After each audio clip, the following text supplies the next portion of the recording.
witness is Dr. Roger Mitchell.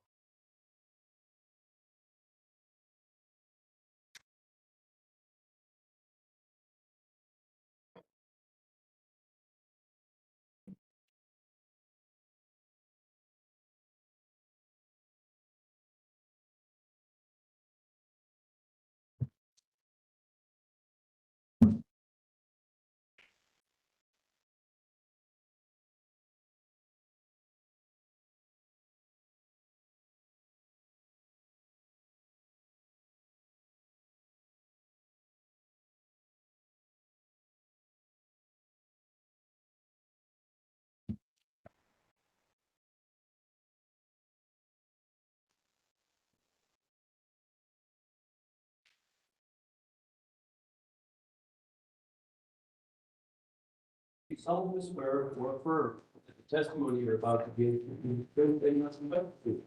Yes. Thank you. Be seated.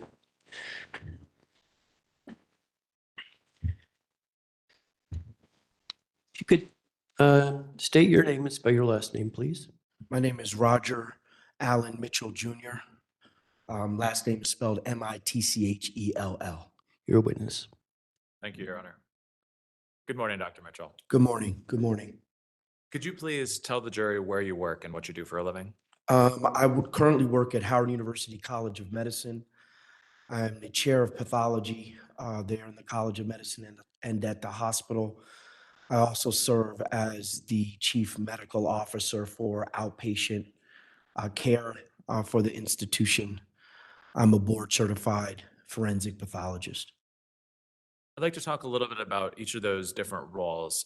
Can you explain to the jury what you do in your role as the professor and chair of the Department of Pathology at Howard University? Well, we support all of the surgical procedures for the hospital by providing diagnosis. When a piece of tissue is removed by a surgeon, it comes to pathology. Pathology will look at it under the microscope or render a diagnosis and give that to the surgeon. That's the surgical pathology side of the hospital pathology. Then there's a laboratory side. So any blood that's taken, any urine or fluid that's taken when you're in a hospital comes to a laboratory. And then laboratory gives a result, and then that result is provided to the clinician or your physician that's treating you at the bedside. That's the clinical pathology side of a hospital pathology. I serve as the overall director of both of those entities as the chair of pathology. And then the professor side is that we have residents that train to become full-fledged pathologists. They rotate through and are at my institution, and I'm the ultimate authority for them, as well as medical students. We teach medical students, so we're a full academic. And then I do research. I publish that goes along with the professor side of the house. I'd like to talk a little bit about the certifications you mentioned, your board certifications. Can you tell the jury what those are and why those are important for a doctor in your role? Sure. All physicians go through medical school and take a bunch of tests. I had to take, like everybody else, 3 steps. There's step tests. And then after that, I did a residency in surgical and anatomic pathology as well as clinical pathology at George Washington after I left medical school in New Jersey. That is required to be able to sit for the pathology boards. So I sat for the pathology boards and passed those boards. Then after I left George Washington as chief resident, I went to the office of the chief medical examiner in New York City, where I did a year-long fellowship in forensic pathology. And then that's required to sit for the forensic pathology subspecialty boards. And I did that. I did that as well. And so those are the 2 boards and how you are able to sit for them. Dr. Mitchell, I'd like to back up. Could you tell the jury a little bit about your professional career that led you up to these roles? Um, I went to undergrad at Howard University. I left there and served as a forensic biologist for the FBI for about a year and a half. I left the FBI to go to medical school, went to medical school at Rutgers or New Jersey Medical School in New Jersey. Did my residency in pathology at George Washington, did my fellowship in um, forensic pathology at NYU, or Office of the Chief Medical Examiner in New York City. After I left there, became board certified in forensic pathology. My first attending physician job was in Houston, Texas. I served in Harris County as the assistant deputy chief medical examiner. So I ran all death investigations there. We did about 16,000 death calls a year, about 500 homicides a year while I was there. And I oversaw all of our deployment, all of our scene investigations. Left there, became the chief medical examiner in the northern region of New Jersey, which also the acting state medical examiner for the state of New Jersey. That was from 2011 to 2014. And then I left there and became the chief medical examiner for Washington, D.C. from 2014 to 2021. I ended my term kind of doing double duty. I was the deputy mayor for public safety and justice and chief medical examiner in the last 6 months before I left for Howard. I'd like to talk specifically about your work as a forensic pathologist, both in Harris County, in DC, and now in your current role. Can you explain what the role of a forensic pathologist is to the jury, please? So forensic pathologists, and when we work for government, we're called medical examiners. Um, our job is to establish cause and manner of death. And we do that through medical legal death investigation. So investigating at the scene, reviewing information from law enforcement, hospital, family, circumstances. And our job is to establish cause and manner of death, and primarily in sudden, suspicious, and unexpected deaths. I'd like to talk a little bit more about your experience for 7 years as the chief medical examiner in DC. What was the state of that DC medical examiner's office when you came in? They had a brand new facility, but was not accredited by any oversight bodies. And there were short-staffed from a staffing standpoint, as well as from a physician standpoint. And so they were looking for a forensic pathologist that was board certified to come and get them accredited, quote unquote. And so I came in and, after about 4 years, we were accredited by the National Association of Medical Examiners.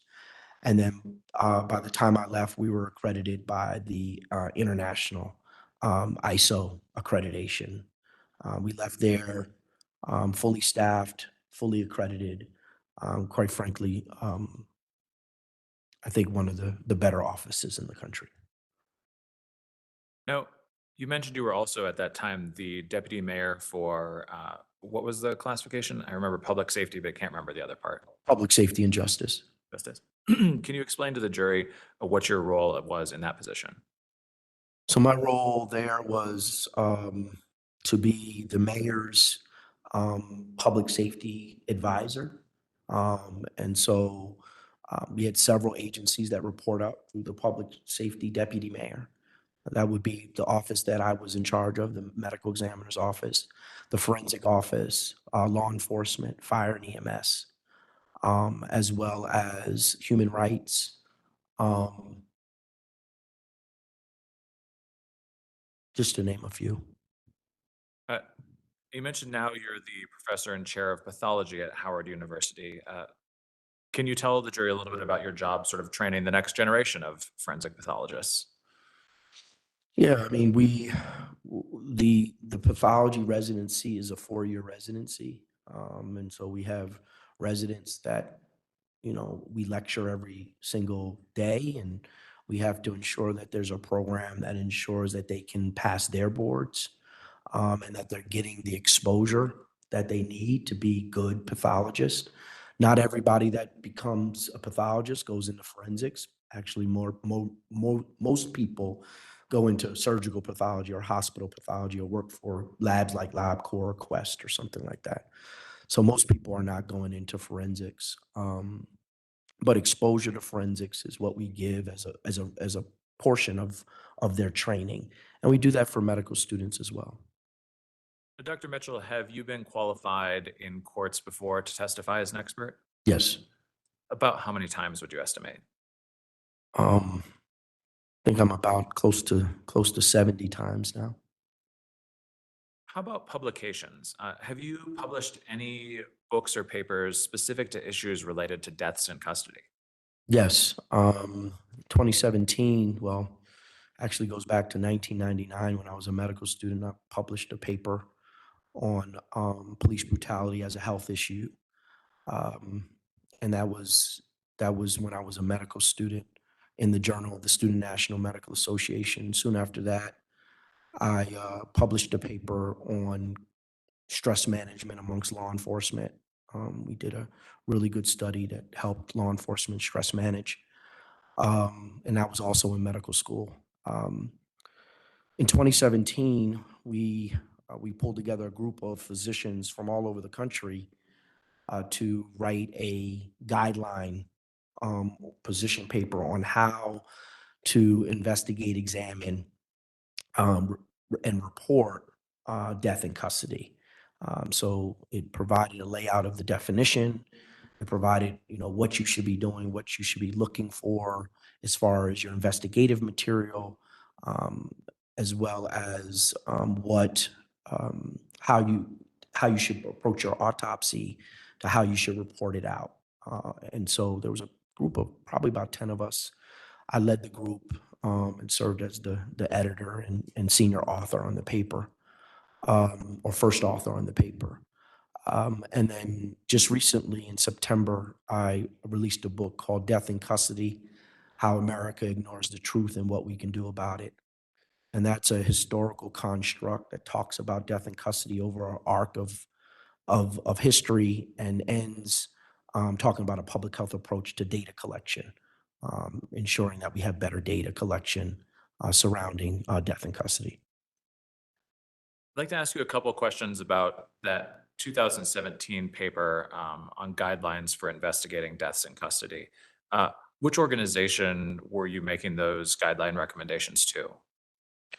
So it actually ended up being, so the answer is the National Association of Medical Examiners, but it ended up being, it's their position paper. So I was just one of the authors. I was the chief author that created the paper, and then it went to several boards and had to be changed and, made into their position. And then now it is published as their position and has been their position since 2017. Uh, So would it be fair to say the National Association of Medical Examiners has adopted that paper as their sort of best practices for examining deaths in custody? Not only adopted, commissioned it. So they commissioned a small ad hoc committee. I chaired that ad hoc committee. The purpose of the ad hoc committee was to establish guidelines that the National Association of Medical Examiners could support and could make their own. So I didn't write it and they adopted it. They commissioned it. It was their work from the beginning. Okay. Uh, Do death in custody cases present unique challenges to forensic pathologists? Yes, they can. What are some of the issues that can arise that are important in death in custody cases? Uh, Death in custody cases are difficult. The shooting cases are not. Um, those tend to be pretty straightforward. It's the cases where there's altercation, where there's some type of struggle, a violent struggle. Um, those tend to be difficult if the injuries themselves, the physical injuries that you see on the body, they're not lethal in and of themselves, but they may be markers of lethality. They may be markers. So you have to do a complete dissection. You have to make sure you have as much information as possible.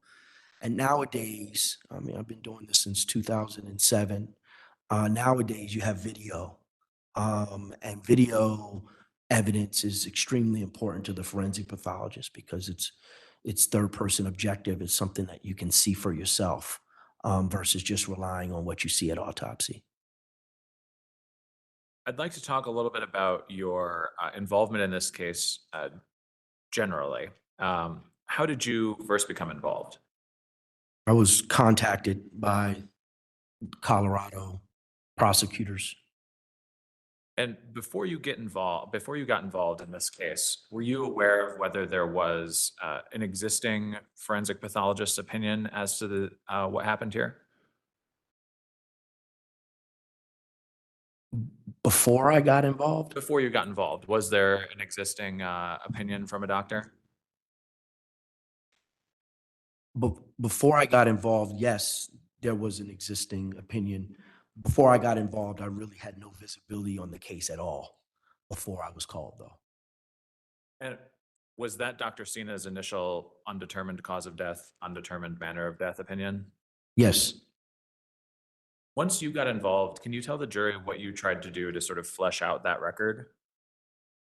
Well, forensic pathologists, we tend to be generalists. I mean, we know a lot, see a lot, have seen a lot of things, and pathology crosses all disciplines because there's pathology in all disciplines.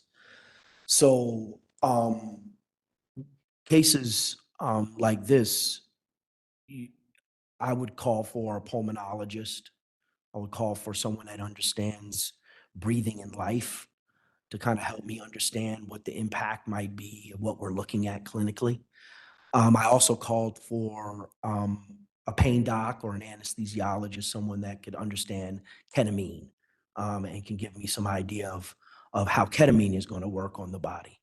And those reports I want to see. I want them to review the information and then help me come to my conclusion as the person that ultimately is responsible for establishing cause and manner of death, which those clinicians don't do for a living. They treat patients for a living. So there's an opportunity to bring in other expertise. And for this case, I wanted at least those two areas of expertise to be present. As part of collecting materials to review, did you also request full copies of all of the body-worn camera footage from this incident? Yes. Why can that be important in a case like this? Because as I said, you know, if we're establishing cause and manner of death and we have the incident on video, then we want to watch it. We want to watch every inch of it. We want to watch it multiple times so that we can understand what exactly happened. So it's important if there's video, whether it's cell phone video, body worn camera from a building, all those video sources are important, and that's in the paper as a function of the investigation. And by the paper, do you mean that National Association of Medical Examiner death in custody position paper? Yes. In addition to getting all those materials together, did you also review Mr. McClain's medical records, both from this incident and his prior medical records? Yes. Did you also review laboratory testing results to see what substances, if any, were in Mr. McClain's blood? Yes. Did you also have an opportunity to examine autopsy photos, notes, and some slides that were taken from that? Yes. Did you go and examine some of those slides with Dr. Sina yourself? Yes. Can you tell the jury a little bit about that? Well, anytime in forensic medicine, we create a record. We create a written record in the autopsy report. We create a visual record in the form of photographs. We create a tissue record in the form of small pieces of tissue that we put on pieces of glass and look at it under the microscope. That's called histology. And so if I have an opportunity to review original material in these types of second kind of reviews, I want to review original material. So Dr. Sina, as he would and as I would in my practice, created what we call a stock jar of small pieces of tissue from most of the organs, so that if another pathologist comes back and says, "Hey, can I see that tissue? Can I make additional slides from that tissue to see if I see more or less of what you've described in your report? Then that tissue becomes available. And so I raised my hand to come to Colorado to be able to see that tissue, to be able to um, put in more sections. And I had not seen the glass slides yet. I only read his report, and he had the glass slides. And so I wanted to sit and look at those glass slides as well before issuing my report. So we had the opportunity, and the county was open to me coming. When you came out to Colorado to meet with Dr. Sina and take a look at those slides, did you also go visit the location where Mr. McClain was killed? I did. Why did you want to do that? Well, I had spent hours with the video, um, and there was an opportunity. I had time before my flight. And so I thought it was important to be able to really come and see everything. If I was the original medical examiner, then I would have wanted to do a scene revisit as well. So because that was available, I wanted to do as much original work, do as much as original observation as I possibly could in this case. And Dr. Mitchell, are you compensated for the work you do on cases like this one? Yes. Can you tell the jury a little bit about your compensation? So I receive usually a retainer of about 10 hours. I'm $500 an hour. And then during my reviews, I bill at that rate. Um, these testimonies are at a flat rate because they can go long or they can be short. And I usually have to fly. So I flat rate at 3,500 for testimony. And then my travel expenses are expensed to the client as well. Do you have an estimate of about how much you've billed in the course of working on this case over the last 3 years? I should know this, but I don't know the exact amount. I think we're probably close to 30,000. Might it be a little bit higher, 40 to 50,000? It might be a little higher, 40 to 50,000. I just sent an invoice. I haven't seen that one yet. Now, Dr. Mitchell, in this case, you weren't the one wielding the scalpel during the actual autopsy, were you? No, I was not. Does that preclude a forensic pathologist from effectively rendering an opinion as to what happened? No, it doesn't. Why not? Well, as I described, good forensic medicine is going to keep a record. It's going to keep a good autopsy report, a diagram that goes along with the autopsy report that was done, what we say contemporaneously at the same time as the autopsy. It's going to give a tissue record of it, and it's going to take a photos. It's going to create photos, and then all of the investigative material that original forensic pathologist relied on is also available. So if it's a good report and it's a good practice, then a second physician, forensic pathologist, should be able to come and render um, a similar cause and manner of death as the first. Right, that's the philosophy that I held as the chief medical examiner. We create a record for it to be reviewed because it ultimately can be reviewed by a court of law in these types of settings. So you want to make sure your record is as pristine as complete. So if there's any questions that have to be asked by people that have to look at your work, because invariably everyone wants to look at your work, you want to make sure that people can come to a similar conclusion as you did based upon your work. And so that's why me as someone who did not do the autopsy can look at it and render my opinion. The other piece is that as a chief medical examiner, I did it all the time. I had to review my colleagues' works that reported to me. I wasn't the one with the scalpel. I had to review them. I had to give my opinions to theirs. And then physicians left my office. So when physicians leave an office Often the chief medical examiner's job is to look at everything and testify in a court of law when that pathologist was not available. So all of that is part and parcel of why I can look at material that has been created and render opinion. Is one of the goals of doing a good autopsy that a peer doctor, another forensic pathologist should be able to peer review that first one and come to a reliable conclusion? Yes.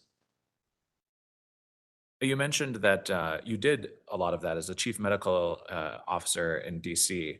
Can you tell the jury a little bit about um, what what the process of getting that peer review system established in DC looked like, so that they would be able to do that too? So peer review is multiple steps that we created in DC. So day one, where a patient or a decedent comes in, that case would be reviewed before autopsy in a group. All the physicians, all the technicians would sit around the table and review the history and review any pictures that came from the scene. And peers would say, okay, we should think about doing this at autopsy, think about doing that, make sure you don't forget that. These are the types of things. This is the differential diagnosis of what we think may have happened. Okay, then you leave and you go do the autopsy. You come back the next day. In that same morning meeting, we reviewed the cases from the day before.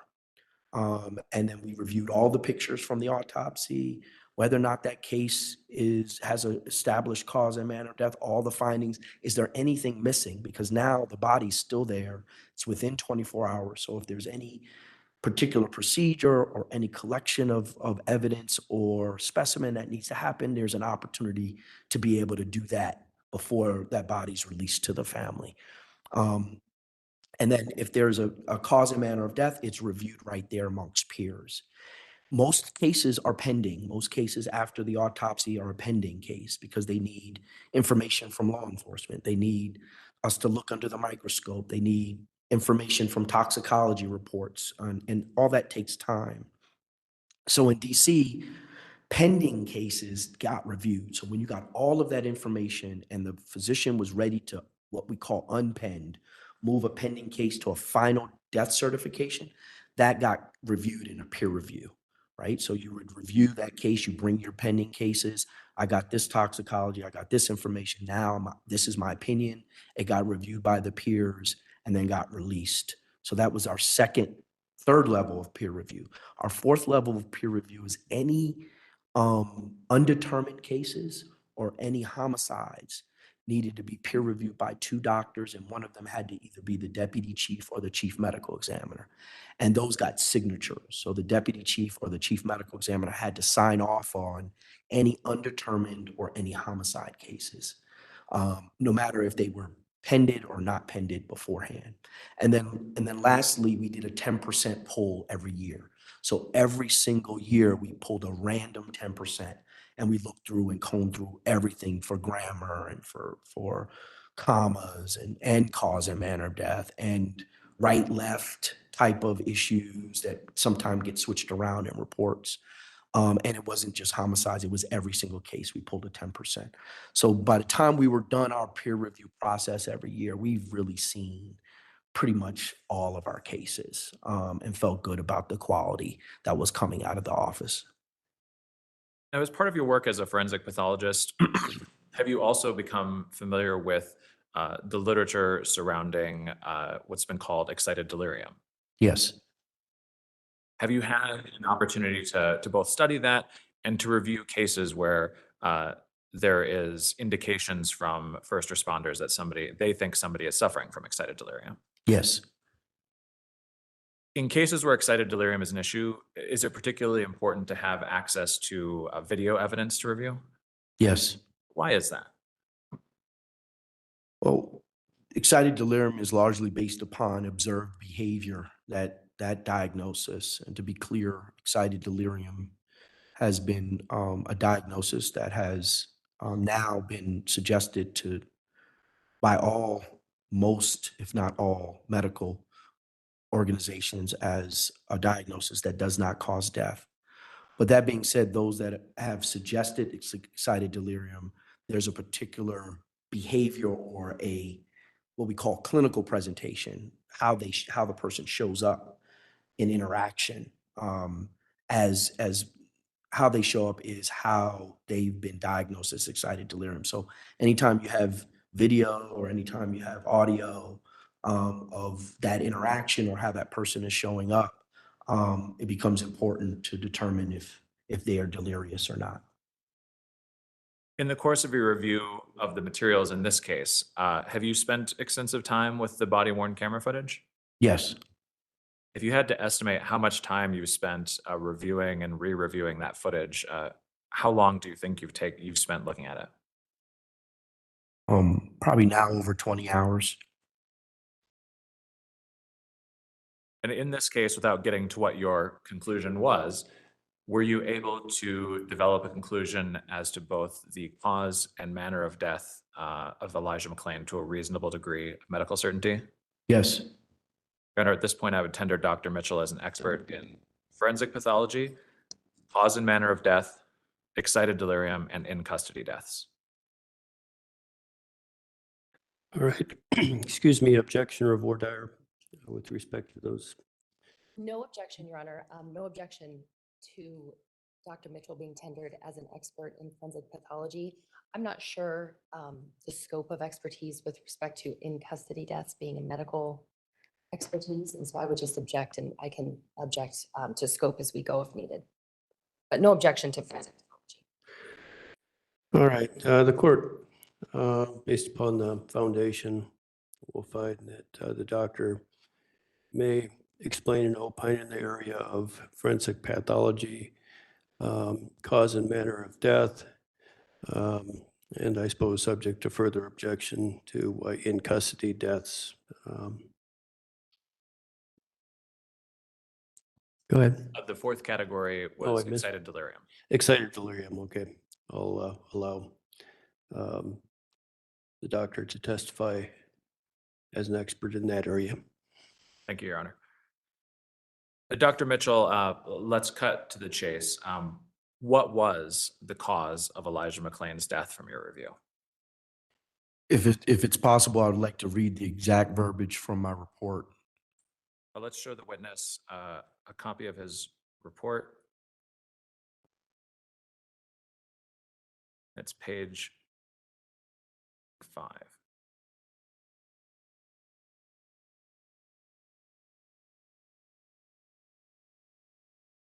I have it.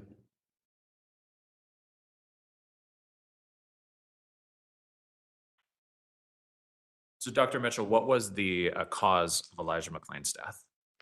Complications following acute ketamine administration during violent subdual and restraint by law enforcement and emergency response personnel.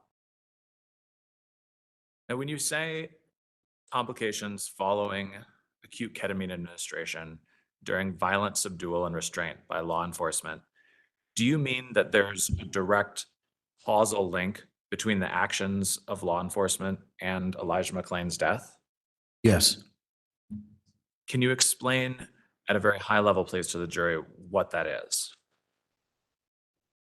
Well, Elijah McClain was a normal 23-year-old walking home when he was in a violent altercation with others.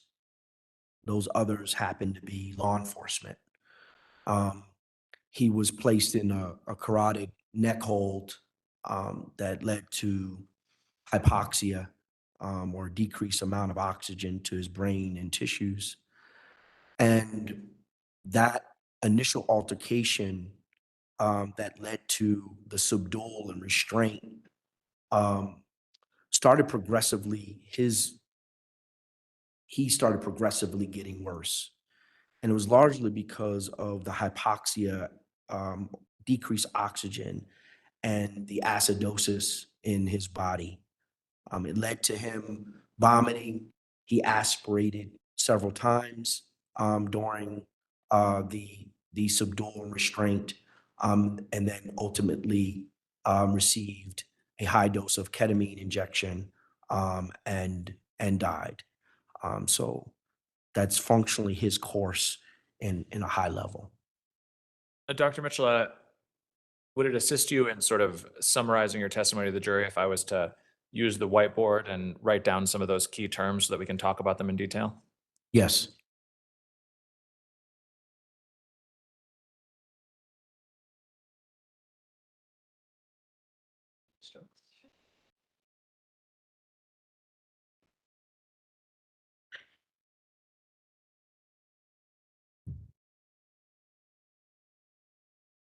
Dr. Mitchell, you mentioned that these things were the result of the violent subdual and restraint. So as we're talking about the results of that, would it be fair for me to write subdual and restraint as the title of this? Yes.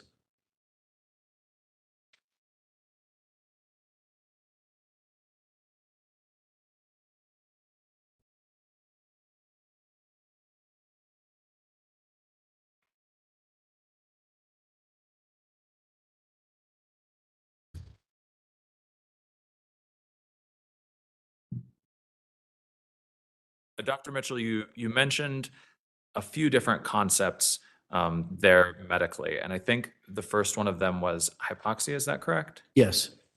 Uh, would it be fair for me to write as the first result of subdual and restraint hypoxia? Yes. And while I write that, can you just explain to the jury the concept of what hypoxia is?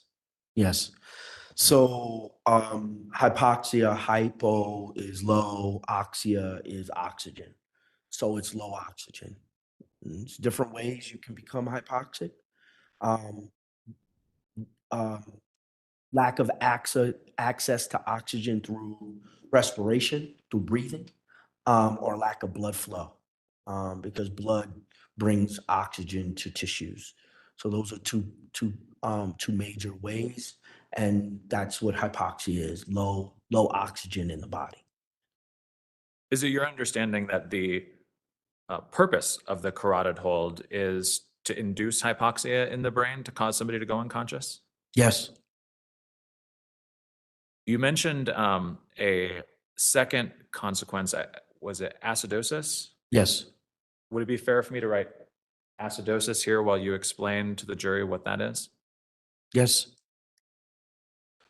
So the two major energy sources to the body: sugar, we call it glucose, and oxygen.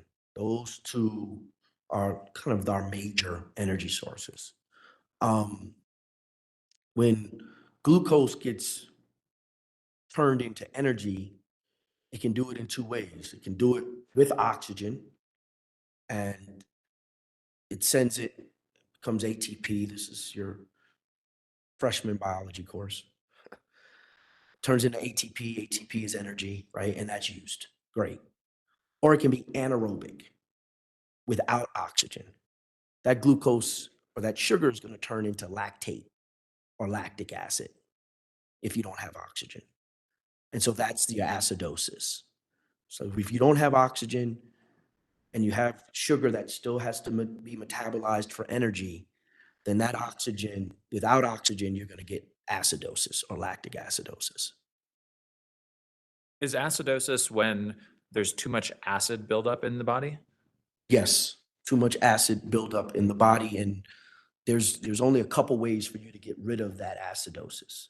You have to breathe it off, right? So, if you're running, you're breathing heavy because you're breathing off that carbon dioxide. That carbon dioxide being released and oxygen coming in is a way of dealing with acidosis in your body.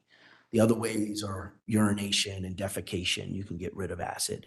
And then in pathology, we'll get to this, is you'll vomit to get rid of acid as well.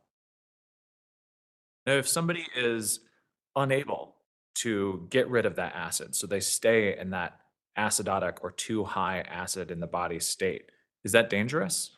Yes. Can you explain to the jury, please, why that is? Well, the body needs a pretty neutral acid environment to operate. Your metabolism requires that, and so if you are continuously acidotic, then your body is not going to function, and you'll ultimately die because of this acidosis. Now, the third thing I thought I heard you mention was aspiration as a result of the subdual and restraint. Is that correct? Yes. Uh, would it be fair for me to write that as the third result of subdual and restraint here? Yes.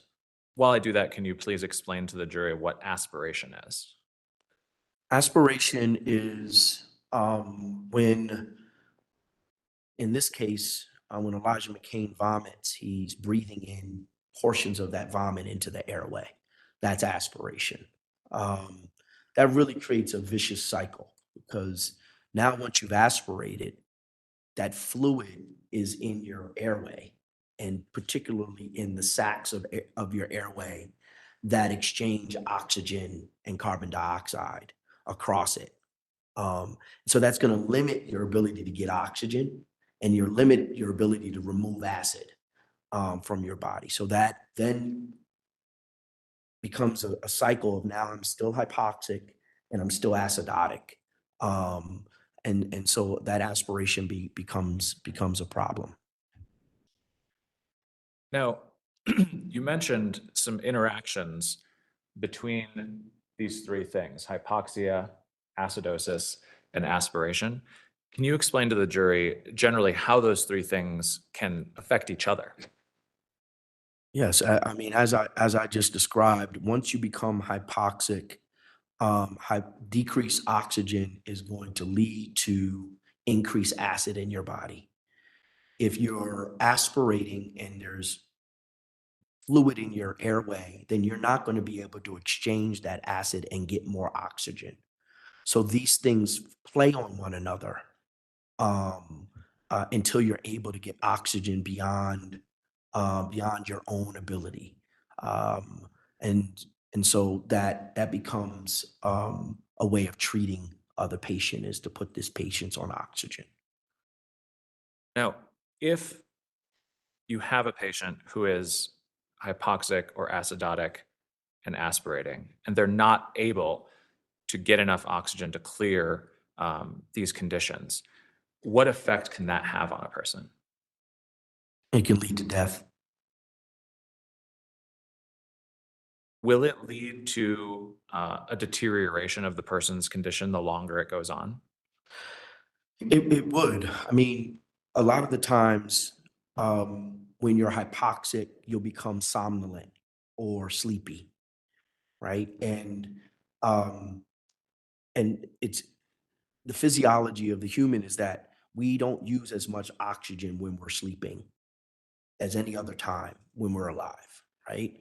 So if the respiratory centers, the centers of our brainstem, perceive a low oxygen, then sleepiness, putting ourselves in a state of sleep, preserves our organs, preserves our physiology, preserves the way we deal with our environment by putting us to sleep. So you'll start seeing an individual start getting sleepy, not being as responsive, to truly preserve organ function. If there's enough hypoxia, and the heart muscle is affected by decreased oxygen, and you can see a slowing of the heart rate. These are the types of things that you would expect to see in an individual who is suffering from decreased oxygen. Also, with acid, we talked about it before, there are particular vomiting centers in the brain too. And with acidosis and hypoxia, particularly acidosis, it affects those vomiting centers of the brain and will tell the body, you're acidotic. Get rid of all the acid that you have. And the biggest bag of acid we have is our stomach, right? That's the full of acid to break down our food. So when we're acidotic, one of the first things that happen is an individual is going to get nauseous and they're going to throw up. And so those somnolence and nausea and vomiting are clinical symptoms of hypoxia and acidosis. Now, in this particular case with Mr. McClain's health, um, did you perceive this deterioration in his medical condition over the course of his encounter with the police? Yes. We're going to watch some of the videos from that in a little bit, but when we do that, can you point out to the jury some of the signs that his condition is deteriorating as we go? Yes. Before we get there, though, I want to talk about Mr. McClain's baseline, sort of his health before he encountered the defendant and the other officers that night. How would you characterize Mr. McClain's health prior to that? He was a normal 23-year-old. Are you aware from your review of the materials whether Mr. McClain was an active exerciser? I am. Can you tell the jury about that? From all that I saw, that he liked to exercise often. He liked to run in particular. So I was aware of that. And did you, during the course of your review of medical records and other items, rule out contributing causes to Mr. McClain's death like asthma? Yes. Can you tell the jury why you were able to rule out asthma as a contributing cause to his death? So asthma, or when asthma causes death, it's called status asthmaticus, right? And there's a particular findings that we want to see. Plugging mucus within the airway. You're going to hear and deal with a lot of coughing to try to clear that mucus out of the airway. And then histologically, underneath the microscope, you want to see a particular type of cell. It's called an eosinophil. And then you also want to see changes in the actual airway itself. Airways that have been battling asthma for a long period of time tend to be thickened because they are responding to that constant feeling of being irritated. He didn't have any of that. He didn't have, under the microscope, evidence of asthma, and he didn't clinically have any evidence of asthma. You mentioned that there was no clinical evidence of asthma. Are you telling the jury that you reviewed his medical records to see whether he had any ongoing asthma problems as an adult or a young adult? Yes. And were there any indications that asthma was an ongoing problem for him in the years before this incident occurred? I didn't see anything about asthma in his adult life. I saw asthma for him as a child. Okay. Is that fairly common where somebody may have asthma problems as a child, but later on it stops being an issue for them? Yes. You mentioned that you also looked at the lung. Did you examine microscopic slides of the lung for evidence of asthma's involvement? Yes. Did you see any evidence microscopically that asthma was an active problem for Mr. McClain? No. Did you also examine photos of the lung from the autopsy? Yes. Was that important to your determination that asthma was not a contributing cause here? In part, yes. When you looked at the photos of the lung, what did you see evidence of that contributed to Mr. McClain's death? I did see evidence of aspiration. Blood, particularly aspiration of blood, was revealed and described not only in my report, but the original report, and it was present in the pictures of the lung grossly. Okay. Are there specific visual cues you were looking at to see if there was evidence of this aspiration in Mr. McClain's lung when you saw the photo? Yeah, so beyond just the gross, or looking at the lung, the actual physical lung, looking at the lung under the microscope, we're also looking for evidence of aspiration. So there was evidence of food material in the airway with vital reaction, we call it giant cells. There was particular evidence of aspiration microscopically as well. Now, if we could please show just the witness that has been previously marked as Exhibit 165. Dr. Mitchell, Is this the photo of the lung that you were just talking about reviewing? Yes. As you're trying to explain to the jury some of those visual markers of aspiration that you saw, would it assist you in your testimony to be able to show them this photo as well? Yes. Your Honor, I'd move for admission of Exhibit 165. Questions or objections? Or just object based on the previous basis under 403, Your Honor, and the necessity of showing autopsy pictures for things that are not disputed. All right, the court takes note of the objection. The witnesses indicated it would be helpful for his testimony to the jury to be able to view this. So the court will admit 165. And Your Honor, prior to publishing, may I approach the witness with a laser pointer? Oh, he's already got one. I think there's one up there. And then just to sort of prepare the jury for what we're going to show them here in a minute, can you describe this photo for them a little bit? Yes. So it's a photo of the lung itself. There's been a surgical cut made into the lung. You're going to be able to see the inside of the lung, and then there's these red spots throughout. If you've looked at the reports, it's called like a leopard spotting or leopard pattern. That's a way that forensic pathologists describe aspiration of blood in particular, but aspiration in general.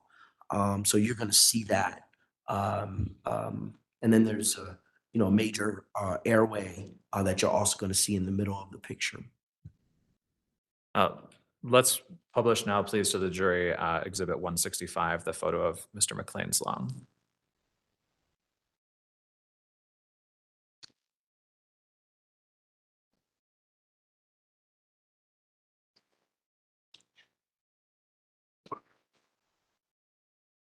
Right, I might have gone to sleep once again. Let me.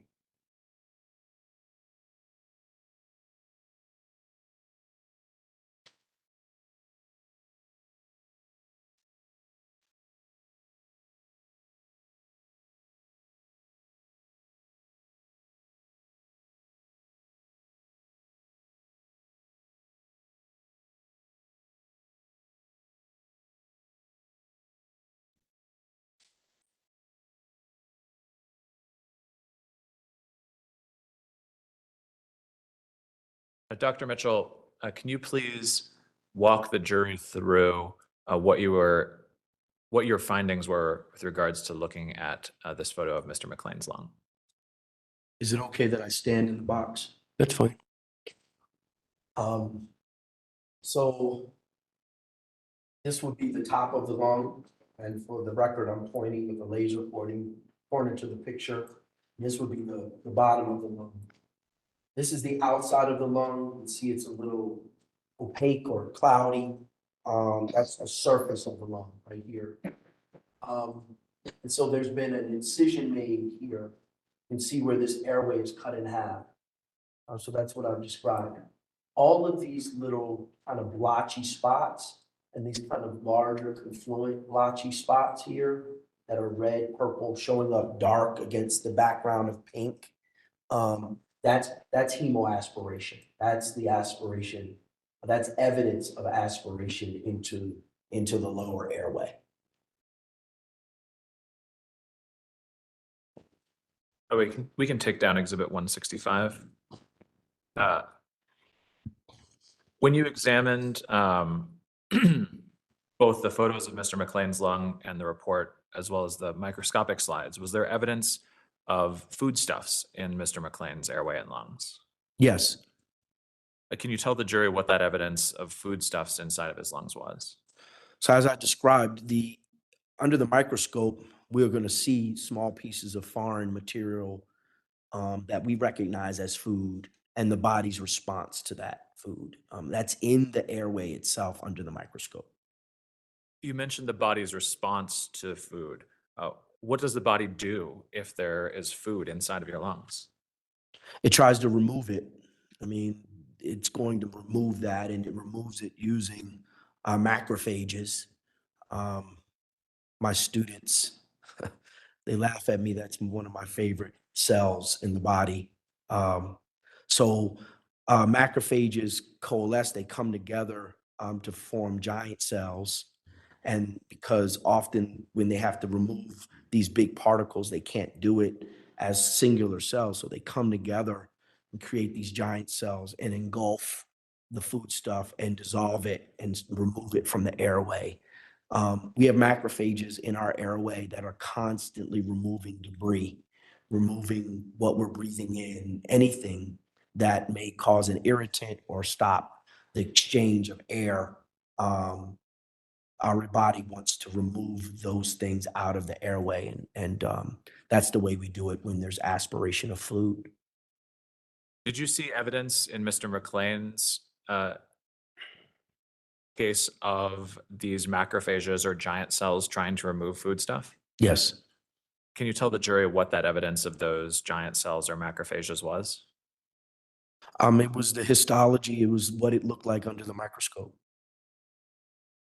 Now, why is it important for the body to remove things like foodstuff from the lungs? Because anything in the airway is going to have an effect on our ability to breathe. From all the way outside of the airway to the ability for the chest to rise and to fall, to what's inside the airway, from the mouth all the way down through to the what we call alveoli or deep lung tissue. If there's any obstruction, any hindrance to it, the body wants to fight against that. And so in the microscopically inside the body, if there's food stuff in the airway, it has to be cleared out.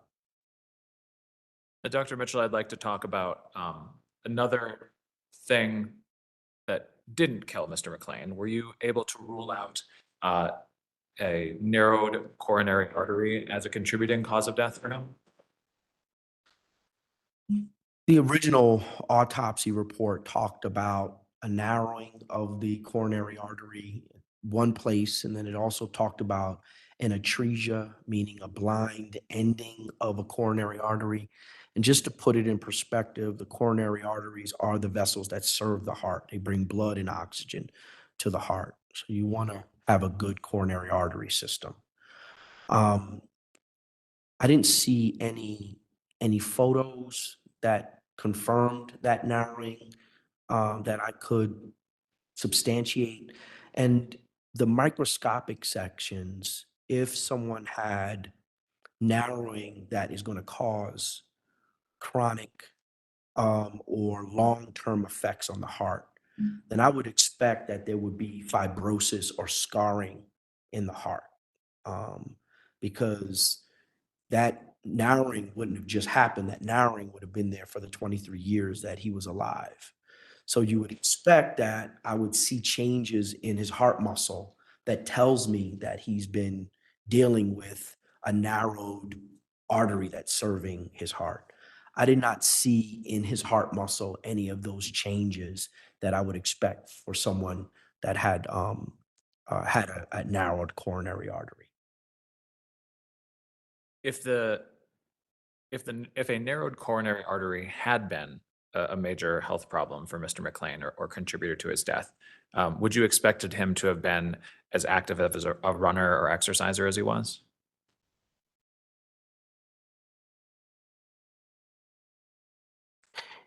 He could have been a runner, but he would have had complaints about the running.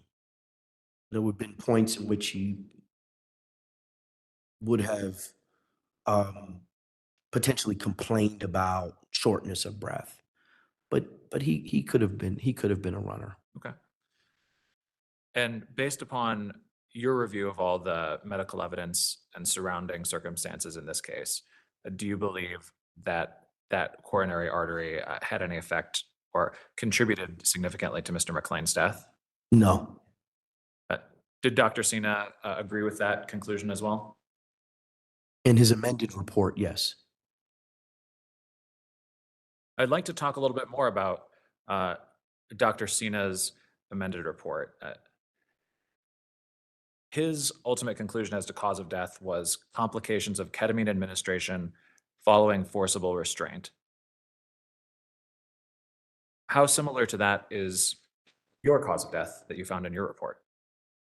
It's fairly similar. Can you tell the jury about that a little bit, or explain that a little bit to the jury, please? So there's some nuance in our opinion. Um, Both of our opinions bring the subdual, bring the restraint into the cause of death line, which is think is very important because if the subdual or the restraint is not part of the cause of death, then it should not be on the cause of death line at all. It should be completely off. But if we believe the restraint is playing a part, then it's in the cause of death line. That's just how we do things as forensic pathologists. So from that standpoint, that is important. Also, the ketamine administration. We know that there is a high dose of ketamine administered to this individual, and that is on the cause of death line, and we both agree with that. The nuance is that I use the term during, he uses the term following. And so there's really, when we talk about during restraint, I say complications of ketamine administration during violent subdual and restraint by X, Y, and Z. He says following. And so there is a bit of a nuance there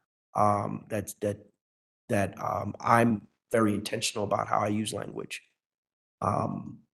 But for all intents and purposes, both of us believe, based upon the cause of death statement, not belief as me knowing what motivated him to write it, but both of us, as per what is written on the cause of death statement, agree that both the restraint and the ketamine is what killed Elijah McClain.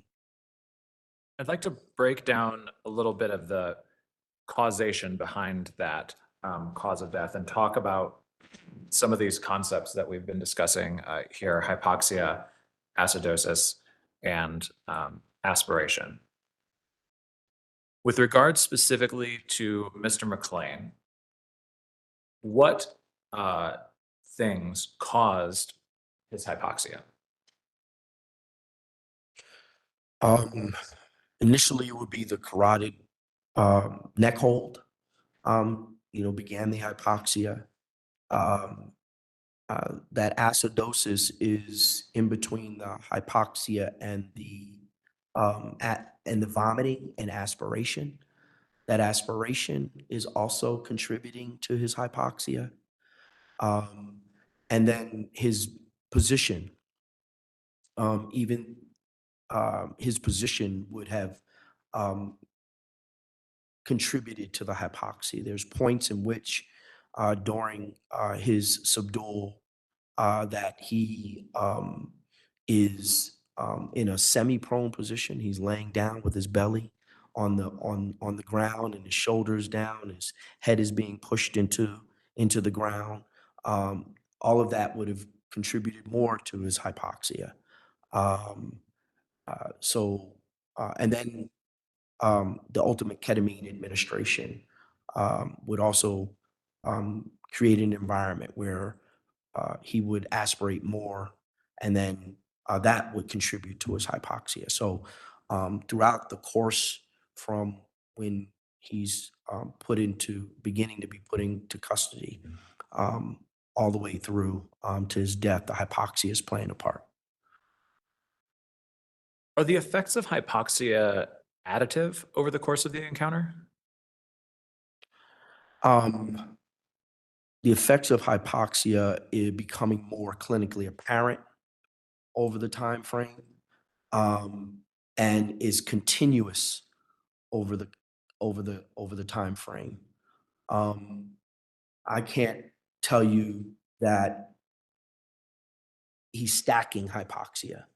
I can tell you that he's continuously hypoxic. Let's talk a second about acidosis here.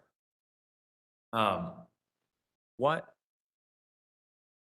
caused the acidosis in Mr. McClain's situation? His hypoxia caused his acidosis. That's the main reason why he's acidotic. The other main reason why he's acidotic is the struggle, right? That intense physical exertion is going to make someone acidotic without hypoxia. So that the acidosis in that physical altercation becomes a reason for his acidosis on top of the hypoxia. What sort of evidence did you see that Mr. McClain was acidotic during this incident? Um,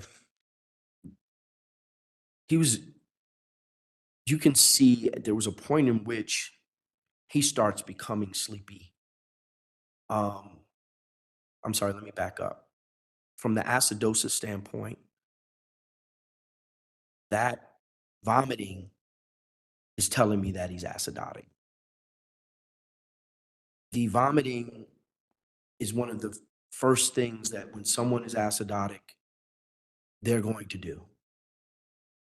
For example, I played high school football, and we had 2-a-days, and I had a coach that ran us and ran us and ran us.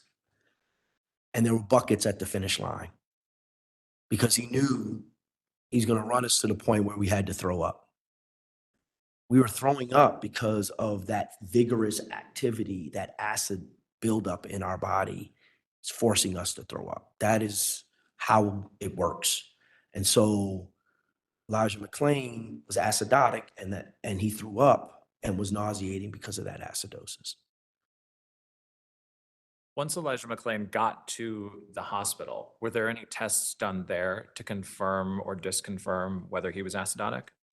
Yes, they performed tests both on his venous blood and on his arterial blood that also showed that he was acidotic. Could we please show the witness exhibit 281, page 120?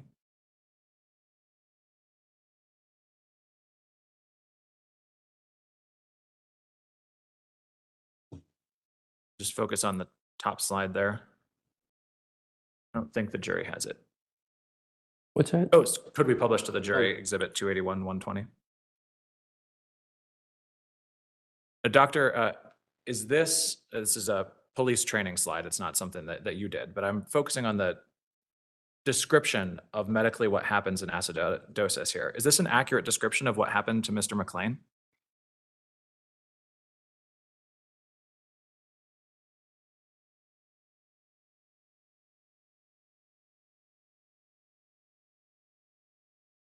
Yes. When it talks about metabolic distress resulting in a downward spiral of the medical condition that can result rapidly in death, is that something that you saw on the video happening to Mr. McClain?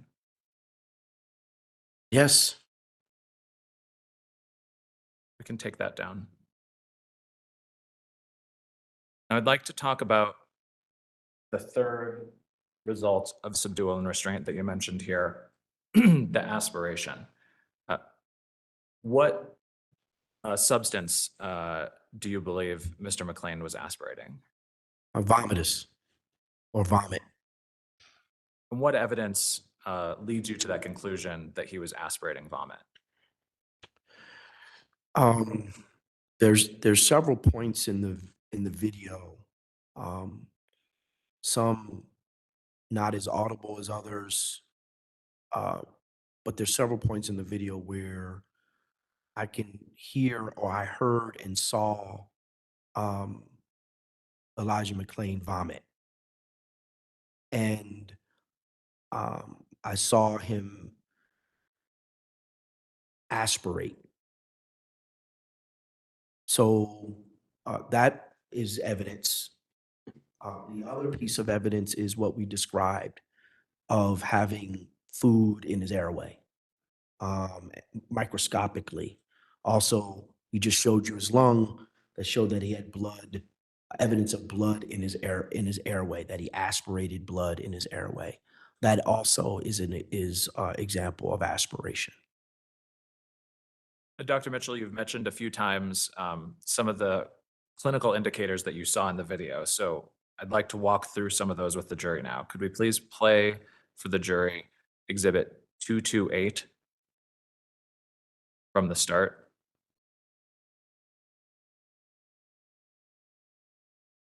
I'd like to focus your attention, Doctor, particularly on Mr. McClain, what you can perceive about Mr. McClain's medical condition at this time.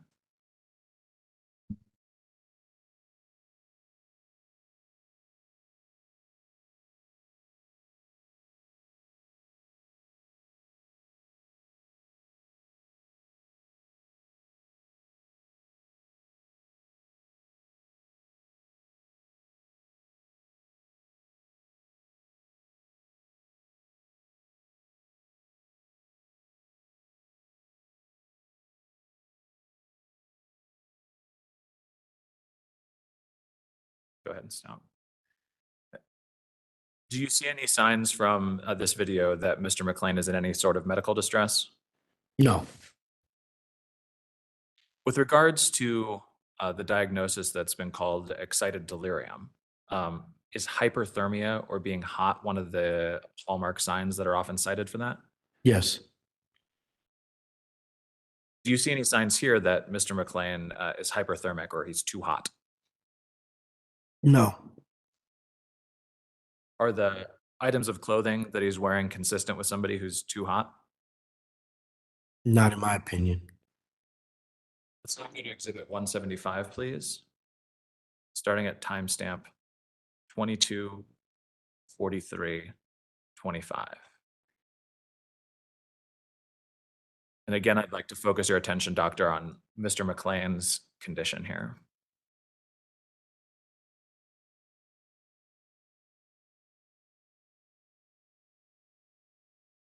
Favor, stop right there. Hey, stop right there. Stop. Stop. Stop. Stop. I have a right to stop you because you're being suspicious. Well, okay. Turn around. No, Turn around. actually, you're home, bro. Turn around. Stop. Stop tensing up, dude. Stop tensing up, bro. Stop tensing up. Let go of me. Stop tensing up. Let me Stop go. tensing up.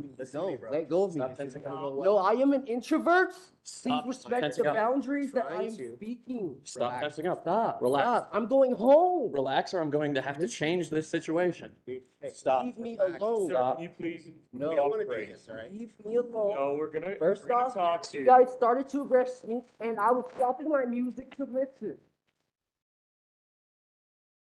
At this point in time, medically, does Mr. McClain appear to be oriented to reality?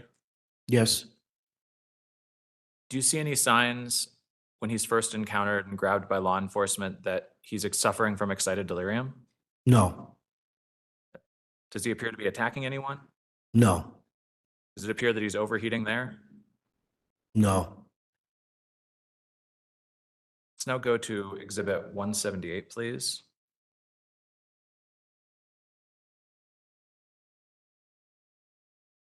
Actually, Judge, before I get into this section here, I would note it's about 10:10. It might be a good time to do our morning break. It's just sort of a good thematic stopping point.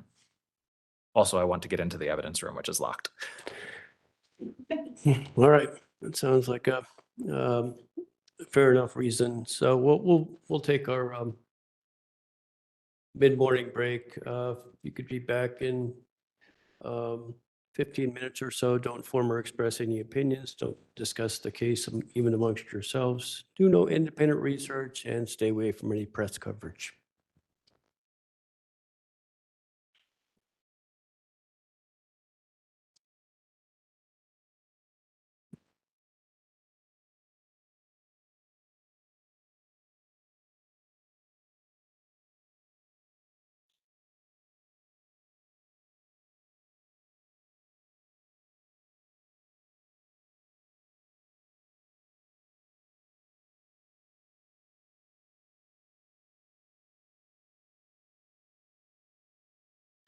All right, the jurors are out, may be seated, and if we can be back in right around 15 minutes.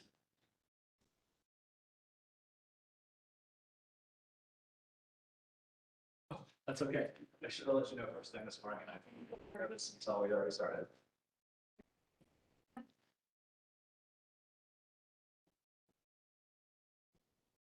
Oh, yeah.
Parties and counsel are all present. Anything before the jury's return? No, Your Honor, the people are ready. Thank you, Your Honor. Okay, thank you.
Dr. Mitchell's on the witness stand, still under oath. You may continue with your examination.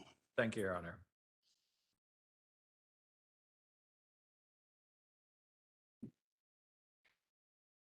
Now, Dr. Mitchell, I'd like to kind of pick back up shortly after we left off and talk a little bit about the time period where the carotid holds are applied to Mr. McClain. So if we could please play for the jury exhibit 178. We can just start at the beginning.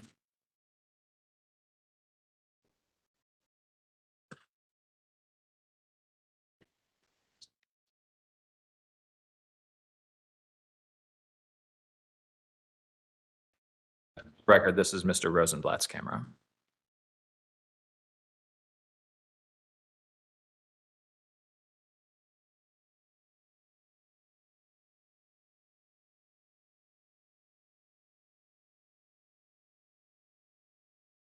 No, let go of me. This isn't gonna go well. No, I am an introvert.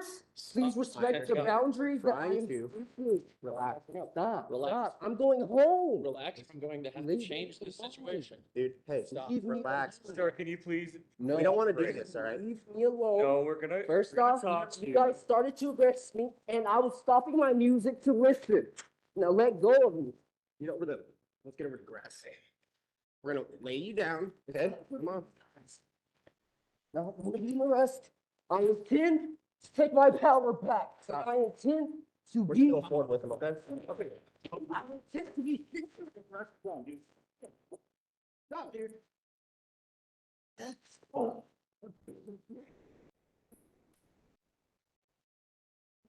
Give us more.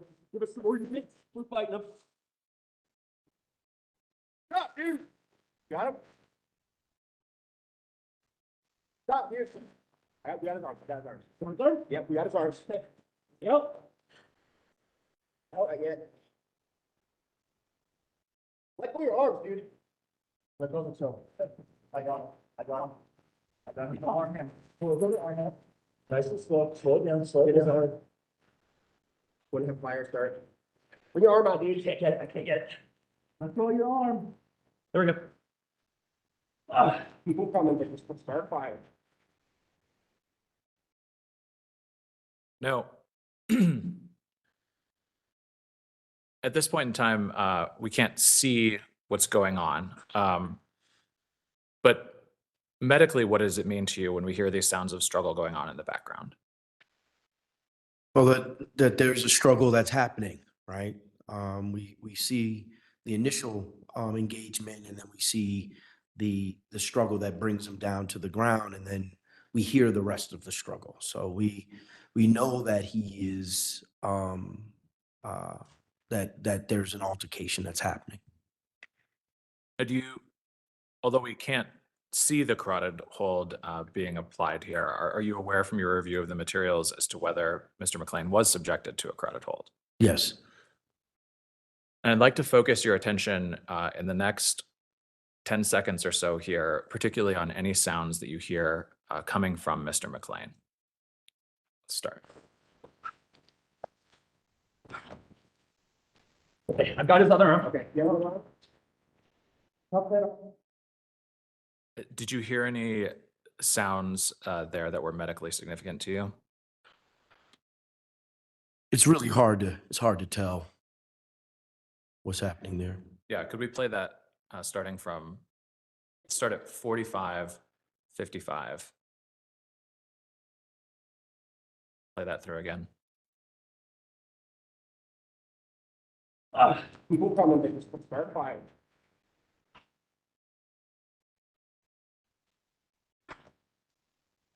Okay, I've got his other arm. Okay, the other arm.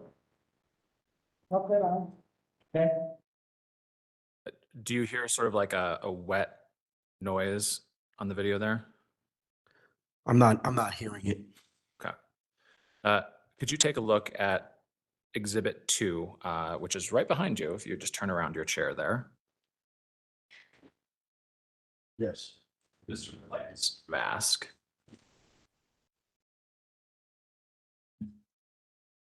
Want me to take it? Yeah, go ahead and pull that out.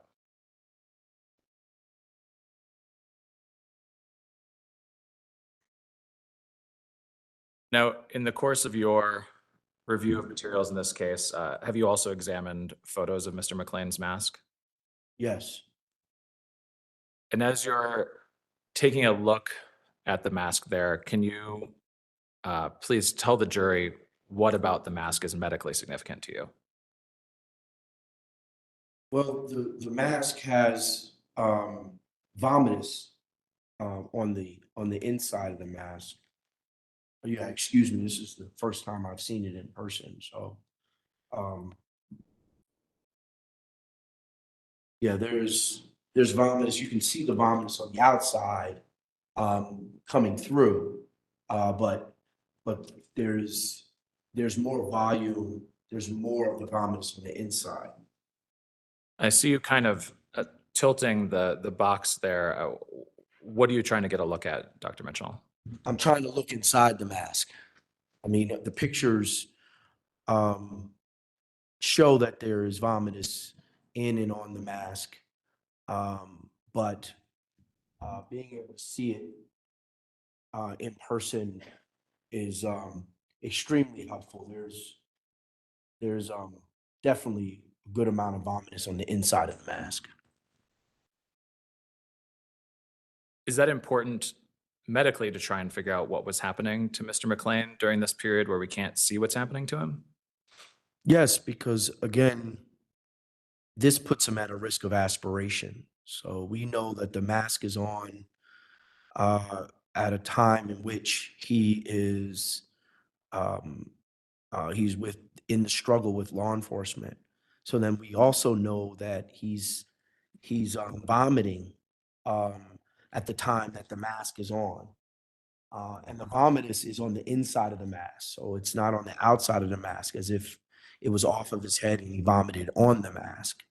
It is inside the mask. And it is at the area where his mouth would have been. So this puts him at risk of aspiration. So anytime, that vomitus is going to come out, if it's not coming all the way out and getting trapped in that mask, then he's going to have an opportunity to breathe that vomitus back into his airway because of the mask being pressed against his face. Okay. If you have a situation like Mr. McClain where that mask is still pressed up against his face when he's vomiting, can that potentially obstruct his airway? It's a type of obstruction, right? When we talk about obstruct meaning be in the way. So having the mask in and of itself is not an obstruction, right? Because he was walking down the street with the mask on. He was able to breathe with that mask on. So in and of itself is not an obstruction. I think where it comes into play is when vomiting, he's unable to get the vomitus completely away from his mouth. So that when he breathes back in, that is not at risk of him aspirating. So I wouldn't use the term obstruction. I would maintain the term aspiration. If somebody is breathing hard due to a physical altercation like this, does that make it easier for someone to aspirate? Yes. Can you explain to the jury why that is? Well, it's frequency and opportunity. At the end of the day, if you have vomitus in your mouth and you're still trying to get more air in and you have to do it rapidly, then that puts you at risk, a greater risk of aspirating or breathing in what's in your mouth. If you don't have the ability to vomit it, get it out, spit, do all the things that we do after we vomit, and you have to breathe against at the same time that you're vomiting, then you're definitely going to breathe it in your airway. Dr. Mitchell, I know that the mask is currently sort of locked in that plastic box there. We do have gloves and there's a key on it. Would it be useful for you to open it and take a look at it, or are you able to see what you need to see from the box as it is? No, I want to open it. Permission to approach the witness? You may.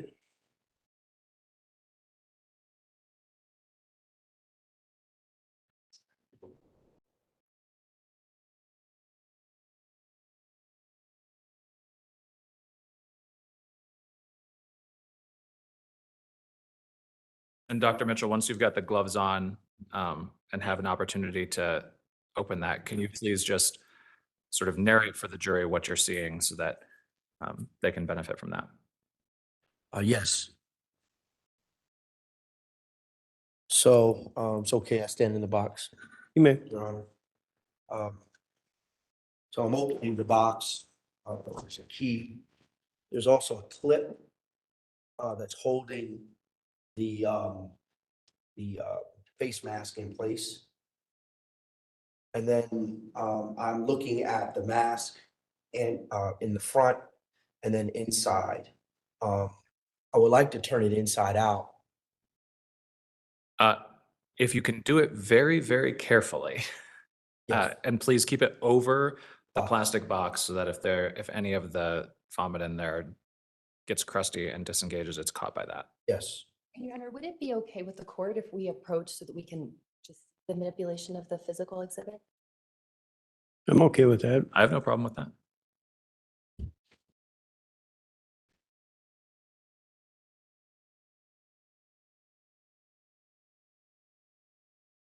So go ahead, Dr. Mitchell, if you want to flip that inside out and sort of tell the jury what you're doing. So this is the front of the mask. This is how it would have been on Mr. McClain. And you can see that there's some red kind of residue on the front of the mask here. That would be consistent with the vomitus. And you can see how it's it's small, it's faint. But once you've taken the inside out, I'll do it this way. And I don't need to do it all the way.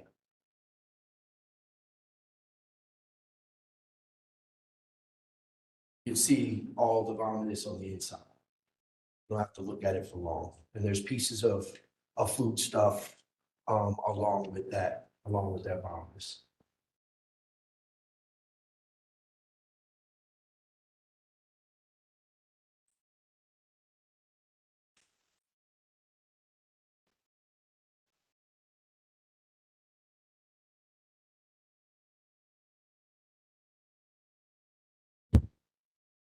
And Dr. Mitchell, yeah, Possible for you to bring me the hand sanitizer?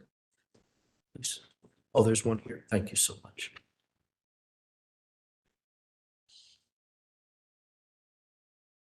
Okay, thank you.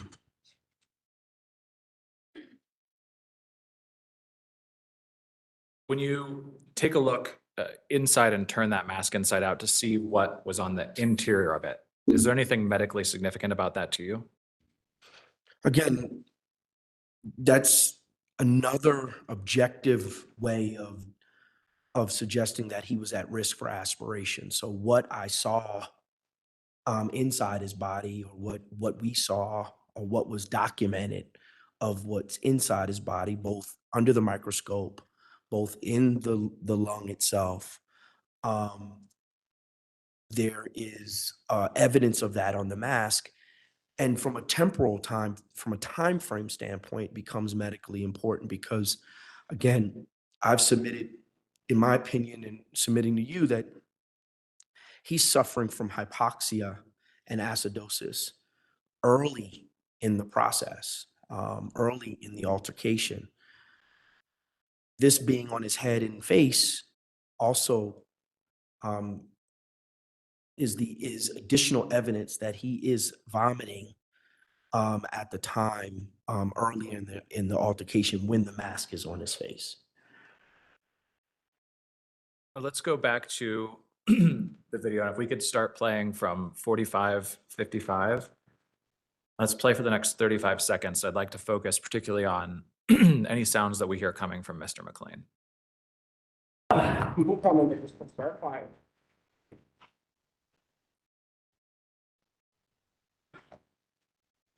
Okay, I've got his other arm. Okay, the other arm.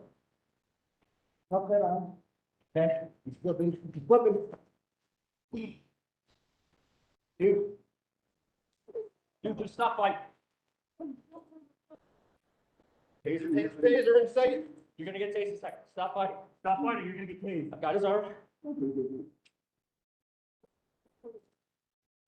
Okay, hold on. You got that one out. Dr. Mitchell, is there anything medically significant about what you're hearing from Mr. McClain during this time period? So it's difficult for me to determine whether or not he's talking and has the mask on, or the microphone is away from his mouth.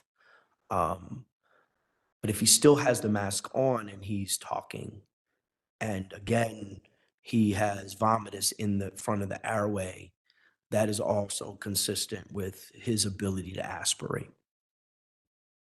Let's resume the video. Yep. Stop, dude.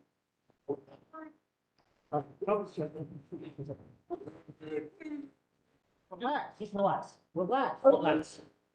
And then our back, Jim. I don't know, close this up. The guy right here is in a bar and.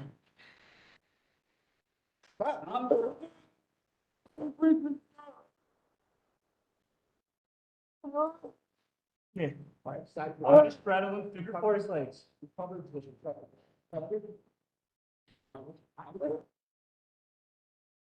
Dr. Mitchell, is there anything medically important about what you hear from Mr. McClain there? Oh, he says multiple times that he can't breathe.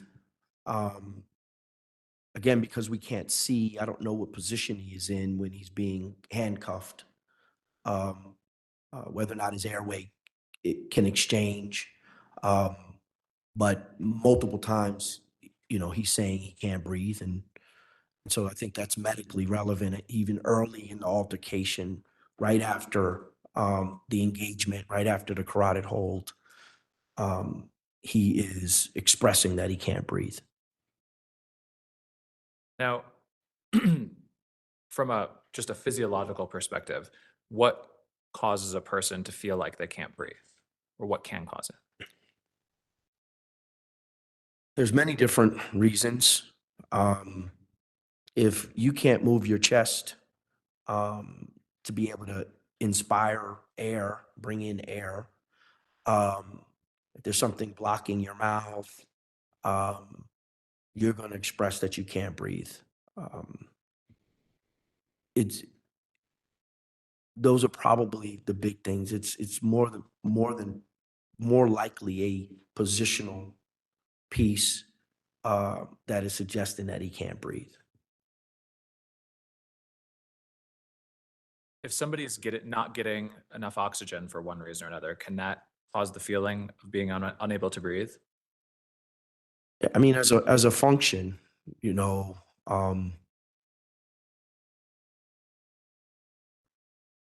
there's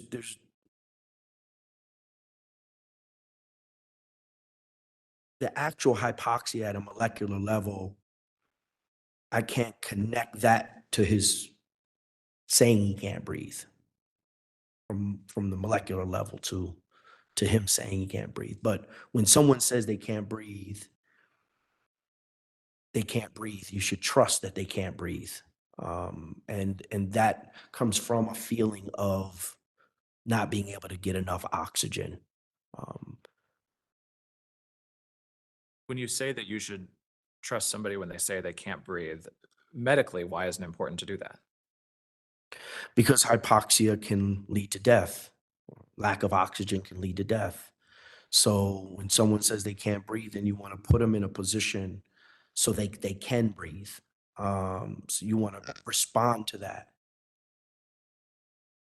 Is that something that needs to be brought to the attention of medical professionals? Absolutely. And why is that?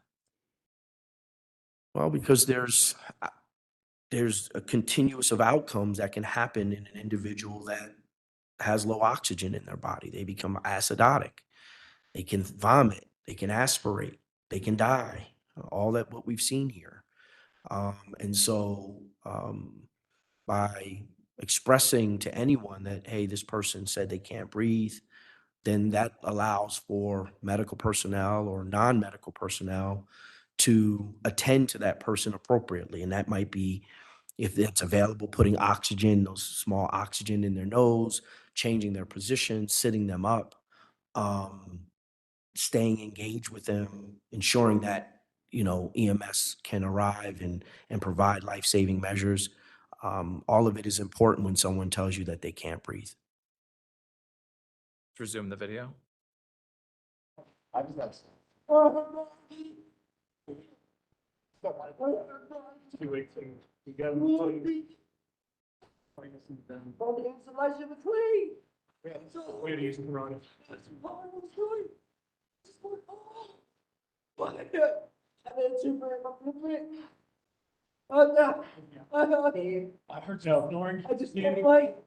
I'm just different. I'm just different. That's all. That's all I was doing. It was actually Rosenberg. I'm so sorry. I have no blood. I don't do that stuff. I don't do any fighting. Why? I don't do drugs. I don't even kill flies. I don't eat meat. I'm not vegetarian. I don't trust people. No, I mean, I'm trying to start walking right. I'm trying to live secret. When we showed him up, showed up, he was wearing skates. He walked or something. Forgive me. Yeah. All I was trying to do. I tried. We felt better. We started it because he reached for a rope. Like in the Tesla. We had him in the ball. But I'll do it. I'll do it. All right, what are you gonna do? Can you let my camera? I got it. No, so our people. I saw walk. That's where it was. Sacrifice my identity. I'll do it. I'll do it. Look at this. Smaller, taller. We are beautiful. That's mine. Charlotte. He was sitting there. I said,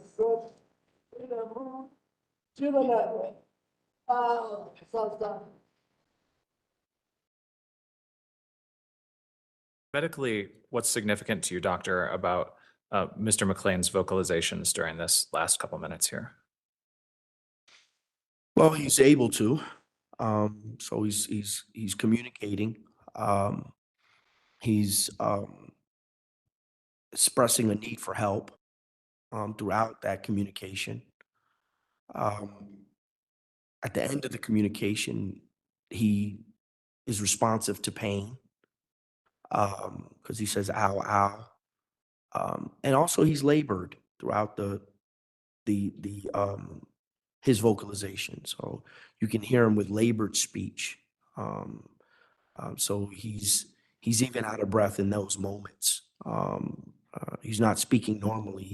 He's pressured.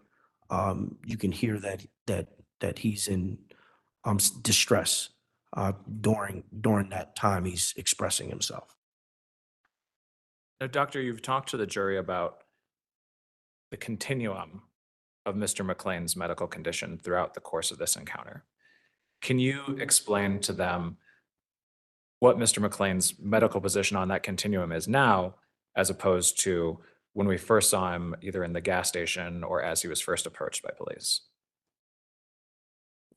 Well, he's definitely not in the same position he was when he was walking down the street.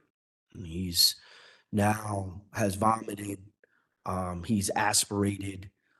He's been put in a carotid neck hold that decreased oxygen to his brain and to his body, um, to the point where there was questions on whether or not he was snoring when that carotid hold was put in place. Um, and now he's post that carotid hold, so he's been forcibly um, made unconscious, and now he's coming out of being unconscious in an environment where he still has an altercation that's happening. Um, and so you can hear the distress, and then you can hear his labored breathing even when he's just having that conversation. In prior audio, he's saying he can't breathe. So you can hear him starting to deteriorate from the store for sure, right? And even from the altercation, even the initial altercation, he's not as um, impacted as when he is right now, and he continues from here on that impact. You're gonna hear and see him steadily decline. How about these three medical conditions that you mentioned from the subdual and restraint? Is Mr. McClain suffering from any of these three things at this point in time? All three of them. How do we know that Mr. McClain at this point in time is hypoxic? We don't know yet. We don't know particularly yet. The acidosis, um, he throws up, and that acidosis can be part of that altercation. Um, that hypoxia starts showing itself when he starts slowing down even more and he becomes somnolent. We start seeing evidence of that hypoxia. Okay. Do we know whether or not the carotid hold would have caused him to be hypoxic? Yes. Yes. And would that have caused some initial hypoxia? Yes.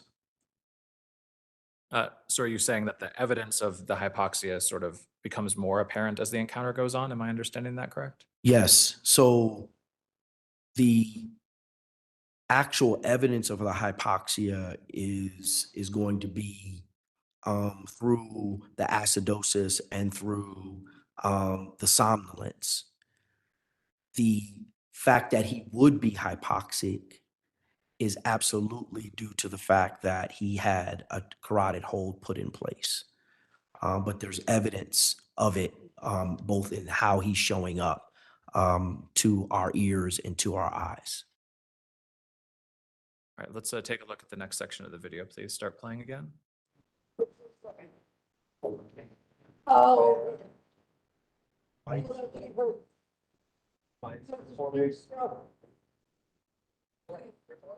You met my biscuit. Can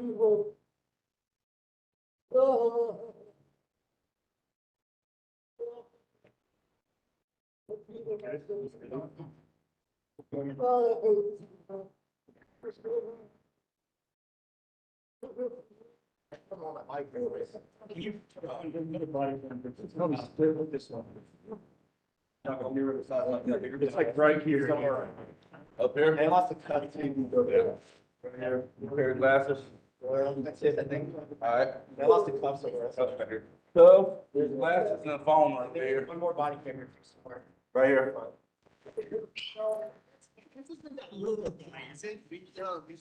I don't know. Stop. Oh, yeah, I'm sorry. I wasn't trying to do that. I can't breathe correctly because During the last little bit over a minute here, what's medically significant about what you can hear coming from Mr. McClain? Well, he, throughout he's saying he can't breathe. Throughout he suggesting that You can hear his with some labored breathing. We know that he's aspirated. We have proof that he's aspirated and vomited. He's had a carotid hole put in place. So all of this is affecting him. He's hypoxic, he's acidotic, and he's at aspiration. So, and then in this portion of the video is when he's moving to try to gain access to be able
used when there's significant pressure placed on the neck.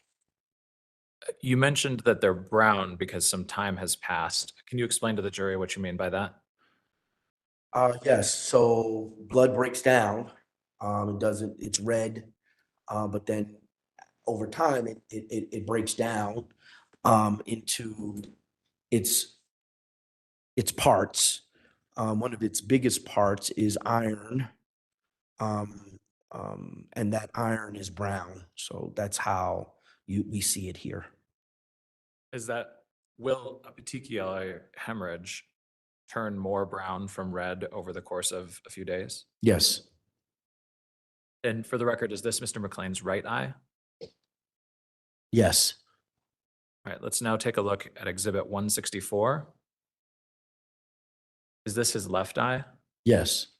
Could we zoom in on the eye and could you explain to the jury where the signs of the petechiae are? Here you can see it a little bit better. For the record, I'm using the laser pointer to point. There's a petechiae here, and then you can make out a petechiae here, and then even here. So these are petechial hemorrhages. And do you have any opinions as to what is likely to have caused those petechial hemorrhages in this case? Yes, What is that? the carotid neck hold. Now, as we just saw in the camera footage, can't actually see when the carotid hold is applied, but did you look for signs of physical injury to Mr. McClain that would be consistent with it being applied to him? Yes, And if we could please show just to the witness, Exhibit 168. Dr. Mitchell, what is Exhibit 168? Exhibit 168 is the right side profile of Elijah McClain's face, neck, and the top of his right shoulder. You can also see a little bit of his left chest and shoulder, but it's mostly the profile of his head, face, and neck. Is this a photo that was taken during the autopsy of Mr. McClain? Yes, Did you rely on this photo in order to view some of the abrasions or other injuries that would be consistent with the struggle? yes, As we talk a little bit more in detail about those different injuries, would it assist you in giving your testimony to the jury to show them this photo that you relied upon? yes. Your Honor, I'd move for admission of People's Exhibit 168. Again, questions or objections? I'm going to state the same objection. These are multiple pictures of autopsy for injuries that are not in dispute in this case, and frankly are not relevant to the ultimate cause of death in terms of depicting these minor abrasions. So I'm objecting under 403. All right. Again, the court will find that based upon previous foundation and the doctor's explanation that it would be helpful to explain part of his diagnoses to the jury, to have them able to see these pictures. The court will admit 168. And before we show this to the jury, Dr. Mitchell, is this a photo of Mr. McClain's face after he's died? Yes. So let's publish now Exhibit 168. And Dr. Mitchell, can you highlight some of those injuries that were relevant to your opinion with the laser pointer and explain them to the jury, please? So for the record, I'm using the laser pointer to point to the picture. You can see there's several abrasions of his face and forehead, side of his face. But on his chin, he has an abrasion just at the angle of his jaw here. And then he has an abrasion on the right side of his face near his earlobe. Both these abrasions would be consistent with a arm around his neck. They would rise up onto the chin surface. So these are really the only identifying abrasions near his neck is, again, on the right side of his chin, and on the right side of his face, near his jawbone at the level of his ear. And can you explain to the jury what an abrasion is? So abrasion is a scrape.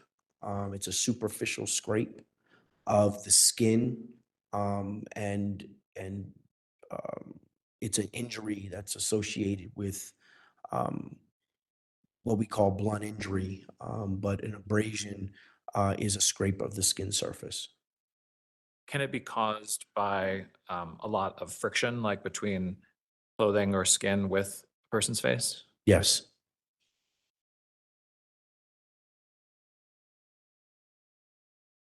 Now, these particular abrasions, did they appear to be scabbed over? Yes. Is that important to understand? Yes. Can you explain to the jury what the meaning of the fact that the abrasions were scabbed by the time of the autopsy means? Well, there's time from the injury to the time that the autopsy is performed, that there was healing that happened. So he was alive when the healing was happening, as well, is important to point out. But that it just gives the point of reference that the time of death is some distance from the time of injury. I'd like to go back to the video now and talk a little bit more about this continuum of Mr. McClain's health. Could we go to exhibit 178, Mr. Rosenblatt's camera, and start at 50 minutes and 40 seconds?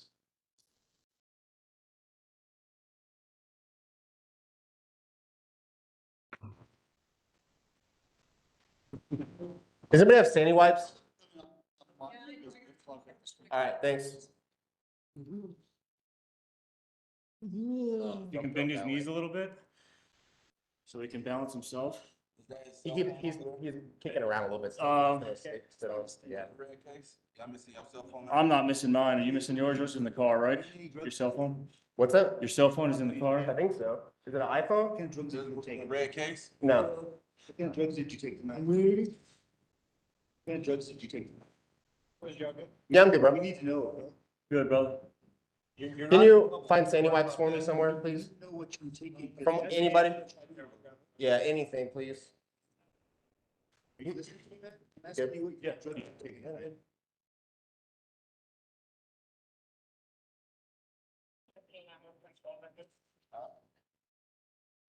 Here you go. Dr. Mitchell, what, if anything, stands out to you about Mr. McClain's medical condition here? He's deteriorating. He's no longer talking. He's not as communicating with the individuals that are around him. He's not pleading his case anymore. He's somnolent. He's sleepy. And so this is the evidence that I've talked about, where that acidosis and that hypoxia is really now catching up to him in these moments. And let's, when we're talking about that somnolence, let's take a look at exhibit 184, Sergeant Leonard's camera, starting at 50 minutes and 20 seconds.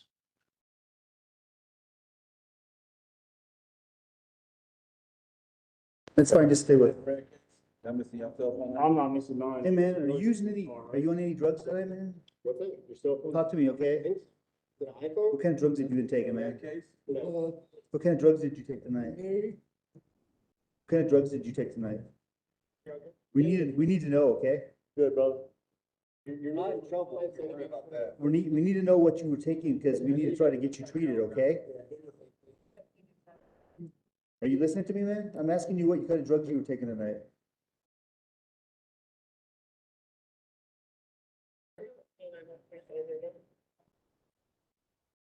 Here you go. You're right. Whose is this? Mine.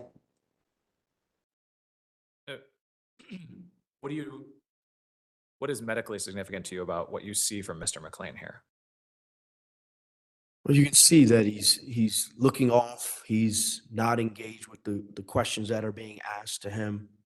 Um, um, it's clear that he's changed from the questions that he was being asked when he first was encountered to the questions that he can be asked and answered now. Um, so he is in distress. He is succumbing to the hypoxia and the acidosis and the aspiration that has led him into this moment. Let's go back to where we left off with Exhibit 178, Mr. Rosenblatt's camera, starting at 5140.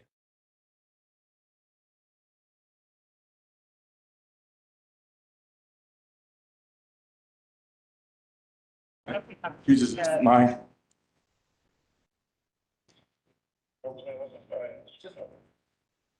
It was recording. I just shut it off because it's split in half. So something fell out right here on the grass, but I don't know what it was. Probably looks like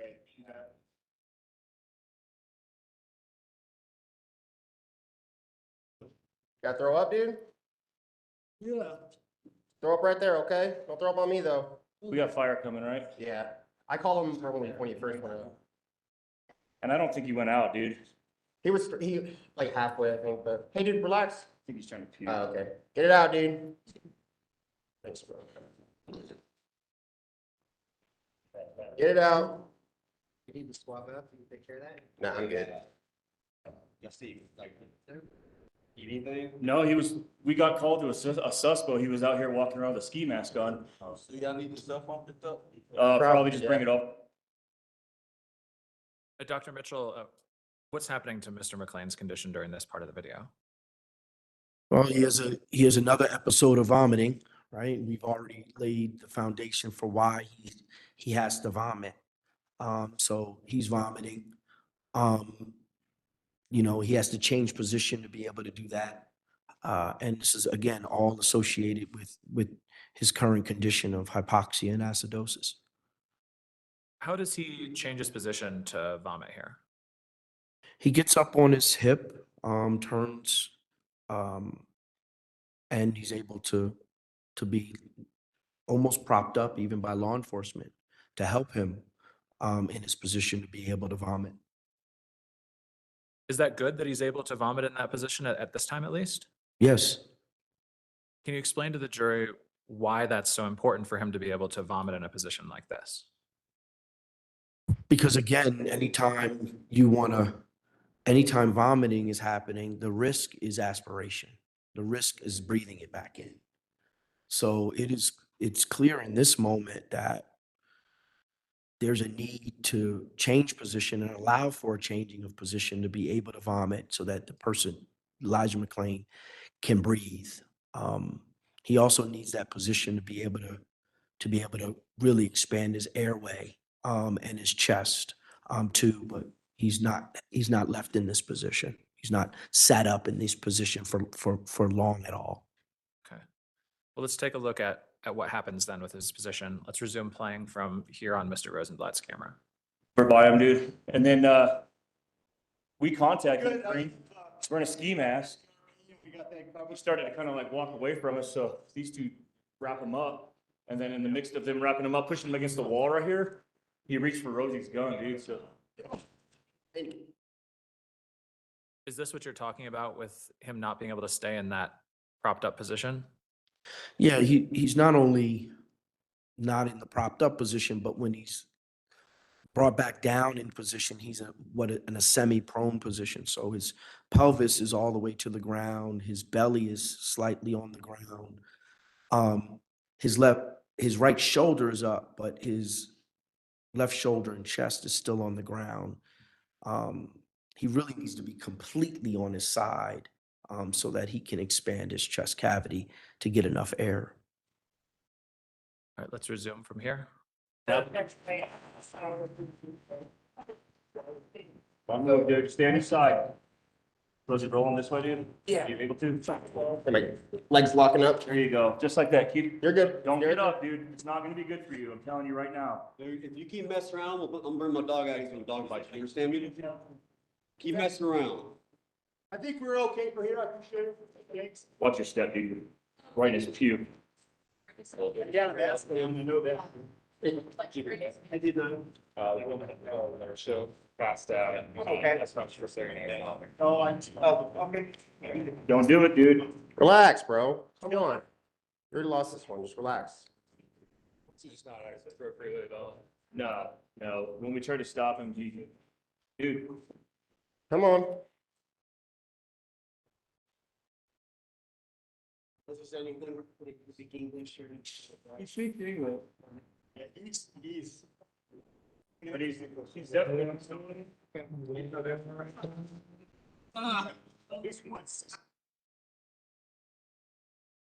What's important to you medically about what's going on with Mr. McClain here? Well, his condition isn't changing much. I mean, he's still somnolent. He's responsive to pain. You can hear him say that. So he's repositioning himself. Again, what's most important is that for me is that he's not getting back to his baseline. He has deteriorated away from the baseline that he walked into the situation with. And he absolutely needs emergency care. For somebody who's in Mr. McClain's condition right now, is it particularly important that he's able to breathe really well? Yes, Why is it so important that he's able to breathe really well in this condition? because we've already established his symptoms are suggesting that he's acidotic. The way we blow off acid is by breathing it off. I mean, he's already vomited all the acid that he has in his body out. So now he really needs to be able to breathe and be able to fully be able to breathe so that he can remove carbon dioxide, which is what the acid is in our body, and replace it with oxygen. Let's resume the video from this point. Okay, okay. Stop, dude. Well, chill out. You've already been told several times to stop. I can't fix myself. Ow. Leave him there until the.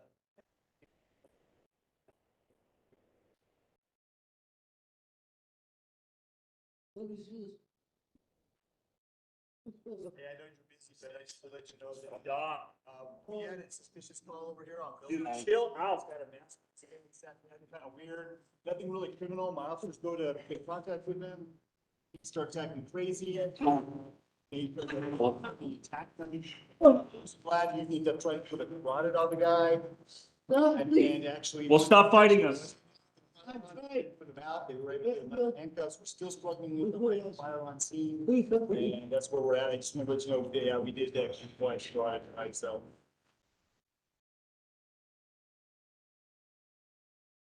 Dr. Mitchell, what's important for the jury to understand about what's medically happening to Mr. McClain here? Well, it appears that he's trying to get positioned to be able to breathe. What's also important is that now additional force is being applied here. Knee is being placed on his back. He's being held down on his right arm and chest, and his hand is being wrenched in order to be able to control his movements. He needs to be able to completely move his chest in order to gain enough oxygen. And right now he's not able to get that. Now, you mentioned, well,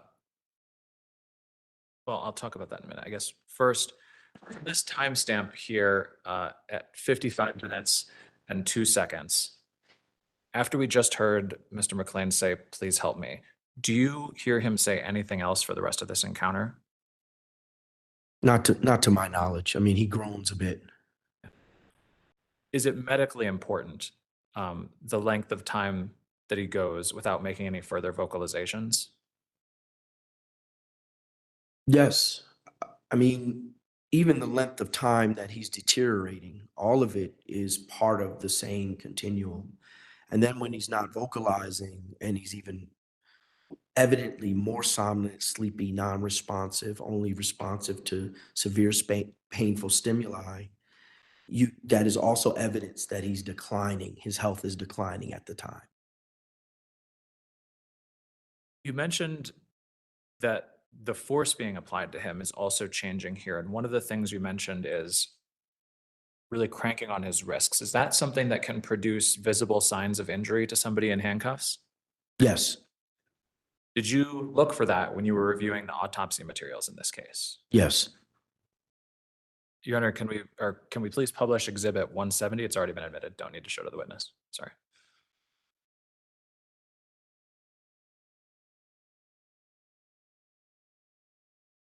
Can you explain to the jury what Exhibit 170 is? 170 is, if I can use the pointer and stand, Judge. You may. This is, looks like the right hand.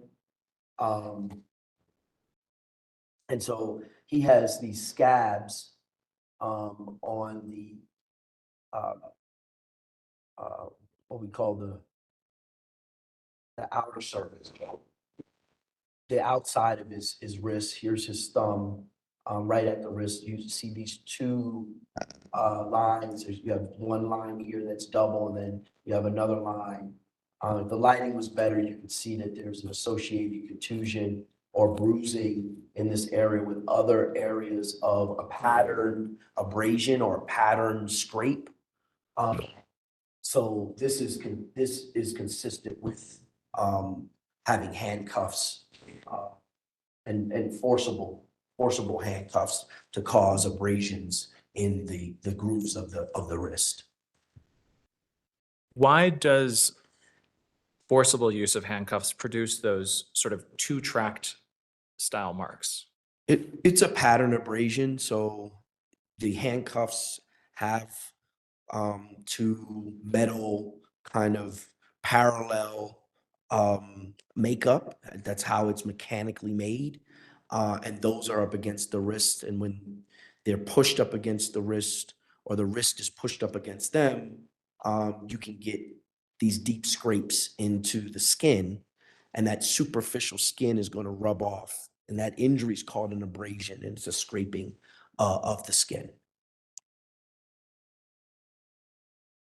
Let's go now to Exhibit 179, Officer Green's body-worn camera, starting at 55:35.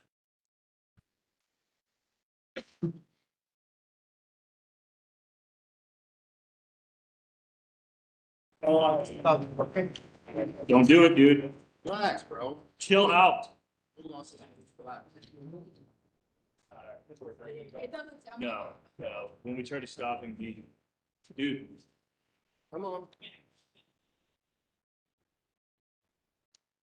So was this anything, was it English or anything like that? He speaks English, Yeah, he's. but he's definitely not stopping. He's not having. Okay, at least once successfully. Okay, Okay. Stop messing around, man. Chill out. well, we'll just leave him. You've already been told several times to stop. I can't sense myself. Ow! Just leave him there until the ambulance gets here, and then we'll just put him down to the,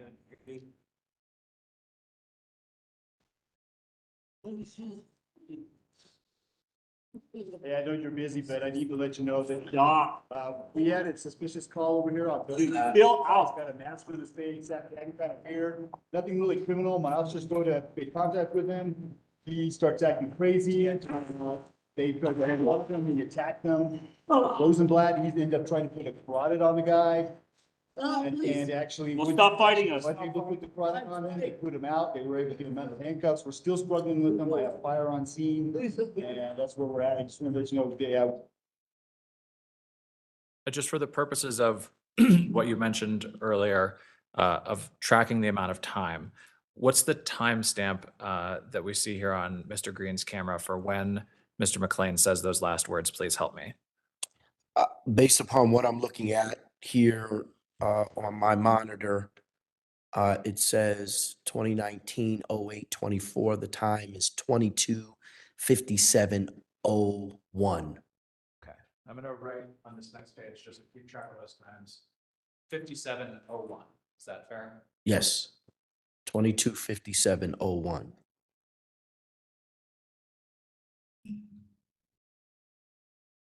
And for the record, I'm also writing Exhibit 179, since this is Mr. Green's body.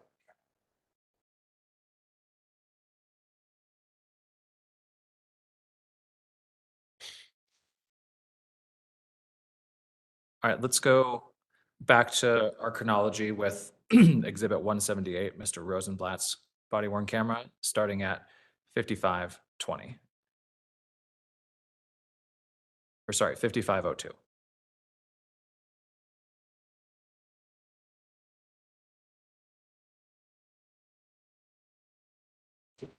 And the other one, I don't.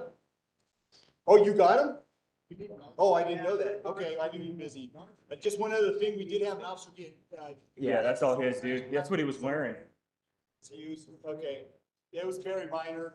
So when the ambulance gets here, we're gonna go ahead and give him. All the dogs are okay. Yeah, sounds good. Perfect, dude. Perfect. We'll give that a couple of minutes and then we'll put him on. Whatever he's on, he has incredible strength. Yeah, crazy strength. So, I had him in a bar hammer behind his back, yeah. and his arm was above his head, and he was still fighting. Is there anybody that can relieve me for a second? Spitz! Oh, we need somebody just to. You want to just get on for a sec so I can get up? I'm like cramping up. Okay.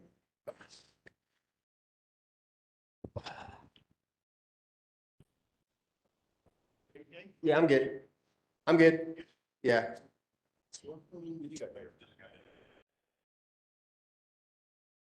Is there anything significant to you about Mr. McClain's actions or lack thereof here when Mr. Rosenblatt gets up and moves away?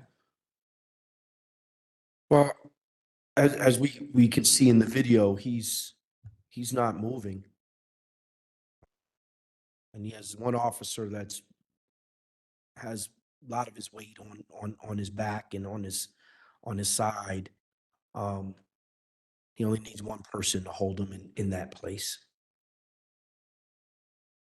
Now that Mr. Rosenblatt has stepped up, we can resume the chronology, but we'll go to Mr. Green's viewpoint. Exhibit 179, starting at 2257:53.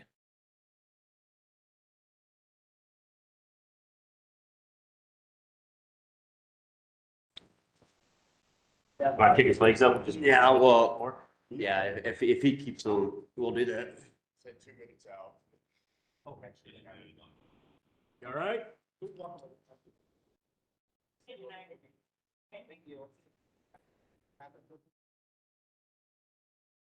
Dr. Mitchell, is there anything medically significant about the lack of response to that question? You all right? Yeah, I mean, he doesn't respond, which the lack of response to me as a medical professional suggests that he's not all right. But he doesn't respond.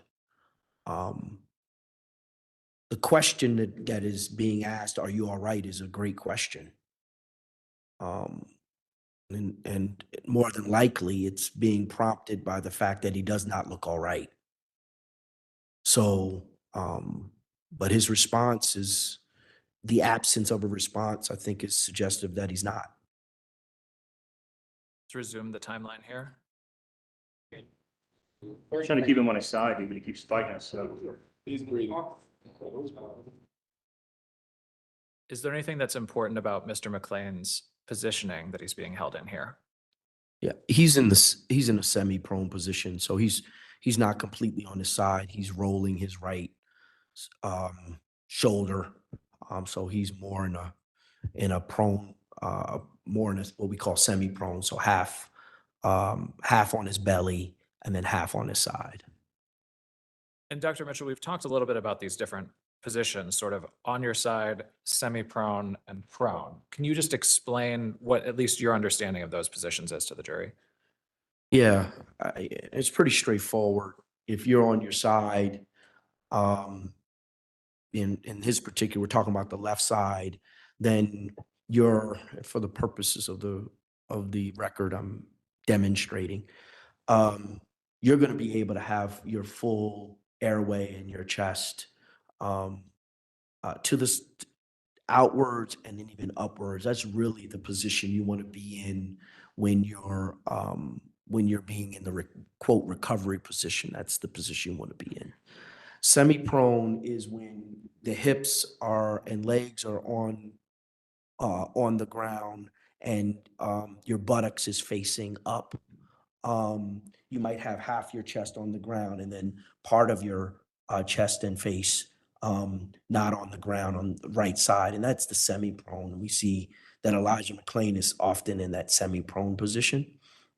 And then fully prone is you're faced fully down, your body fully down, your buttock in the air. That's a full prone position. Semi-prone can change because the head is on swivel. So you can bring your head up or you bring your head down depending upon the circumstances. So those are the different positions as I understand it. As somebody's body position moves from being on their side or the recovery position, as you described, to semi-prone or closer to prone, what, if any, effect does that have on a person's ability to breathe or expand their chest? Well, it does have an effect. I mean, anytime you're in anything other than an upright position, you're going to have trouble breathing. So even on your side, you're not going to breathe as well as if you're in an upright. But if you're on your side, you're going to breathe better than if you're in a semi-prone and better than if you're in a prone position, particularly when you have force being applied to you.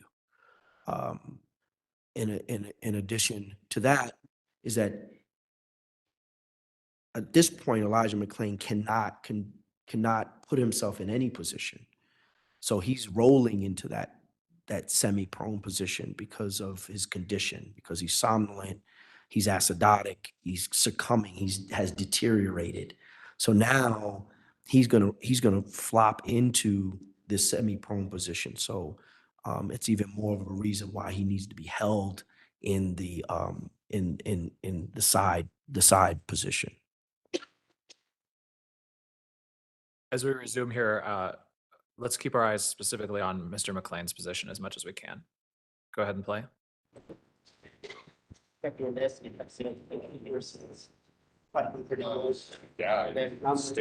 dude, don't do it. We haven't even got that far yet, man.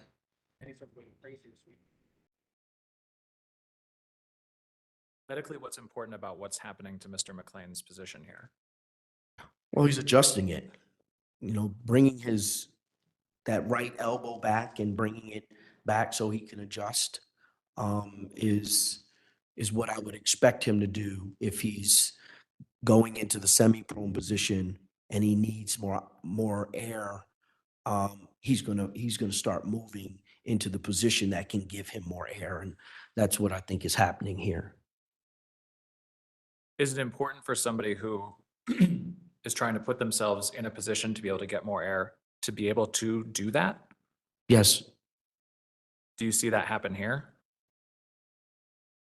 Well, he's admonished for getting in that position, but he's able to pull himself into somewhat of a more open position. Let's resume here. He's like saying stuff, he's holding his arms in, he's like, I don't know exactly what that is. My knee's on his elbow, dude. He ain't going anywhere. Frank, do you release? No, I'm good. I'm just gonna pat him down, make sure he doesn't have anything, 'cause we haven't got to that far yet. Pull him down, while he's, yes, he pulled his arms in the air, it comes out, and I don't remember. Okay, so.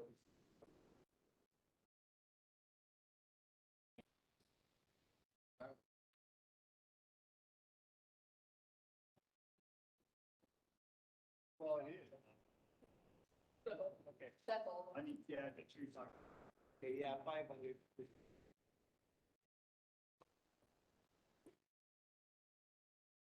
Don't do it. You're good.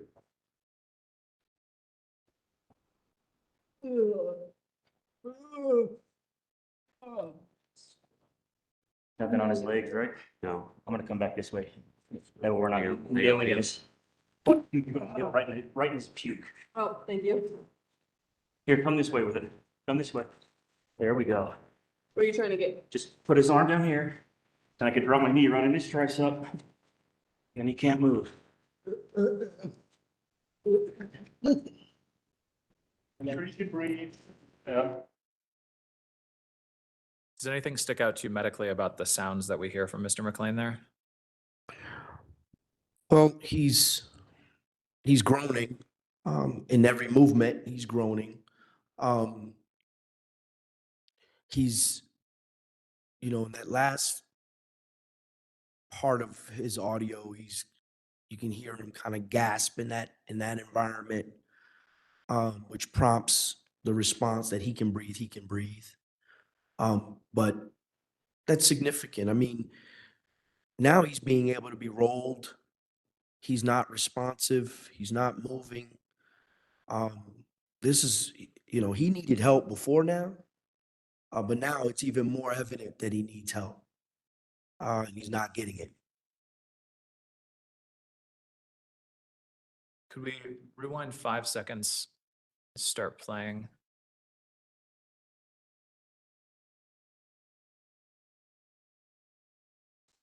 I'm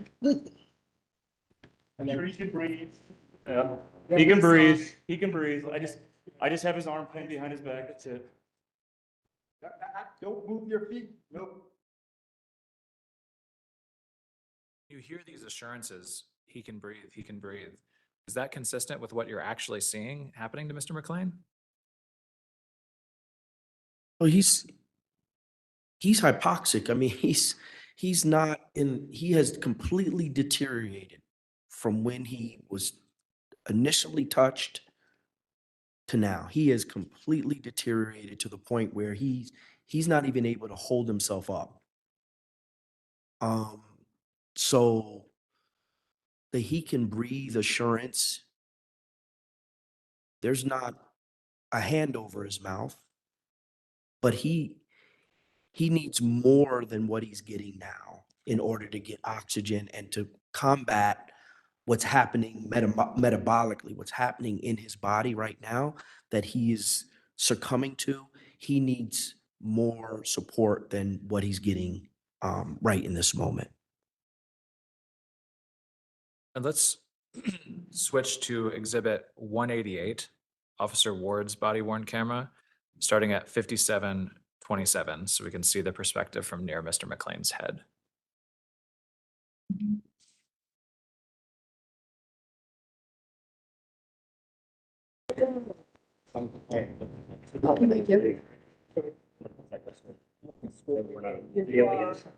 What you're gonna do right in his puke. Oh, thank you. Here, come this way with it. Come this way. There we go. What are you trying to get? Just put his arm down here. And I can drop my knee right in his tricep.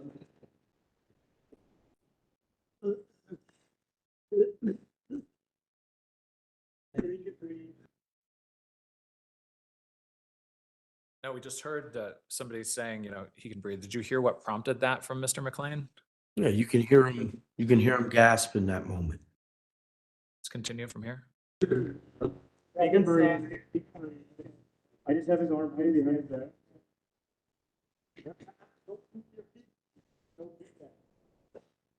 So if you keep his foot moving outwards, yeah, a little pressure on his ankle.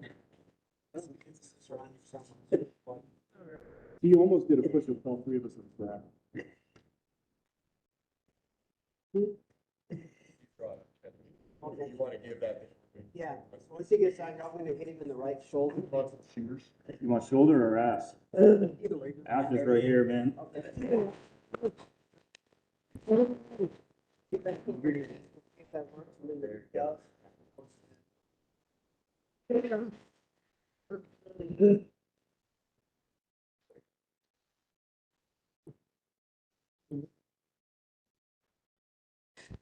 You good? Got it? Then you guys back right here. Yeah.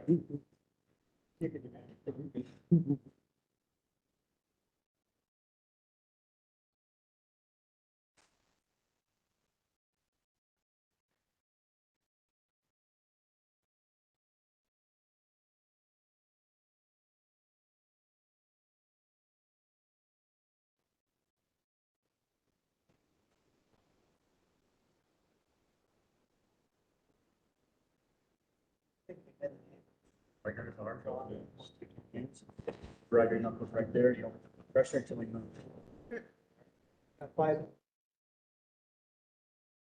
Dr. Mitchell, I'd like to draw your attention to Mr. McClain's position here. Were you able to see it in the 2 or 3 seconds before we stopped the video here, or would it be useful to take a look at that again? Let's see it again, please. Could we rewind 5 seconds, please?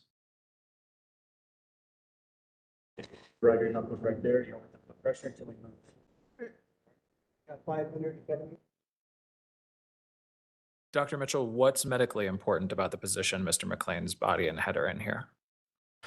Well, he's more in a prone position now. So you can see that you can even see his right shoulder is closer to parallel to his left shoulder. It's down.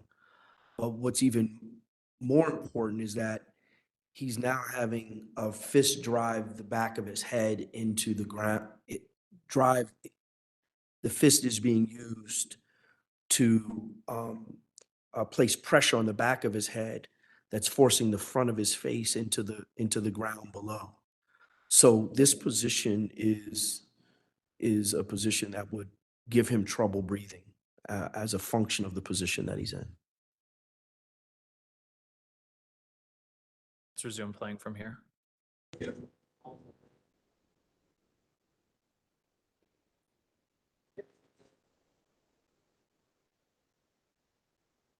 Drag it right behind his ear if he fights, all right?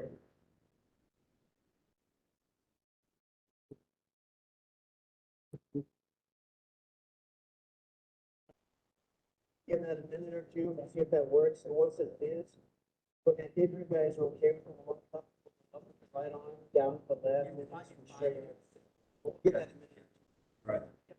Okay, Woodyard, Rosie, here in a minute, once this medicine kicks in, we're gonna uncuff and put him on the bed, and then we're gonna restrain him top point of his bed.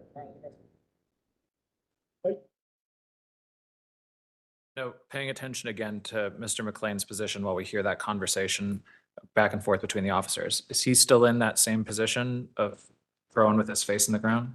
Yes. The longer he remains in that position, is it more dangerous for him? Yes. Can you explain to the jury why the longer he's in that position, it gets more and more dangerous?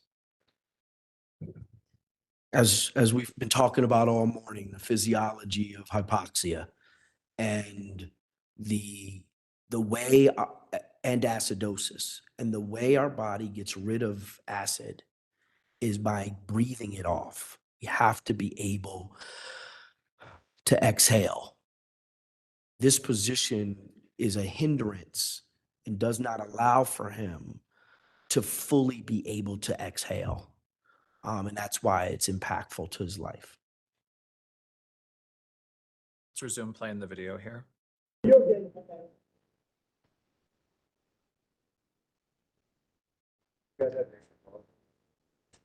My back felt right here, dude.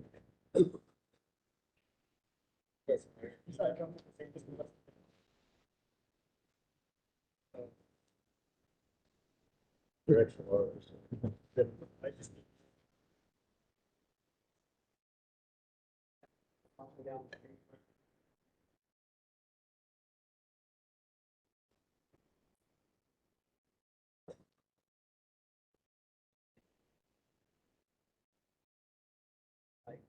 Still fighting.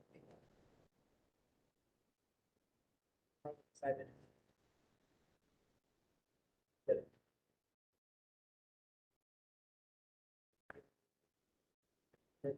Yeah, he's still right. Go ahead and,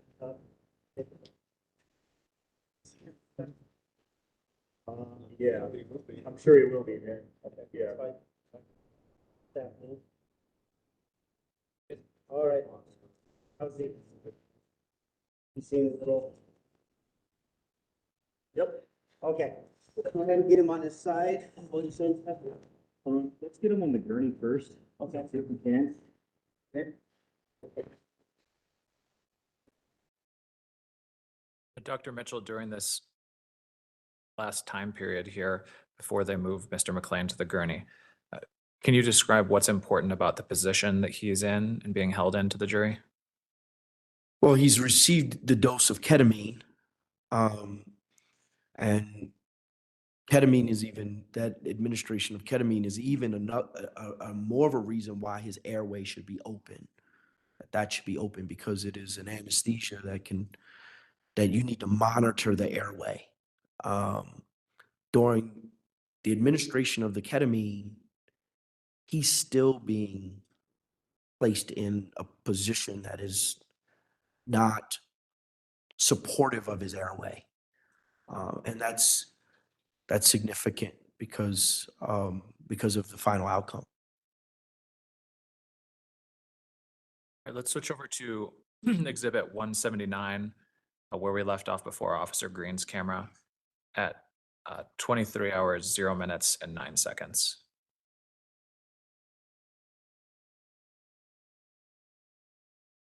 Don't move your feet. No, don't do that. So if you take his foot and angle it outwards. Yeah. And put pressure on his ankle. Well, you this is around yourself. He almost did a push-up with all three of us on his back.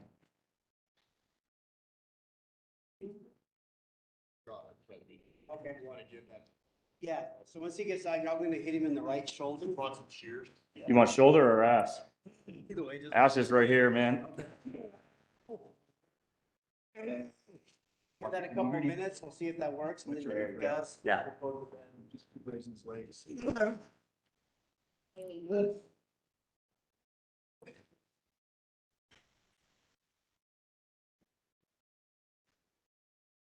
You good? Good. Matt, you got his back way? Yeah. Yeah. I'm kicking you, man. No, we're good. Yeah. Okay.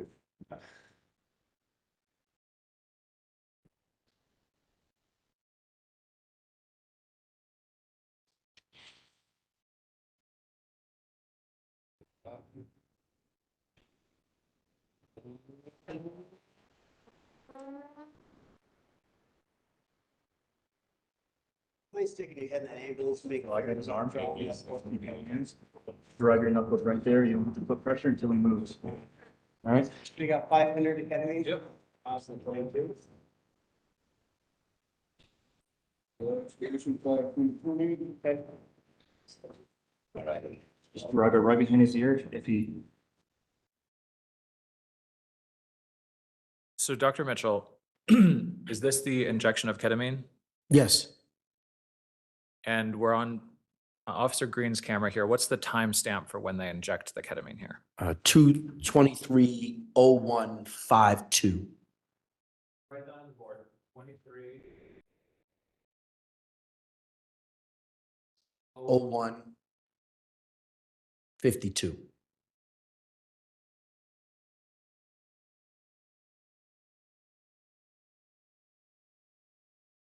So based on the timestamp that we marked earlier of Mr. McClain's last words, please help me, until he gets the ketamine, how long has he been, how long has it been since he's last vocalized any words? Now I'm doing math. 4 minutes and About- 41 seconds, 51 seconds?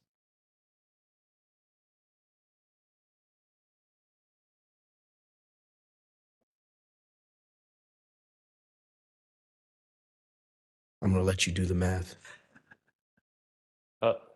If it was 57 minutes before and it's 1 minute now after, would that be 4 minutes? Yes. And then for the seconds, if it was 1 second before and it's 52 seconds now, would that be 51 seconds? Yes. So 4 minutes, 51 seconds? Yes.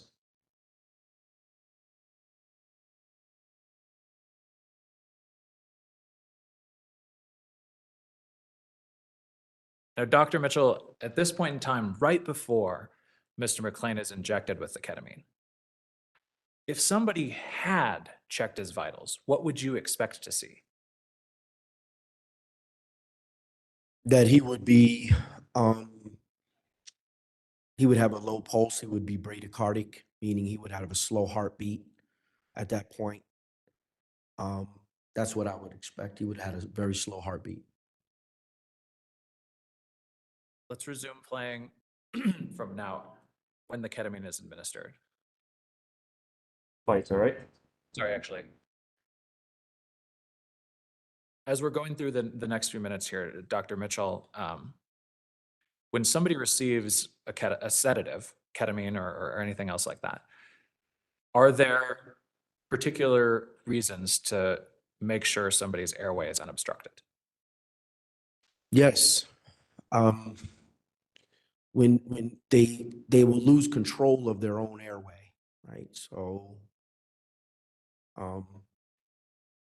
that cough reflex, the ability to know that you have secretions coming into the back, into your throat, all of that will be either absent or not as responsive. So you want to make sure that that person's mouth is clear, and that their airway is clear before and after you administer this type of medication.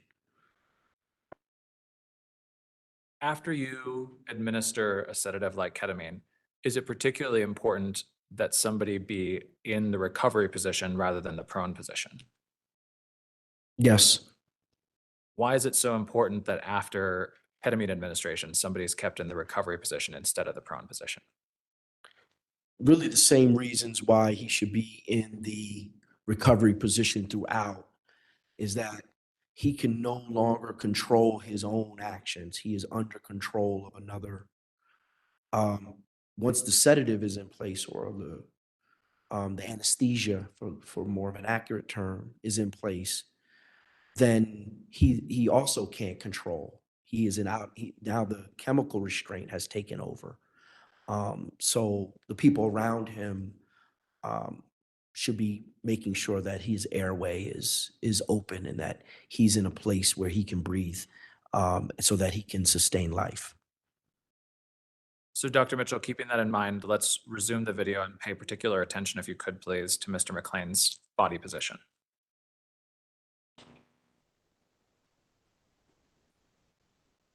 You always have to be on floor.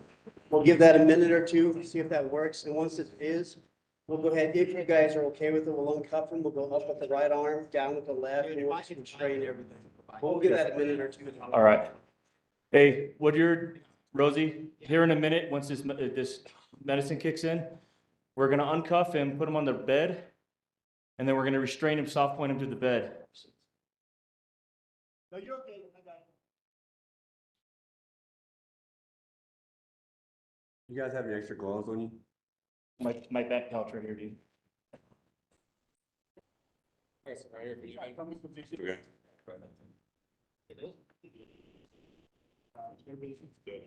They're extra large, just so everybody can fit them, but Just to fill you in, we was contacted while walking down the street wearing like a wrestling mask or something like that. All these guys to getting down and getting in. No pain compliance there, so you limits, we can still fight. We still fight when we got here. Super diet, attack, probably. So I was excited and moving, that's why I was getting the 5 or so. We have no idea as far as the so we're gonna give him maybe another minute. It looks like it's starting to kick in. Yeah, he's snoring. It's ready. We'll go ahead and uncuff and take him up to you. Is he in custody or? yeah, Sure you will be, I'm sure he will be, man. Okay, Yeah. that's fine. So I can let the hospital staff know. if he's not already. All right. How's he? You seem a little, Yep. okay. We'll go ahead and get him on his side and we'll just uncuff him. Let's get him on the gurney first. Okay, if we can. Okay. Be good. Careful, Yeah, careful. he's definitely. All right. Now, Dr. Mitchell, from now having seen both angles of Mr. McClain's body position, is he kept in that same position from after ketamine until they move him to the gurney? Yes. Is that prone position that you were describing? Yes. Now, if we could please publish to the jury Exhibit 281, page 119.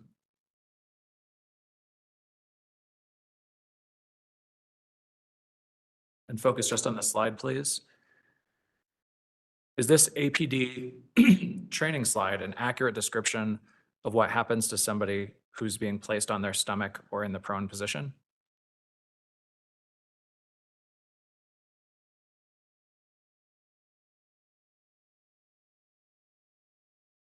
Yes. Is this an accurate description of what we saw happening to Mr. McClain in this incident? Yes. What medical effect does that have on him? If you're not able to breathe and take in oxygen, that's incompatible with life.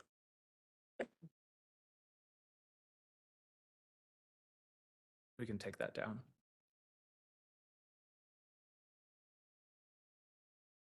Now, in the course of your work in analyzing Mr. McClain's breathing and looking at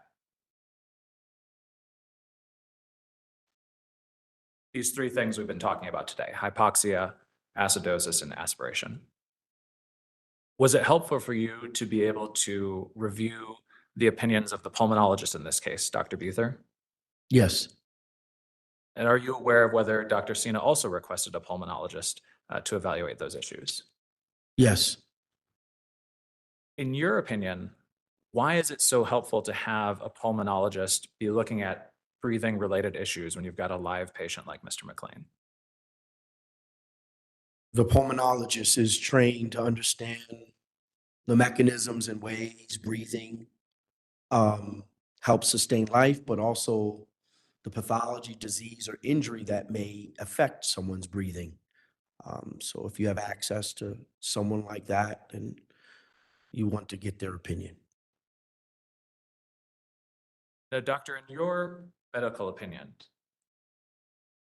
if we'd been able to stop time before Mr. McClain got that ketamine shot, when he was being held down in there on the ground, are you able to say whether he would have been able to survive or not? No, I'm not. Why is that? Before he gets the ketamine, he needs help. His baseline is, gone. He's to a place where he's deteriorating. So he needs help. So no matter, for me, he needed help before the ketamine and he needed help after the ketamine. So I don't know if he had gotten help, whether or not he would have lived or not. I don't know if he would have died if he didn't get the ketamine. I know that all of the things that have happened, the ketamine did not absolve the things that happened before the ketamine from its effect on him. I think that it was all of it that led to his death. So I really can't tell you if something would have happened differently than he would have lived, other than if he had gotten care earlier before the ketamine, and it would have been a better opportunity for him to live. I don't know if he would have. In your expert medical opinion, did the injuries that Mr. McClain was suffering at the hands of law enforcement contribute to his death? Yes. Why is that? Well, again, all of the things that we talked about, the hypoxia, the acidosis, the aspiration, that vicious cycle of hypoxia and acidosis that he was in, all of that is going to affect his heart. All of that is going to affect him and his ability to live. That violent restraint and subdual is definitely contributing. If that violent restraint and subdual doesn't happen, then I believe he's continuing to walk home, and he's alive today. I want to talk about one last short video clip of Mr. McClain being loaded onto the gurney. Could we please play exhibit 181, starting at timestamp 23:01 and 20 seconds.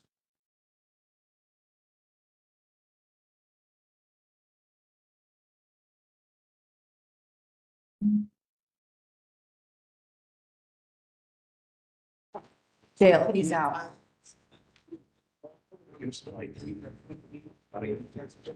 Okay. Have that ready too. Good. Do I go first? Hey, Woodyard. Yeah. So you grab this. I got it. Take it back down, or go up, straight up. Dr. Mitchell, what was the medical significance of the material that we see coming out of Elijah McClain's nose and mouth there? Well, you can see that he has mucus, he has vomitus in his nose and mouth. This mucus and vomit, this was in his mouth when he was lying on the ground. It's coming out because of how he's being leaned forward. So again, his airway is not clear. And so that puts him at higher risk for aspiration. Is this material that we see streaming out, is this material that he had aspirated, or is this material that had been pooling somewhere? This is material that's in his nose and mouth. Aspiration is already in the lung. So this would be material that he could further aspirate, or he had aspirated, but it's material that's in his nose and mouth. When would this vomit and other material have been accumulating in his mouth and nose? That would be during the time that he is. We're getting into speculation at this. I can rephrase. Response. All right, rephrase. Dr. Mitchell, if you can say from a medical perspective, when would this material have been pooling or collecting in his mouth and nose? It would be during the time that he is being restrained on the ground, from the beginning and the vomitus with him having the mask on, to when you see it coming out of his mouth. And we've seen him throw up multiple times while he's in position and while he's in interaction. So it would have been during that time frame that it's finding its way into his mouth and nose. When is the most dangerous time for this material to have been accumulating in his mouth and nose?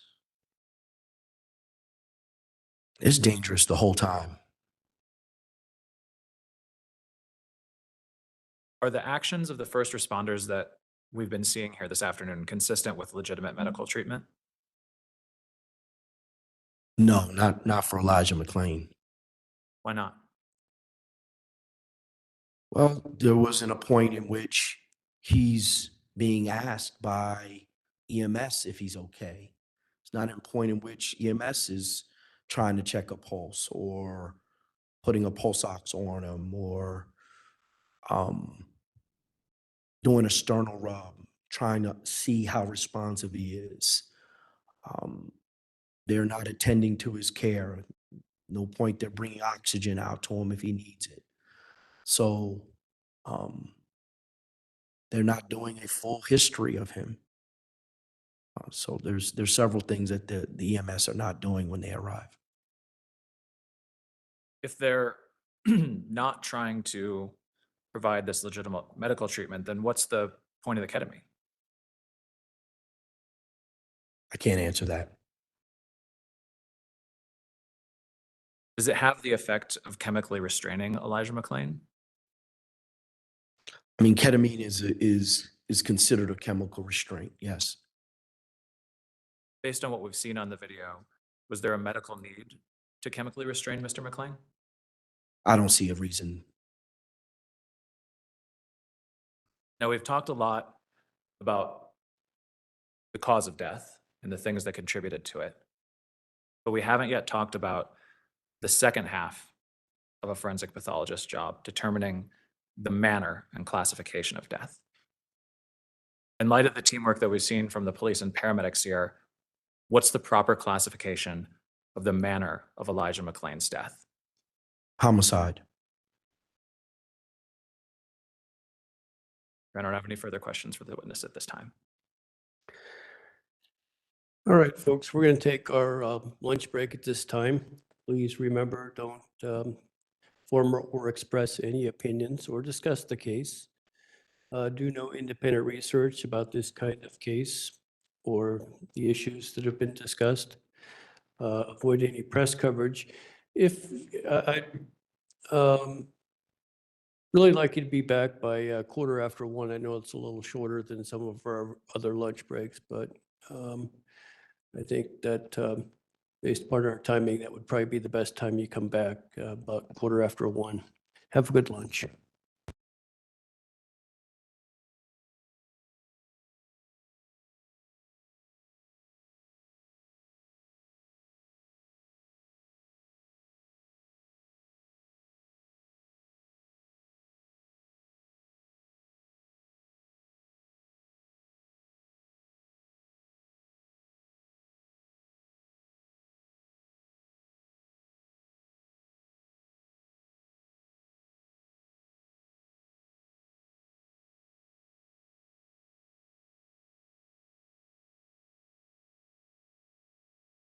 We take our break?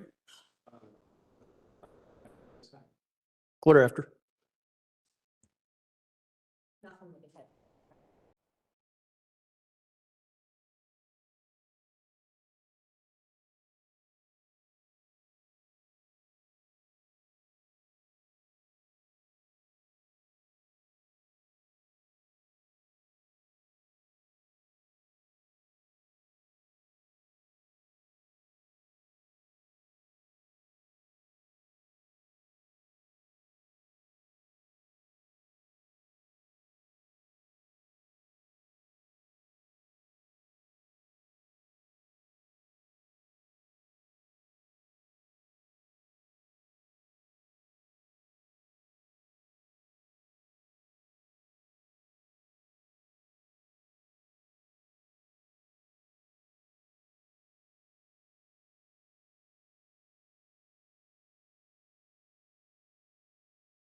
think they should be on their way up.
Please be seated.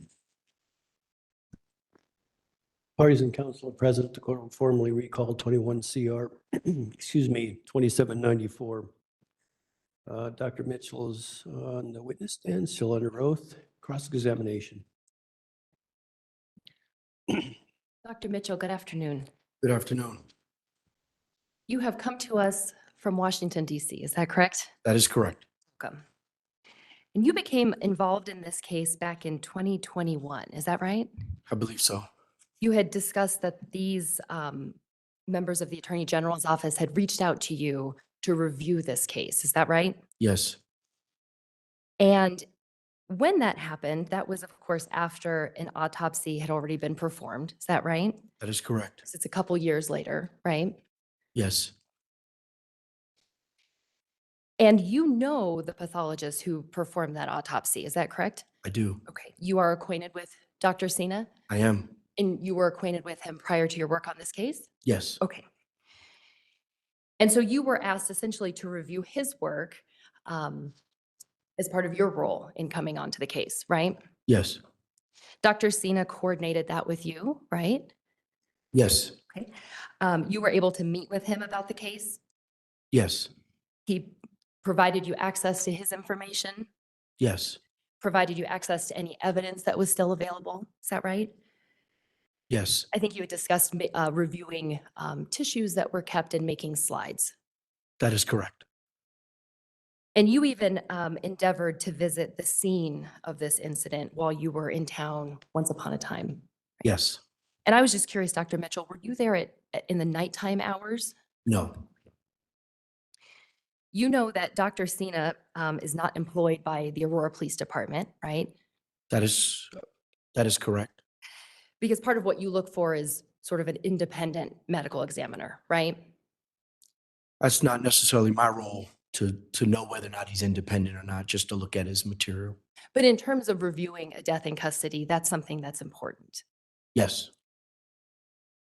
And I think you have also said that you have, you know him and you respect him as a pathologist. Is that fair? I do respect him as a pathologist. Now, at the time that you began your review, there had been an autopsy done, an autopsy report completed, and Dr. Sina was also in process of reviewing his work again. Is that right? When I'm not sure what process he was in when I came on board, but the former that you described, there was definitely an autopsy report that was already generated. Yes, Okay, and you were asked questions on direct examination about Dr. Sina's amended report and findings. Do you recall? yes, Okay, and so you're aware that he in fact issued an amended report after some additional review, correct? yes, You discussed on direct examination the very high level quality of your work and sort of the standards that you brought the DC medical examiner's office up to when you took over, right? yes, I did. And so here in this case, you and Dr. Sina came to what you have described as very similar findings. Did I hear that correctly? Yes, you did. You have said in the past that you agree 100% with the cause of death Dr. Sina identified. Is that fair? I believe I've said that. You know, and you referenced that Dr. Sina noted, also referenced forcible restraint as a circumstance in his findings, right? Yes, he did. And you, of course, have also noted and referenced, now your wording, I want to be very careful, is violent subdual and restraint by law enforcement. That is also something you noted, right? Yes, And clearly we know that there was a struggle between police officers and Elijah McClain, right? there was one. And that's really not subject to any dispute. Would you agree with that? I don't know if it's the dispute or not, but I agree with that there was a violent restraint. Absolutely. And you were saying earlier that you wrote this down. When you were being asked about Dr. Sina's findings, you were asked to sort of clarify or compare the findings because Dr. Sina had said ketamine, well, I have it written down somewhere. You said complications following acute ketamine administration during a violent subdual and restraint by law enforcement and emergency response personnel, correct? Yes, And Dr. Sina had used the words following. He used the words ketamine toxicity following forcible restraint, correct? I'm sorry. If you could repeat the question, I apologize. No problem. Dr. Sina used the word following restraint, whereas you used the word during restraint. Do you remember that line of questioning on direct examination? Yes, thank you. So it's sort of a matter of timing in a way. Is that right? Yes, And you had also said on direct examination, when you were being asked to sort of compare your opinions, you said both of us believe, as per what is written, that it was the restraint and the ketamine is what killed Elijah McClain. Do you remember testifying to that before lunch? yes. In fact, Dr. Mitchell, Dr. Sina, whose report you have reviewed, was very clear that he was not willing to say that the restraint contributed in any way to the death. Do you recall that? Yes, Dr. Sina wrote in his report, I have seen no evidence that injuries inflicted by the police contributed to death, right? Objection misstates the evidence. I'm reading right out of his report, Your Honor. All right, what, do you have, is it displayed for the witness?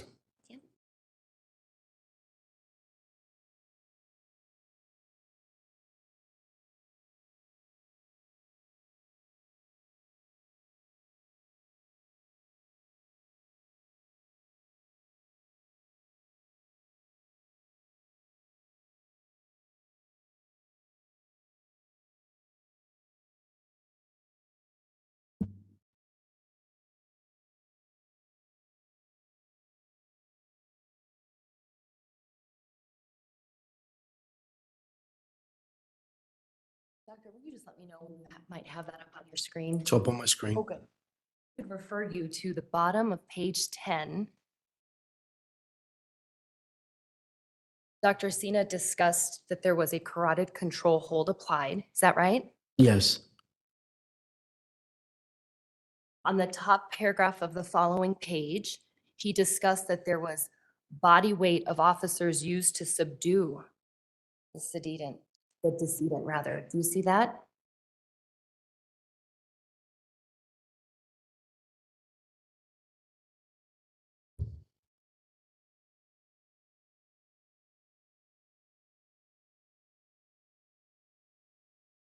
it says, in addition, during restraint, the body weight of the officers was used to subdue the decedent. Yes, sir. And then the very next sentence reads, however, after this weight was removed, the decedent was still alive and able to speak. I have seen no evidence that injuries inflicted by the police contributed to death. Yes, I see that. So I just wanted to clarify because when you were testifying earlier, the language is so similar between you and Dr. Sina, correct? Yes, So when you were saying earlier that both of you believe that it was the restraint and the ketamine that caused death, that is actually not Dr. Sina's opinion. Would you agree with that? when I was being asked about the cause of death, and our distinguishing factors, I said, as it relates to the cause of death line, the fact that it was included on the cause of death line, that we both agreed that the restraint and the ketamine played a role in the death or caused the death because it sits in his cause of death line. So his cause of death line calls for it. But yes, in his report, he says there's no evidence of it to support it. And so, Dr. Mitchell, you are not aware that he has testified or been very clear that he is not willing to connect those dots. Objection speculation. I'm not asking him to speculate. I'm asking whether he's aware of the expert's opinion that he was asked about. Sustain, you can rephrase. So when you were asked earlier about your coordination with Dr. Sina and how your report sort of compares to his. My question is, if he has said, I'm not willing to connect those dots, Sustained. you believe that you and Dr. Sina have the same opinion in the case, Dr. Mitchell? We have a similar opinion. Dr. Sina's report, after he amended it, his manner of death, while the cause of death is, I think you agree, the same as yours, the manner of death remains undetermined, right? His manner of death is undetermined, yes. Undetermined because he could not determine whether restraint contributed to death. I don't know exactly all the reasons why he makes it undetermined.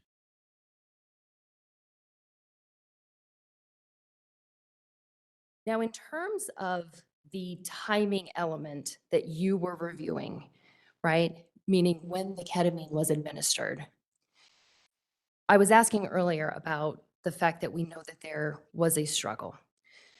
The struggle with police preceded the injection of ketamine. Would you agree with that? Yes, Because at the time that the ketamine was injected, Mr. McClain was restrained, right? yes, he was restrained by then. But he was not fighting with the police at that time. And he was not fighting with the police at the time, yes. The struggle had happened earlier. There is a struggle that happened earlier, yes. Thank you. When the ketamine was injected, we have seen the video, he's on the ground, correct? Yes, He has been subdued. yes, You were asked questions about the fact that it did not appear he was moving very much, correct? that is correct. The struggle that we're referencing earlier is sort of at the outset of the encounter with police. Would you agree with that? The struggle is in the beginning of the altercation, yes. I appreciate that. The struggle was in the beginning. It was actually about 13 minutes prior to him subdued on the ground receiving ketamine. Would you agree with that? That sounds about right on timing. I don't have the exact timing, but yes, Sure, I appreciate that. Mr. McClain was in handcuffs while the ketamine was being administered. Is that right? yes, And we know that after that struggle with the police, after he had been handcuffed and was on the ground, he was overdosed with ketamine, right? yes, he was. And after that struggle with the police, while he was on the ground, he was alive. Yes, he was. You have opined that he needed medical attention at that time prior to the ketamine, right? Yes, That based upon the review that is pieced together camera by camera, there is a deterioration along a continuum. Is that understanding of your opinion fair? yes, And the idea is that if someone needs medical attention, we hope that that's noticed, right? yes, Because if someone needs medical attention, the idea is that someone will call for someone who has medical expertise to come and help, right? yes, Because we've talked about how someone struggling with police can become acidotic, right? that is correct. And we saw a slide about how police officers are trained that when there's a struggle with a suspect or a subject, that something like acidosis may occur, right? We put that slide up earlier. Yes, And I think, I'm not sure if this slide was put up, but we talked about hypoxia, right? we did.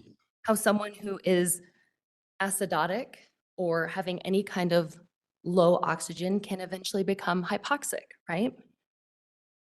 The hypoxic precedes the acidosis. So they're hypoxic and then they become acidotic. Okay. And so the idea is that when these things are happening, police officers are trained to potentially recognize them, right? I don't know exactly how the police officers are trained. Well, when you are asked about someone looks like they may need medical attention, the idea is that someone's getting the person help, right? That is correct. And so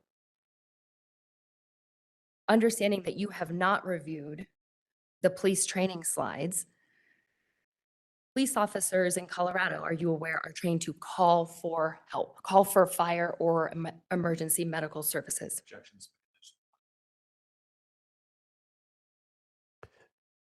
Sustain. Doctor, I'll ask you this way. If it becomes apparent that someone may need help, what would you expect someone to do in that circumstance? To either directly assist and or call for help. Perfect. And we see in these video footage clips that help was called for by police. Yes, I believe EMS was called. And we heard that you were asked to sort of identify when it becomes apparent that Mr. McClain needed medical attention. Do you remember that line of questioning? Yes, I believe so, yes. Because it became, in your opinion, somewhat more apparent over time, right? Yes, And the call for medical actually came very early in the encounter. Do you recall that, hearing that? yes.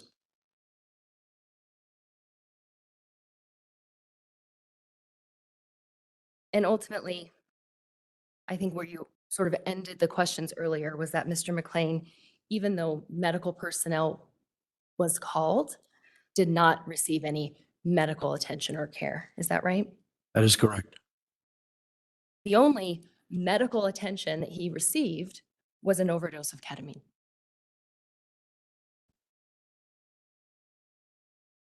I guess that's true. So you were asked, we kind of started, or Mr. Slaughtower started your testimony asking you if there's a direct causal link between the law enforcement actions in this case and the cause of death. Do you remember being asked that? Yes, And you answered, and forgive me, I'm paraphrasing, so I'm stand to be corrected. You said, when asked to explain, there was an altercation with law enforcement. Mr. McClain was put into a carotid neck hold. And that initial altercation led to, he started progressively getting worse. He vomited. He aspirated several times. He received a high dose of ketamine and he died. Is that a fair chronology of what you explained?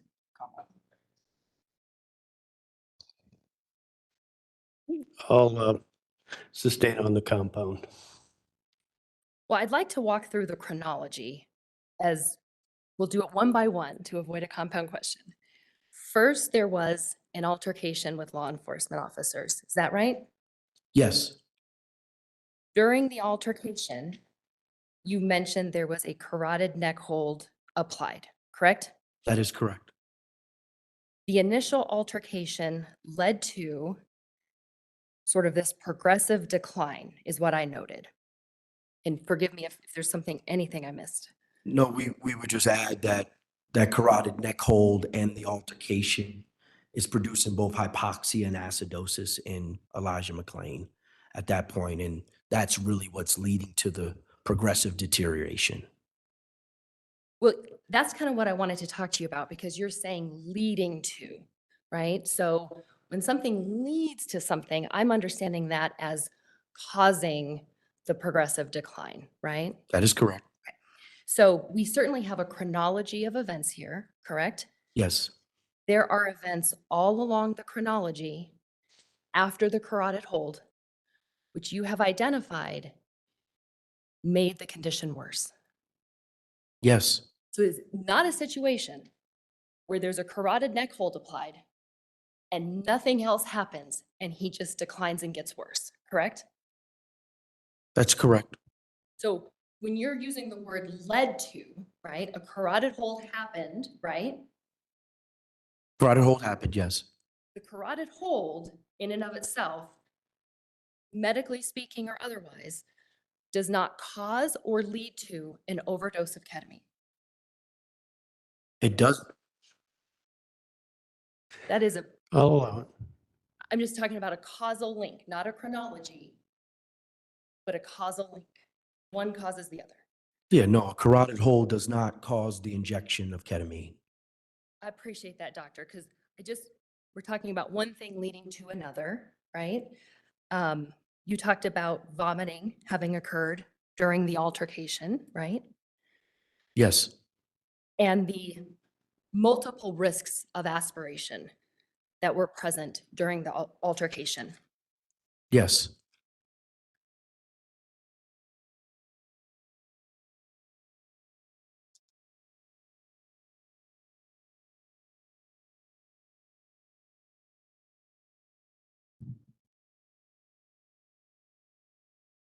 The sort of characterization of this is one altercation. I want to ask you a couple of questions about that, if that's okay.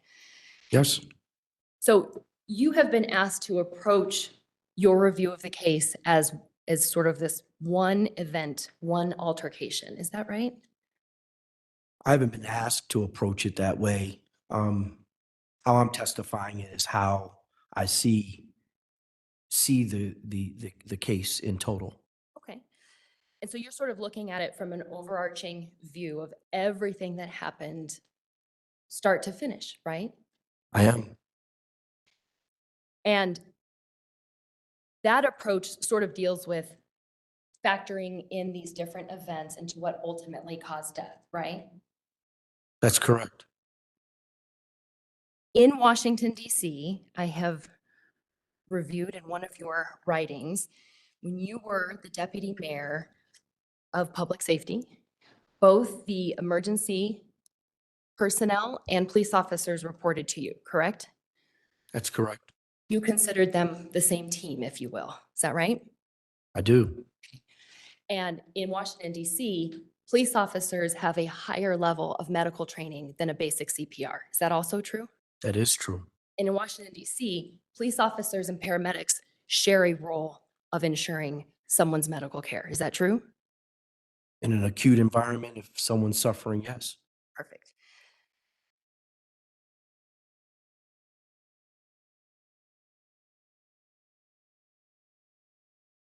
Coming back to these various factors that we have been discussing throughout the case, and you have to forgive me, I'm learning as we go about acidosis, aspiration, and hypoxia. With respect to acidosis, you would agree that there's no way to measure the severity of that from watching video footage. Is that fair to say? No, I would disagree with it. I think you can see the effects of acidosis in someone watching video. You can see the effects of it, or you can measure the severity of it. Well, if we're talking about measurement in the form of laboratory measurement, no, I cannot measure the acid in someone's body by watching the video. If, again, going back to what you were asked about, having reviewed Dr. Sina's report, if he says there is no way to measure acidosis or know the severity of it, it sounds like you would disagree with that. I don't exactly remember where in his report he says that. Okay. But again, the term measure is if it depends on what we're giving the definition of measure. So if anyone, Dr. Sina or otherwise, are suggesting measure is an actual laboratory value of acidosis, then that is correct. I'm not going to be able to see that. But if we use the term measure on observing the decline of Elijah McClain after the altercation, then that measure is a visible measure. And that, of course, is, you can do that because you have a very specific medical expertise. Would you agree? I believe I can do that. Yes. Well, you're a doctor. I mean, you can recognize symptoms, medical symptoms. Absolutely. We've talked a lot about aspiration and all of the different risk factors that were present during this continuum, right? Yes. And you were shown that mask that Mr. McClain was wearing at the time, right? Yes, I have. We see that there is what appears to be vomit inside the mask, right? Yes, And looking at it up close, it's sort of this thin layer spread out along the inside of where the mouth would be in the mask. Is that fair to say? that is correct. Now, we're looking at that mask 4 years later, right? Yes, So where that vomit once was or how much of it, we don't know for sure, right? it could have been more. Could have been more. Don't know. That's correct. We know that the mask was on for a relatively short period of time during this continuum, correct? Yes, I would say that. Because in terms of when we hear that initial struggle that we listened to earlier, that's about 2.5 minutes. Is that a fair estimate in your mind? I guess that's a fair estimate, yes. And the first we see Mr. McClain after that initial struggle, the mask is not on. That is correct. How and when the mask came off, you do not know. I do not know.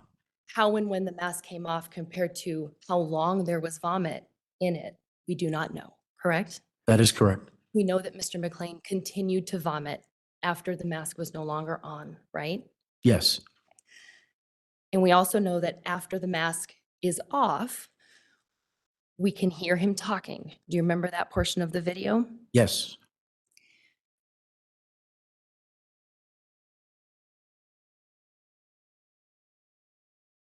If we assume, and they're tucked under here, but all three of these medical issues occurred, the acidosis, the aspiration, and the hypoxia. None of those alone would have caused death. Do you agree with that?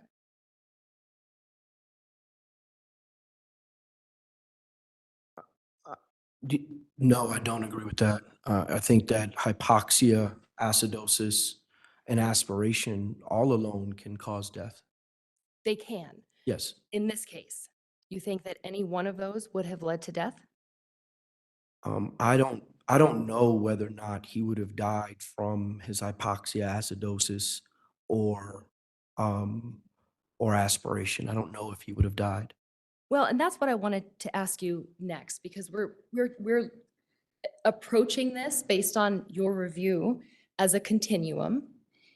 And so at the moment, prior to ketamine, when we are dealing with the potential, and in my question, assuming true, acidosis, aspiration, and hypoxia, what I hear you saying is in this particular case, you cannot say that those three factors would have caused Mr. McClain to die.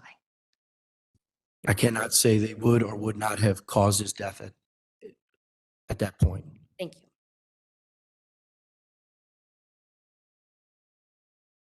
You have said that you cannot state, and you have not stated, that Mr. McClain would have died only from the police encounter. Is that consistent with what you're telling us today?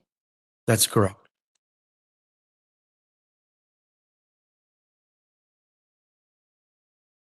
With respect to the aspiration, which there is physical evidence of in Mr. McClain's lungs, right?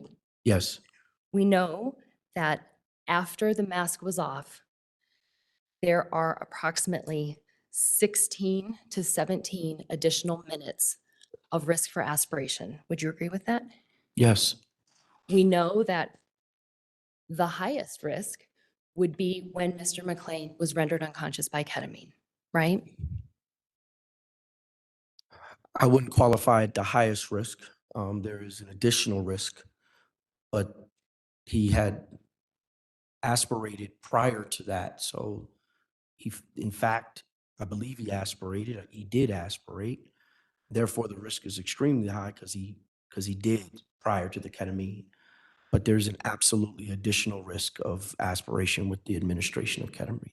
Well, and you remind me to ask this question a little bit better, because aspiration, like all of these things, is sort of on its own spectrum, if you will, right? It's not always the same amount. That is correct. You can have a low level aspiration event, correct? Yes, And you can have a very high volume aspiration event, correct? that is correct. And so certainly when you were asked those questions about how we can see the vomitus spilling out of Mr. McClain, as he is unconscious and being put flat on his back on a gurney, that would certainly be a high risk for a high volume aspiration without airway protection. Would you agree? Yes, yes, I would agree that it's a high risk without comparison to the others. So by itself, it's a high risk for sure. And that's why there's this requirement of monitoring, right? Yes, That's why medics are trained to protect the airway with the use of ketamine, correct? that is correct. You would expect, particularly when vomitus is visible, that would signal to a paramedic to protect the airway. Yes.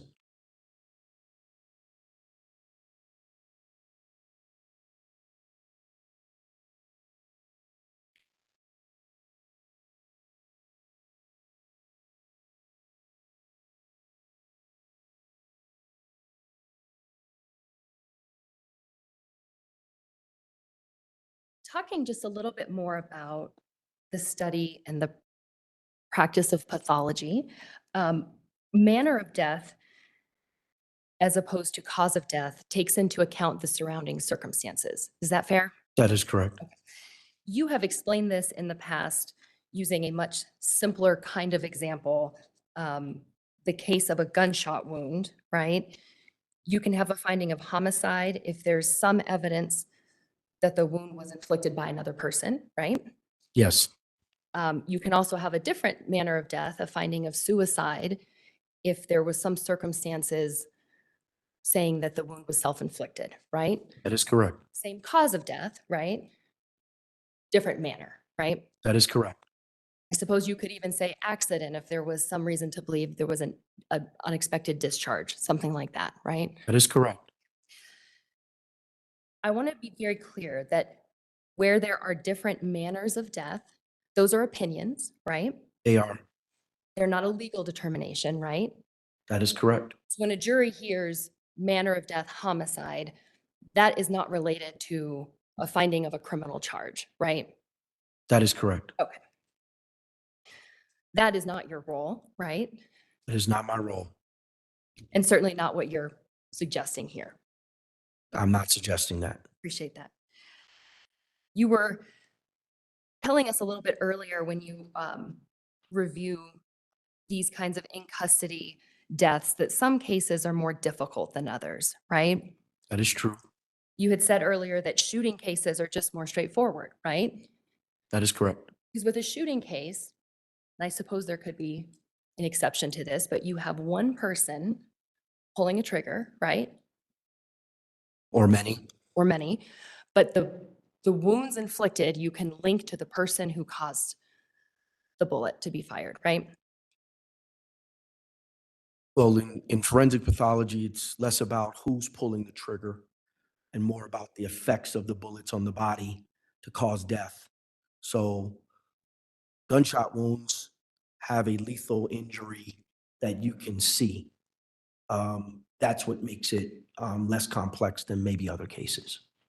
Well, and also cases where there's just one person who causes death, that's a lot more simple, right? In any case, if it's only one person that's involved in the death, it may be simpler depending upon the injuries. If I have a multiple gunshot wound case and there are multiple shooters, that doesn't make the cause of death and manner of death any more difficult.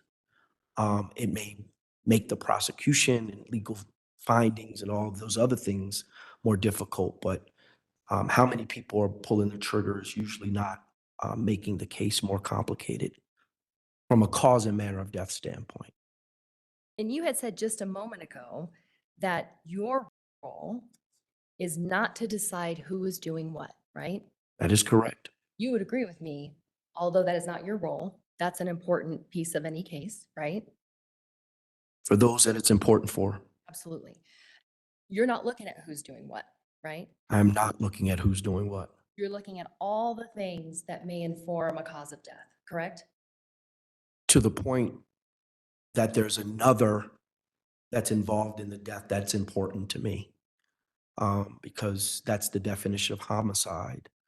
But beyond that, it's it's um, it's not as important. And in this case, as you know, we have multiple people involved, correct? That is correct. Multiple people doing different things, correct? That is right. Multiple people doing different things at different times, right? That is correct. Across a continuum, correct? Yes.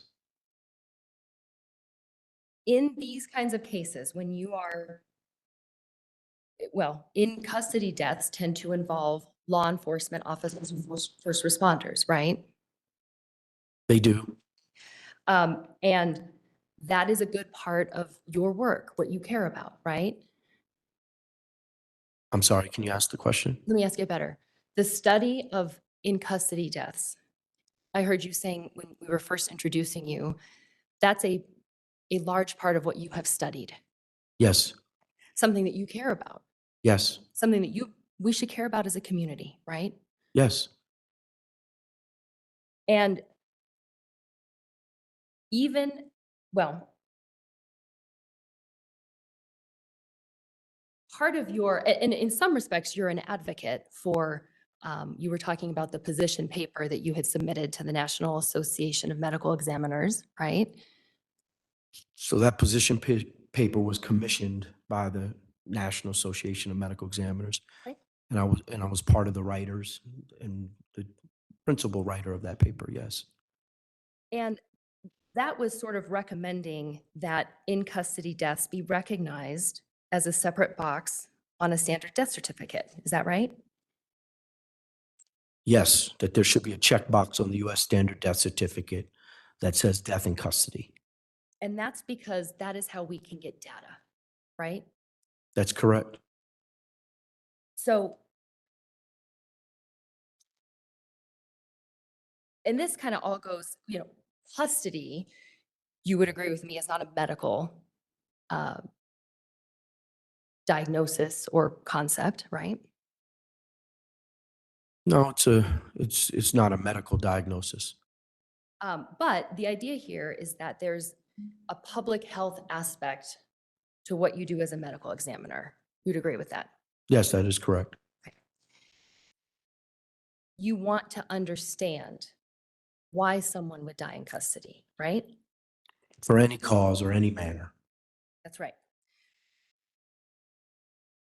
Because there are always improvements we can make, right? Yes, And if we have the data, we can train better, right? that is correct. We can address things that might lessen deaths and his background. Response? Sorry. This is his background and his motivation in gathering the information. Goes to credibility. All right, I'll overrule the objection at this point. And so the question, Dr. Mitchell, is that if we have the data, we can look at training, right? Yeah, training and environmental issues in jails and prisons. So we have the data, we can improve. And so part of your work in any one of these cases is really evaluating, being very broad and very thorough about what we call the continuum of custody, right? I'm sorry, I don't understand the question. Well, you're looking at everything, right? For this case or for the public health approach? I'm sorry. For deaths that occur in custody, you're sort of looking at every action of first responders and law enforcement officers. So the think we might be kind of confounding and pulling two things together. Okay. For this case has its own set of issues, has its own set of circumstances, its own set of realities and effects on the body of Elijah McClain. And absolutely, those have to be evaluated from beginning to end to determine a cause and manner of death.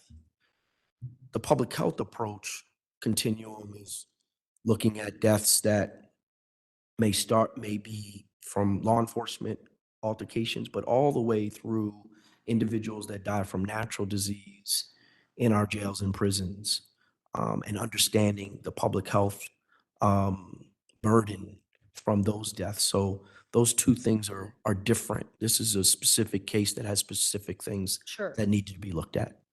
Understood.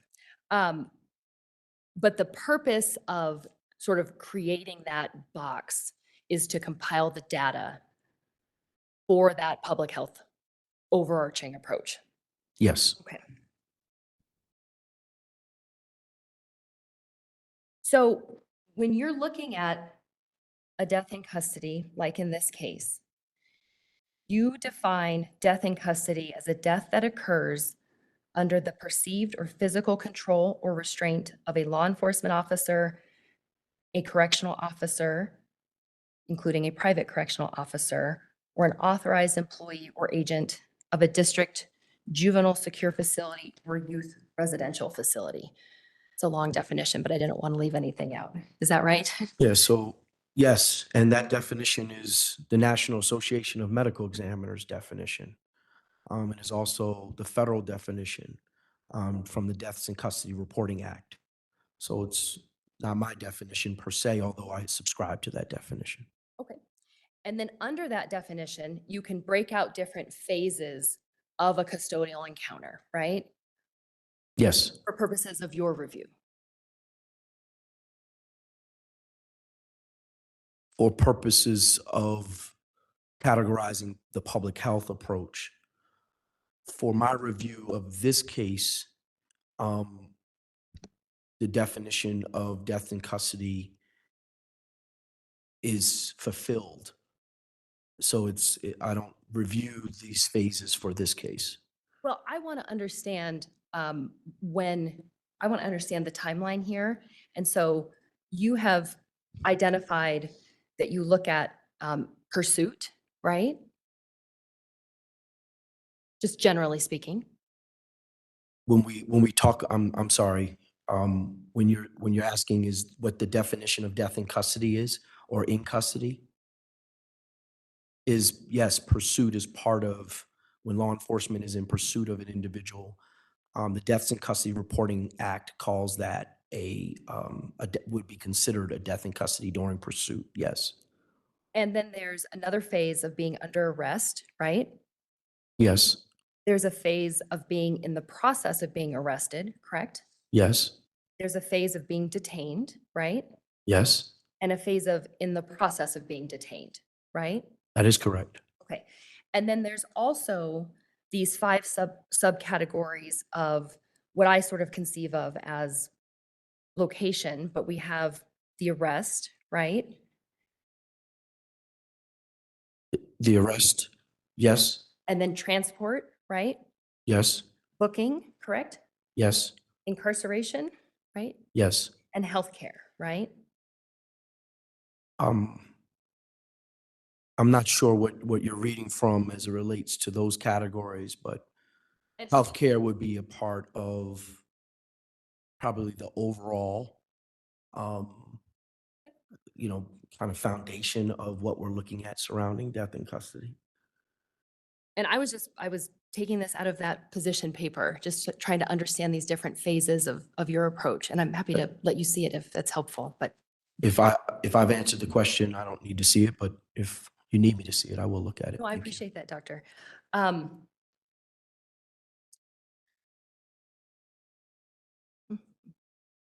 Because the whole idea, and the reason I asked about these phases, the idea of custody, and you mentioned this, it means that someone is in control of you, right? Yes.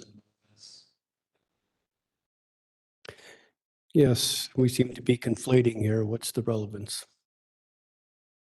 He testified on direct that when you are in custody, you can't control your own movement. So I'm following up on a line of direct examination.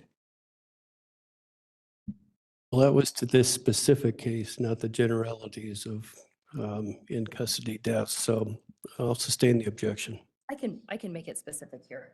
Thank you, Your Honor. In this case, being in custody means that someone else is in control of In this case, someone else was in control of Mr. McClain. That is correct.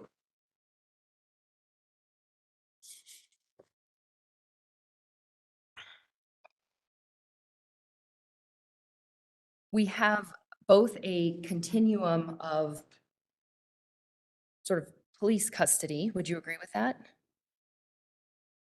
In in this particular case? I don't necessarily believe there's a continuum of police custody in this case. Elijah McClain becomes in custody when law enforcement put their hands on him to put him in custody, and he stays in custody until he dies. There's often a transfer of custody. Is that right? I can make it specific to this case. Your Honor. Sustained. In this case, do you know if custody of Mr. McClain was handed over to paramedics? Objection, speculation as to the. Response. I'm asking him about what he was shown on video footage, Your Honor. If Well, he I has think an we need a understanding. definition of custody. So with respect to physical custody, do you recall an ambulance arriving at the scene Yes, there was an ambulance at scene, yes. and Mr. McClain was at some point put on a stretcher? Is that right? Yes, And he was taken on the stretcher into an ambulance, correct? yes, And then he was taken by ambulance to a hospital, right? yes, Where he was treated by doctors who attempted to employ life-saving measures. yes, It was a medical events that we saw, right? yes.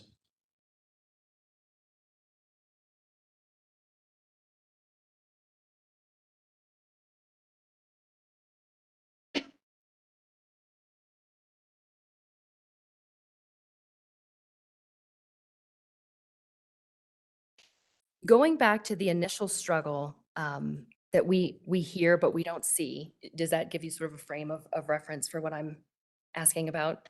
Yes, That is where you were asked questions about the use of a carotid hold, right? yes, And I wanted to clarify, Dr. Mitchell, you have in the past and in your report used the phrase chokehold. yes, You know that there's a difference between what is trained as a carotid control hold and a choke hold, correct? yes. Forgive me, I'm not familiar with Washington DC police. Do they use choke holds? I'm trying to understand his characterization of what is in his report, Your Honor. Well, you can ask them that question. You were using the designation chokehold, right? In your Yes. report, which I think I heard you saying you recognize is different from a carotid hold, right? Yes, A chokehold is patently more dangerous. You would agree with that? yes, it can be more dangerous. You used in your report the phrase "he was choked." Do you remember writing that? Yes, Elijah McClain was not choked. Do you agree? yeah, that is correct. He was not choked. Okay, I appreciate that because you're clarifying earlier assessments you had made about the use of a chokehold. Is that fair? Yes,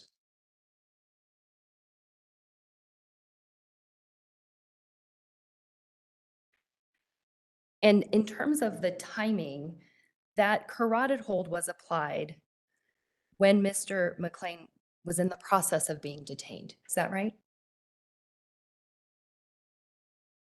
he was,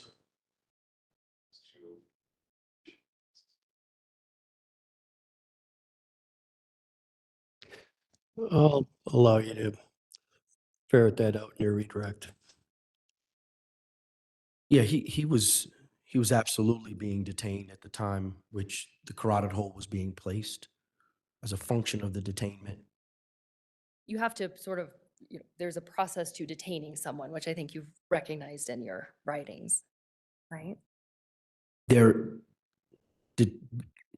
being detained and detained is a matter of semantic. He is being placed in a place where he can no longer move. that is being detained, and it's also the process of being detained, in my experience. The carotid hold was used before any handcuffs were placed on him, as far as you can discern. Is that right? That would be my thought. And from everything that I've heard in the video, the carotid is being placed prior to the handcuffs being placed. Because you were asked a lot of questions about what happened while he was in handcuffs. Do you remember that? Yes, I remember being asked those questions, yes. And I just wanted to be clear, when the carotid was being used, he had not yet been cuffed. I didn't see, but everything that I know about the case does not appear that he was handcuffed at the time the carotid hold was in place. So when we talk about the events that follow, right? The whole sequence is between 18 and 19 minutes. Do you agree with that? I think that's about right. And when we talk carotid to ketamine, I asked you this earlier, but I'm just circling back to it. There's a lot in between that you've been asked about, right? Yes,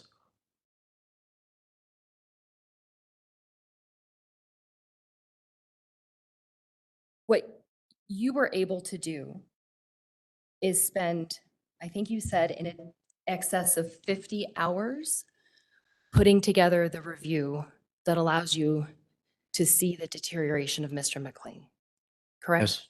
yes, 50 hours. yes, And you have been very clear that, I mean, you have spent a considerable amount of time both on body cam and using what you can see in medical records, right?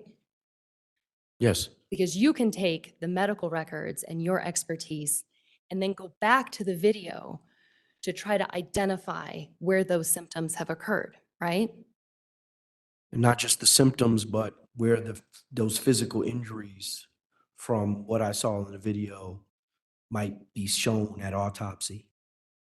Right. So physical injuries that you know of from autopsy, right? You then go back to the video to try to figure out where they occurred, right? Yes, Knowing from the autopsy that they did occur. yes, And of course, this is obvious, but there are a number of body camera clips that you looked at, right? yes, Well, there's a number of body camera footage that have not been clipped that you reviewed in their entirety, right? that is correct. Multiple angles, right? Yes, Multiple different officers wearing them, right? yes, So there's different audio quality based on who's talking video to video. Would you agree? yes, One of the cameras we looked at had been knocked off of an officer, right? yes, I mean, we're looking at that footage from where that camera appears to be resting in the grass, right?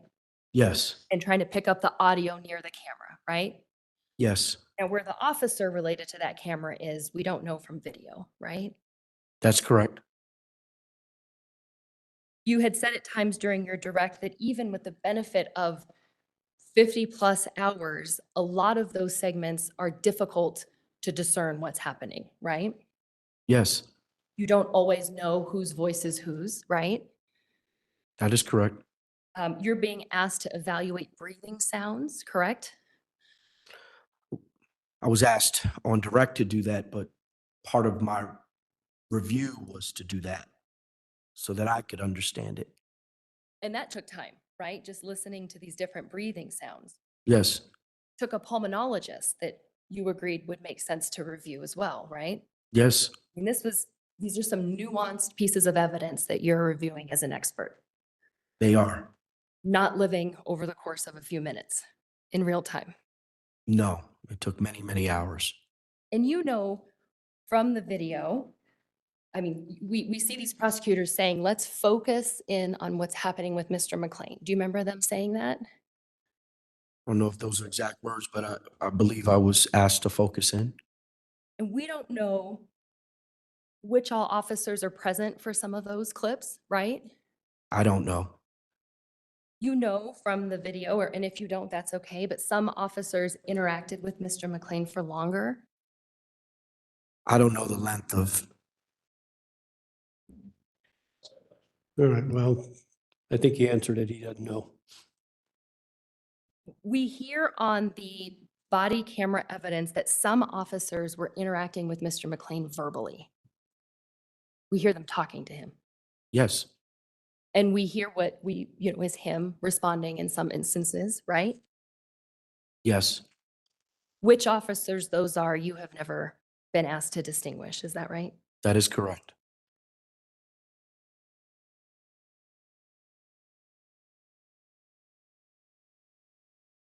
But if we can take video by video and make these little clips, we can put together a sequence that you were presented with earlier today, right?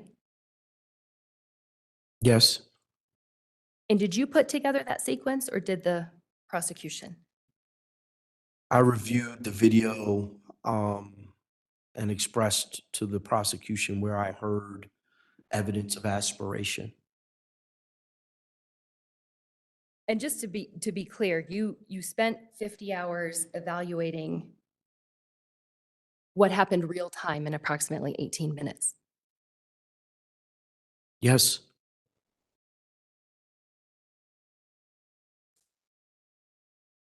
We watched some video on direct, and I'd like to play and ask you some questions about video as well. Before I do that, do you recall the prosecution writing down timestamps of different videos and asking you to estimate time? I do. You are aware, Dr. Mitchell, that the timestamps on the different body cameras don't exactly sync up. Is that right? I didn't pay much attention to the timestamps. Okay. The prosecution had made a table where their investigator was able to capture the difference from some of the body worn clock on the different videos so that we can try to better account for time. Were you ever provided with that table to get an accurate sense of the timestamps? I may have been provided it, but I didn't spend time on the timestamps of and the differences between the video timestamps. No. Could we please publish People's Exhibit 320?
Which one are we showing?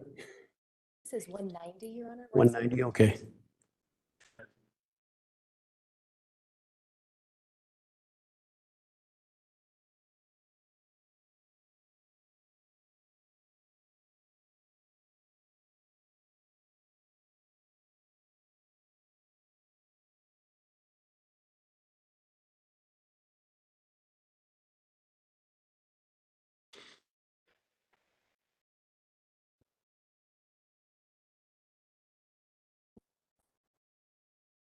We'll come back to that so I don't hold us up.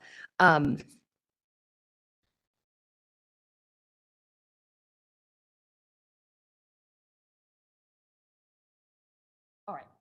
I'm going to play a couple additional videos. Some might be what they also played, but just to kind of work through a few more clips, if that's okay. Yes. Could we play Exhibit 175 beginning at 22:42:58? And this is Officer Woodyard's camera. Do we have the screen, Your Honor? Thank you. I don't know. You have to.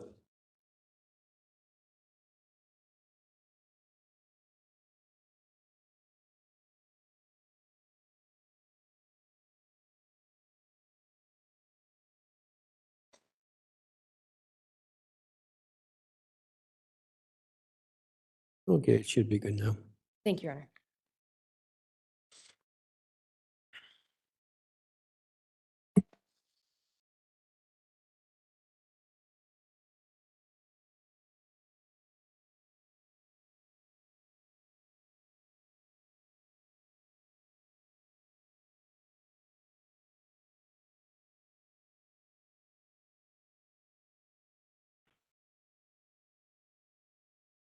Do a favor, stop right there. Hey, stop right there. Stop, stop, stop, stop. I have a right to stop you because you're being suspicious. Well, okay. Turn around, No, turn around, actually, you're fine, bro. turn around. Stop tensing up, dude. Stop tensing up, bro. Stop tensing up. Stop tensing up. Let me Stop go. tensing up. No, let go of me. Stop tensing up. No, I am an introvert. Please Stop respect tensing the up. boundaries that I'm speaking. Stop tensing up. Stop. Relax. Stop. I'm going home. Relax or I'm going to have to change this situation. Stop. Leave me alone. Stop. Can you please? No. Leave me alone. No, we're First gonna off, talk you to. guys started to arrest me and I was stopping my music to listen.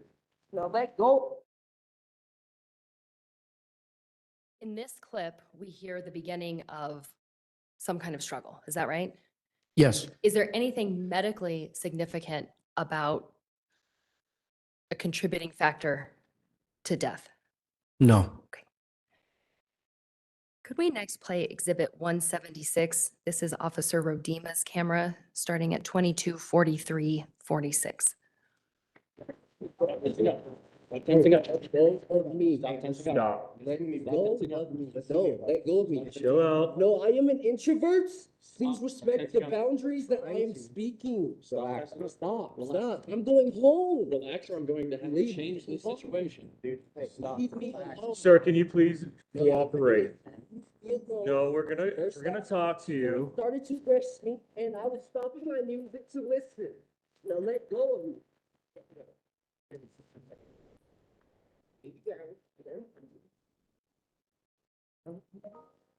You guys, Take my power back and I intend to be Come on with me.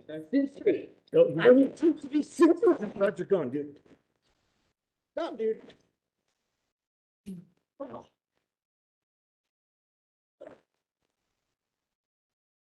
Give us more. Give us some more units. We're fighting them. Stop, dude. You got him? Stop, dude. Yep, we got.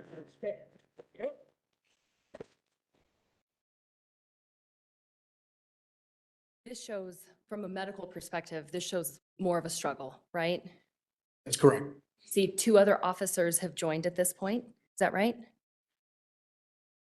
And I thought I only saw 3 officers, but I don't know. 3 officers total, as far as you can tell. That is correct. And it appears this is, at some point, Mr. McClain is on the ground, right? Yes. Response? I'm just trying to review the same line of questions he was asked on his direct. I'm happy to rephrase. Well, I'm certainly okay. Under Vagari, let him opine in the medical areas, but not 2 things that the jury can figure out for themselves. Understood.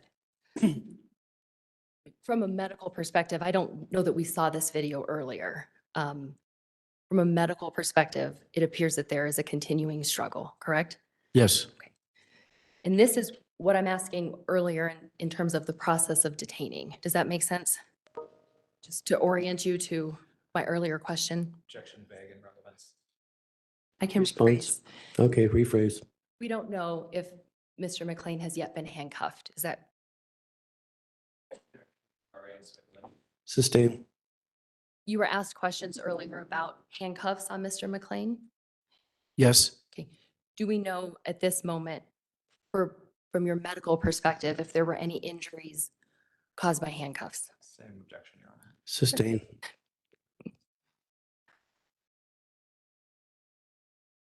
In this video, we don't hear, from a medical perspective, you have not identified any vomiting or trouble breathing in this video. Is that correct? That's correct. In the clip I saw that you just showed, I don't see any evidence of vomiting. Okay, thank you. Let's play Exhibit 178.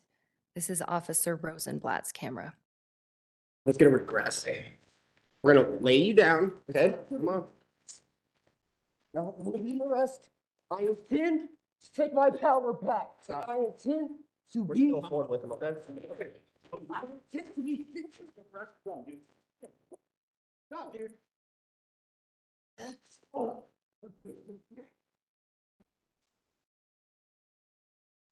Give us more. Give us some more. We're fighting them. Stop, dude. Got him. Stop, dude. All right, we got his arms. We got his arms. Come third? Yep, we got his arms. Yep. Oh, I get. Let go of your arms, dude. Let go of the shoulder. I got him. I got him. I got him. Arm him. Pull the arm out. Nice and slow. Slow it down. Slow it down. Wouldn't have fire start. Bring your arm out, dude. Can't get it. I can't get it. Let go of your arm. There we go. People come and just start fire.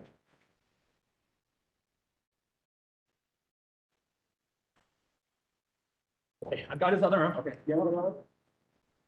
Help that arm. Okay, he's flipping. He's flipping. Dude. Dude, just stop fighting. Taser, take the taser in a second. You're gonna get tased in a second. Stop fighting. Stop fighting. You're gonna get tased. I've got his arm. Okay, hold on. You got that one up? Yep. Stop, dude.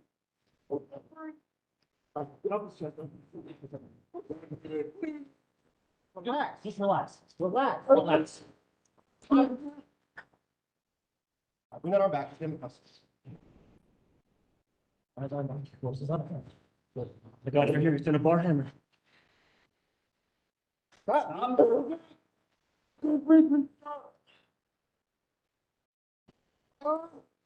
Okay. All right, side. Just straddle him, figure for his legs. Recover his position. Trust me. Have his legs. Have his legs. Wait till you got him.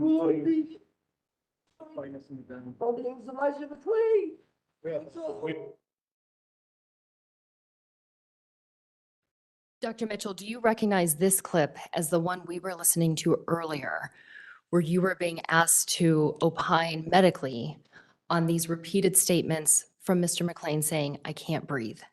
Yes. Okay. And we hear that a few times during that particular clip, right? Yes.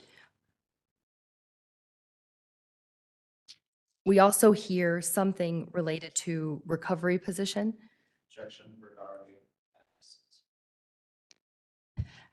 Response. I'll rephrase, Your Honor. Okay. We can't see in this clip whether officers were putting Mr. McClain into the recovery position. Is that right? No, we can't see that. We can't see what officers were doing to respond to what we clearly hear is complaints, "I can't breathe," right? That's correct. We hear it, but we don't see what's happening, right?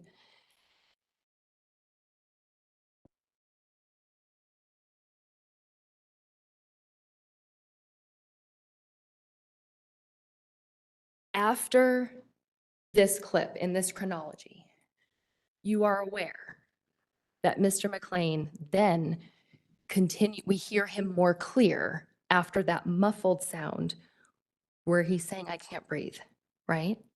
Yes. Okay. What I want to understand is this is not a case where we hear, "I can't breathe, I can't breathe," and within a few minutes, someone has died, right? No, he doesn't die from his hypoxia right away. Those complaints about "I can't breathe" stop at some point, very close in time to this clip, do they not? He says he can't breathe later on as well. So there's times in the clip later on where he says, I'm trying to fix myself, I can't breathe. So there's times where he says it again later on after, when he's on his side, when we can see him. Absolutely. And on this continuum, we're talking about an 18-minute span of time, right? Yes. He's not saying I can't breathe that whole time. No, he's not. Okay, so just in terms of who is perceiving this, right? Because we don't see who's here, right? Objection, speculation. In terms of this moment, I can rephrase, Your Honor. Please do. In terms of this moment where he's saying, I can't breathe, let's play the next exhibit, 192. This is Officer Dunson's camera. Or I'm sorry, 185. This is Sergeant Leonard's camera.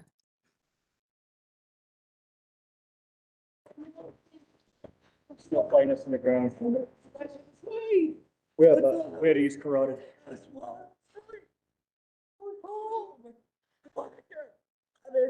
I'm different. He come out? He's out? Was he out? Yeah. I heard some snoring. He didn't, he wasn't completely. He didn't lose consciousness. Yeah. Trying to grab my gun. Oh, It was actually Rosenblatt. He reached for your gun, dude. I have no gun. That's where I tried carotid. I don't do that stuff. I don't do any 218 fighting. other units that are not here. Why? They can slow it down a little bit. I don't do guns. I don't even kill flies. Grab him to play. I don't eat meat. Do we have I'm not anything gonna other than shoot him being suspicious? No, no, I mean, I tried to We- stop him, started walking away. Yeah, Cruiser 26, we need to slow everybody down. We're all okay. When we showed him up, They're all when we lost. showed up, he was wearing a ski mask Yeah, and walking, so I mean, so he's that's, on something, obviously. yeah. Who did the carotid? I tried. Become without- dead. We started it because he reached for Rosie's gun Okay, when we had him on the wall. all right. I'll do it.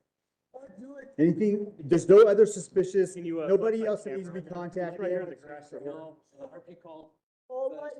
saw him, walking I'll down. do it. Okay, Exactly where. if one of you guys would mind contacting the RP and see what the story was on the front end, that'd be great, all right? So, Mr. McCray, I want to ask the doctor something specific. Can we just, about seconds and free, if that's possible? Sure.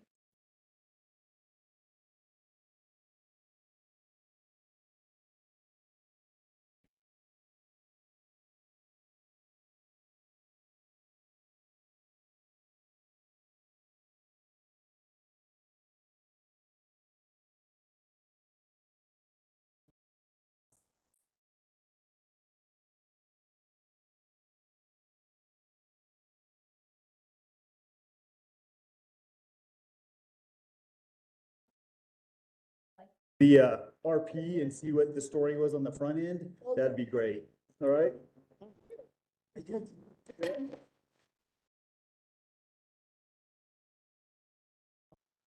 Well, the question I wanted to ask you, there's an officer who appears at this bottom right screen. Objection for Gary. Yeah. I haven't asked a question yet, Your Honor. No, I'll listen carefully to it. I'm just going to ask you, based on your review of the video, you know who that officer is at the top? Sustained. We've been looking at who's doing what, right? I'm sorry. Let me rephrase. In this video, you can see that officers, from a medical standpoint, this is part of that struggle, right? They're with Mr. McClain. I'm sorry. For Gary and speculation saying from a medical standpoint and then talking about facts that you're. Sustained.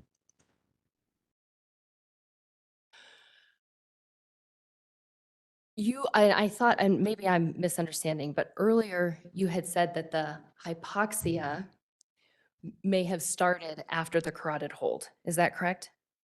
I believe the hypoxia started as a function of the carotid hold. Okay.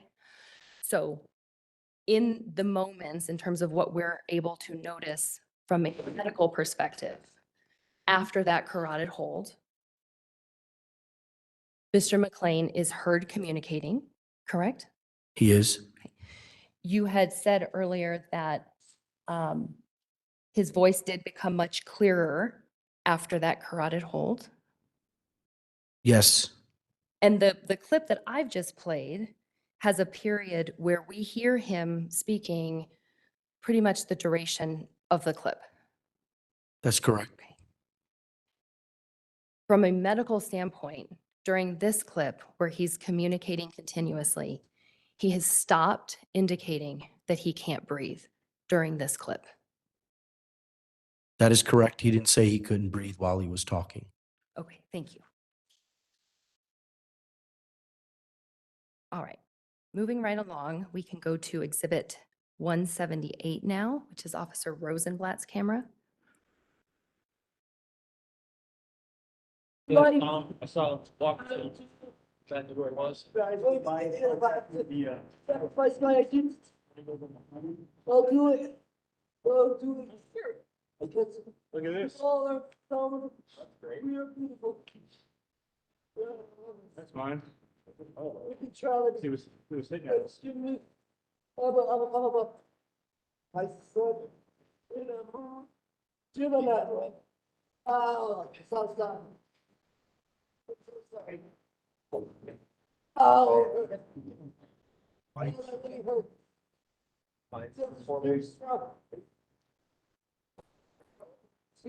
He went like this, dude.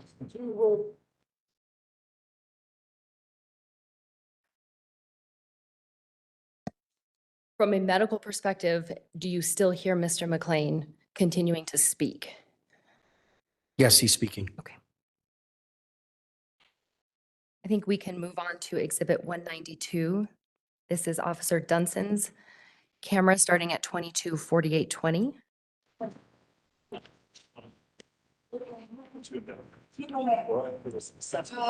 stop. I'm sorry. Y'all need help in You anything? guys have any wipes? Wipes? Yeah. No, I don't. Do you have a good grip on it? He went like this, dude.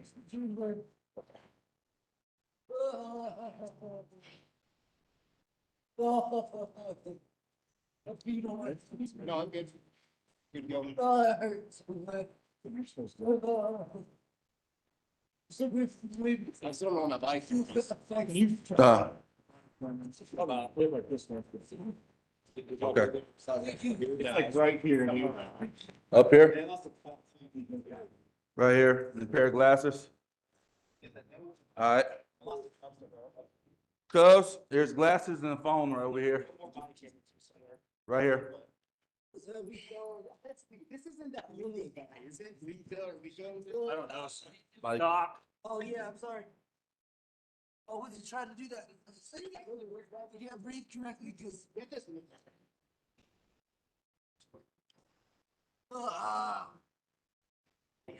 Three, 12 years, 7. Okay, We have the gun. No, he went for his gun. oh. That's normal traffic, 40 minutes. Pretty quick, we have fire, right? He's right here, we have to get him in here, we need to transport. That's affirmative, there and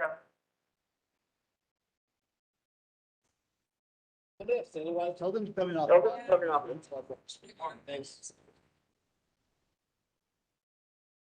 You can bend his knees a little bit. So he can balance himself. Is that his cell phone over there? He's kicking around.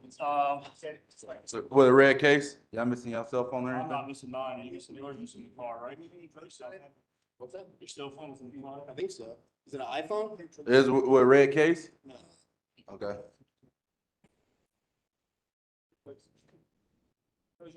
No, we need to know. Good, bro. You're not in trouble if you're worried about that. We need to know what you. Dr. Mitchell, as it concerns this clip, you have been asked questions about when Mr. McClain stopped speaking in terms of how that affected your medical opinion, right? Yes. Okay. and how you were able to assess his deterioration, correct?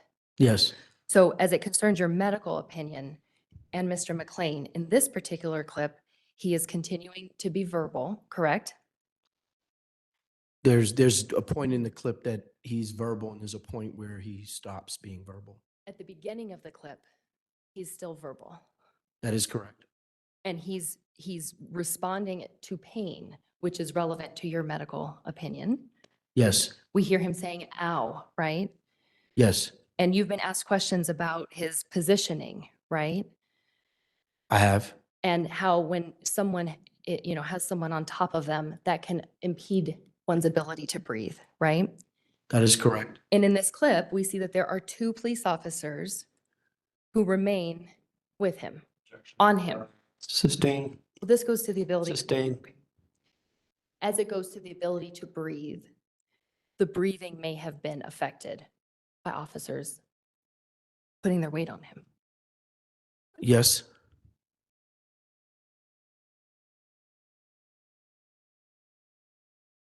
Okay, we can go to Exhibit 178. This is Officer Rosenblatt.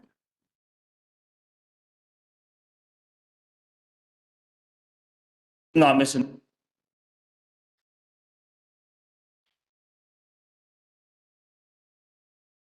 Nine, are you missing yours? Yours is in the car, right? Your cell phone?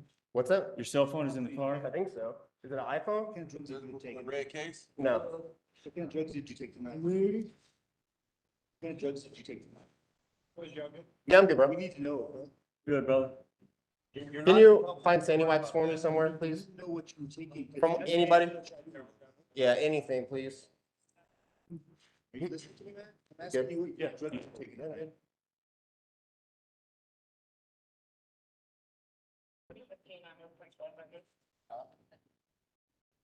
Here you go. Mine.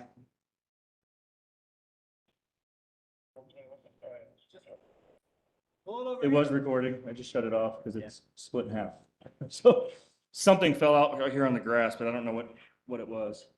It probably looks like that.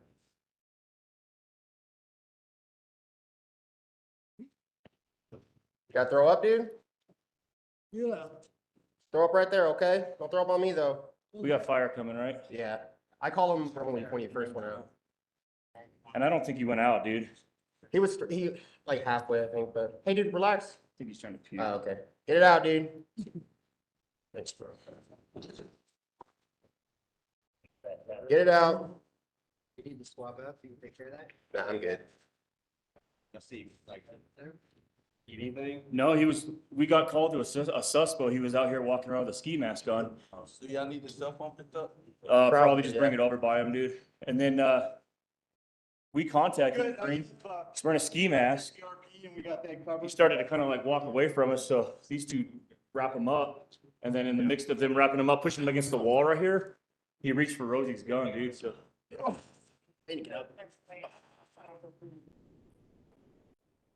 I'll move, dude. Just stay on your side. Was it rolling this way, dude? Yeah. You able to? My legs locking up. There you go. Just like that. You're good. Don't You're get up, dude. It's not gonna be good for you. I'm telling you right now. If you keep messing around, I'm gonna bring my dog out, he's gonna dog fight you, you understand me? Keep messing around. I think we're okay for here. I appreciate it. Thanks. Watch your step, dude. You're right in his puke. You got a mask on, I know that. I did not. Show passed out. Okay. That's not for a second. Oh, Okay. Don't do it, dude. Relax, bro. Come on. You already lost this one. Just relax. It's not appropriate at all. No. When we tried to stop him, dude, Come on. Does this anything, would he speak English or anything like that? he speaks English. Yeah, he's. But he's definitely something. This one's. Ow. Okay, okay. Stop, dude. Well, chill out. You've already been told several times to stop. I can't fix myself. Ow. Just leave him there until the table is down to the.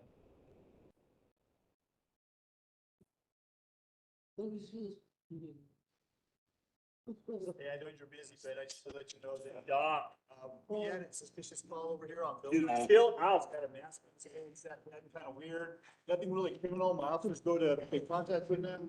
He starts acting crazy and they attack them. I'm so glad he ended up trying to put a carotid on the guy. And actually. Well, stop fighting us.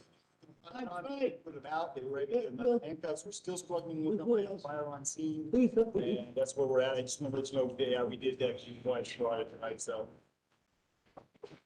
And the other one, I don't, oh, you got him?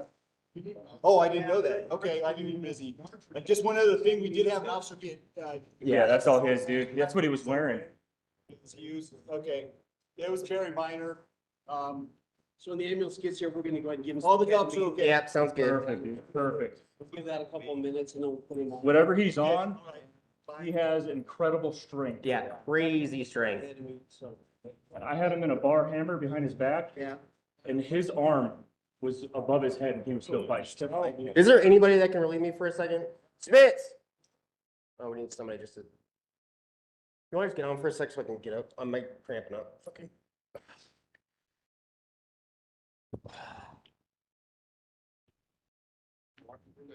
Yeah, I'm good. I'm good. In this clip, Dr. Mitchell, from a medical perspective, and you were asked questions about this same clip, I believe, but Mr. McClain is clearly less verbal, right? Yes. We hear him vomiting, correct? Yes. You were asked, and we hear him say, I can't fix myself, right? Yes. And we see a police officer on his back, correct? Yes. And what is the medical significance of the fact that medical has arrived, if any? Well, during the whole time, there's an opportunity for there to be intervention to help Elijah from the time he's encountered to the time that he dies. When EMS arrives, they have another opportunity to check on him and see whether or not they can truly help him. That doesn't happen. Just a couple more. Could we next move to Exhibit 179? This is Officer Green. Anybody that can relieve me for a second? Yeah. Spitz! I'll need somebody just. You want to just get on for a sec so I can, make.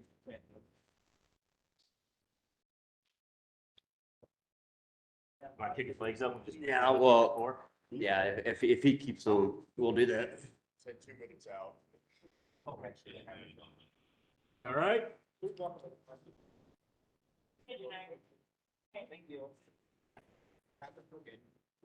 We're trying to keep him on his side, but he keeps fighting us, so. He's breathing.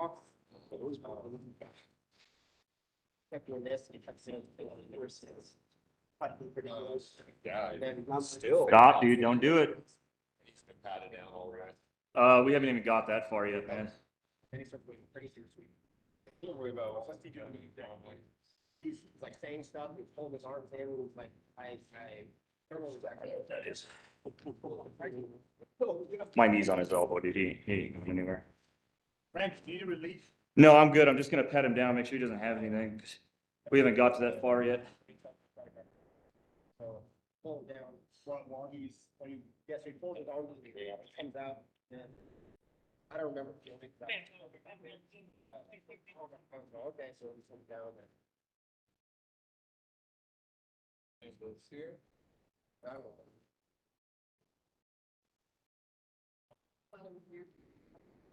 Well, it is. Okay. That's all. I need, yeah, make sure you're talking about that part. Okay, yeah, 500.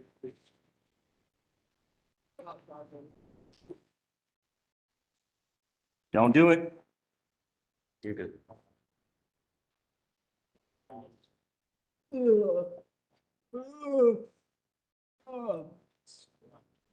Nothing on his legs, right? No. I'm gonna come back this way. That way we're not Hang on, hang on, nailing hang on. this. Right in his puke. Oh, thank you. Here, come this way with it. Come this way. There we go.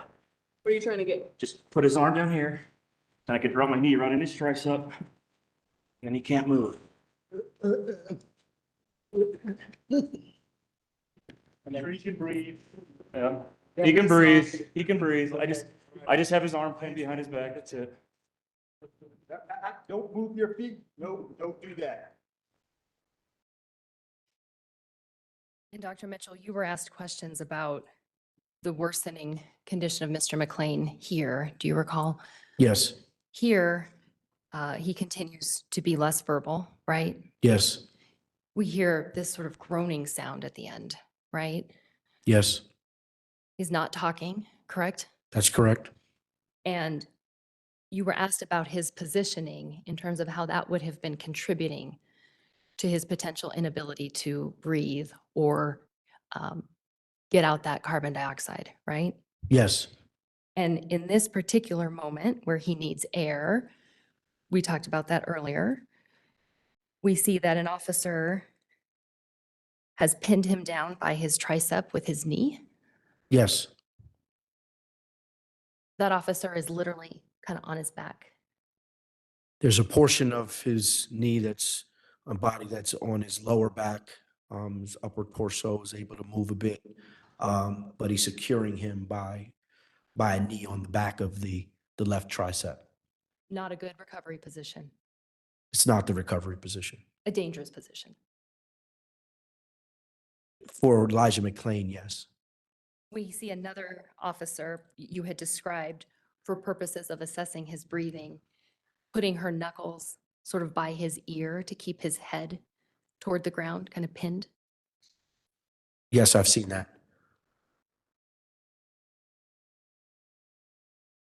And again, any medical significance to, I mean, we see all these yellow reflecting medical personnel. So as the condition is deteriorating, is there any medical significance to what's going on with medical? There's an opportunity both for law enforcement to express his need for support and for EMS to give the support that he needs. And nobody in what we have seen in these clips did any of that. Nobody did anything.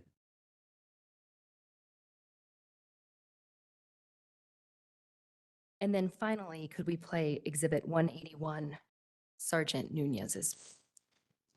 Sure he can breathe. Yeah. He can breathe. He can breathe. Okay. I just have his arm behind his back.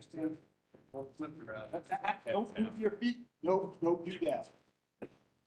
I don't think it's a situation. You almost did a push it about previous. He's drawing a 10 meters. Okay. You want to give that before we? Yeah, once he gets out here, I'm gonna hit him in the right shoulder. Want some shears? Yeah, shoulder or ass? Either way, doesn't Ass is matter. right here, man. We'll give that a couple of minutes. We'll see if that works, and then if it does, Yeah. go to bed. There's two breaks in his legs.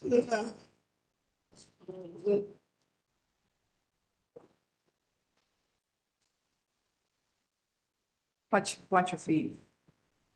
You got it? Matt, you got his back? Do you have it?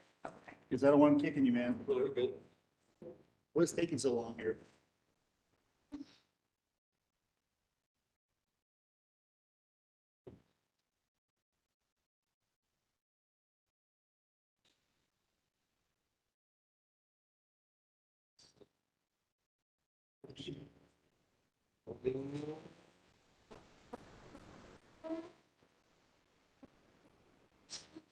I just took it in the name. I just told Redburn, we didn't fraud it. Let him know, so. I imagine this guy's not even going to jail tonight, based on this, there's no way. You okay? Yeah, I'm good. Everybody's good. The Bemis camera got broken in the middle of all that. Do we know where, We already talked to the RP, we got the Woody's RP. camera is? What's that? We know where Woody's camera is? Go ahead, if you guys are okay with this one company. Do you know where your camera is?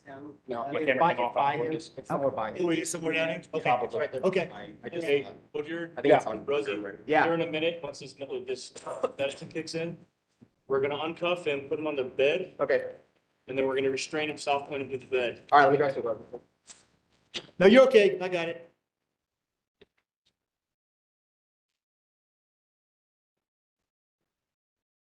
My back's off there, we're good. Hey, Dale, is Redford coming? He's not coming because they just arrested that. okay, They just gotcha. won. They did? They did, so, they're busy, so. Okay. Extra large, so they're not good. I just need to let them know, because Yeah. there's no lieutenant, so. I was contacted, we're walking down the street. All these guys think, they get down to these things.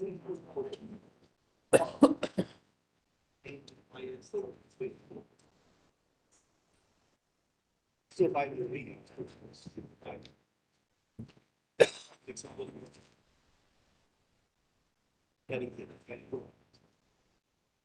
Possibly wait. We're gonna give it maybe another minute. It looks like it's starting to kick in. So that's ready.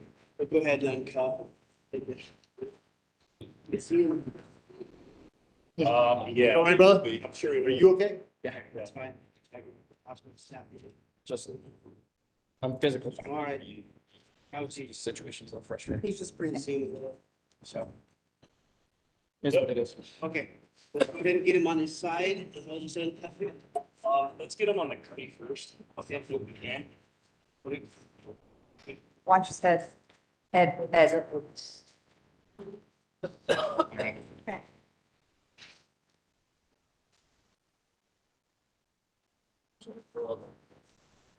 Dale, he's out.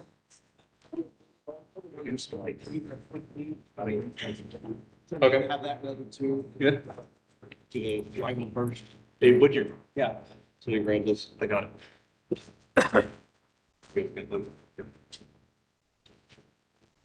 Kick back down, go up, straight up.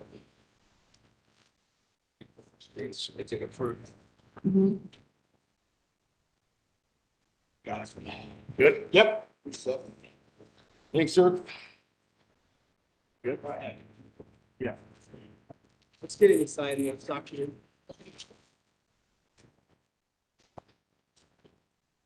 I just put it in here for a sec, so it's not ketamine, that's somewhere to put it. That's fine. Let's get him in right quick on the left.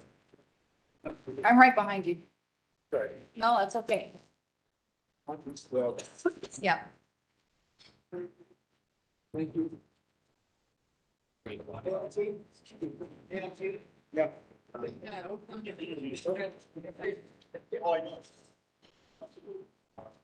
Thank you.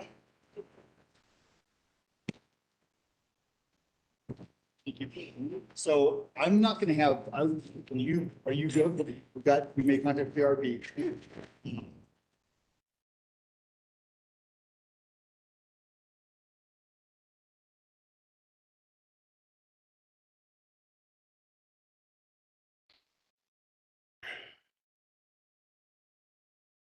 And Dr. Mitchell, we hadn't seen, I think, that specific clip earlier, but from a standpoint of your review, for purposes of a medical opinion, you sort of see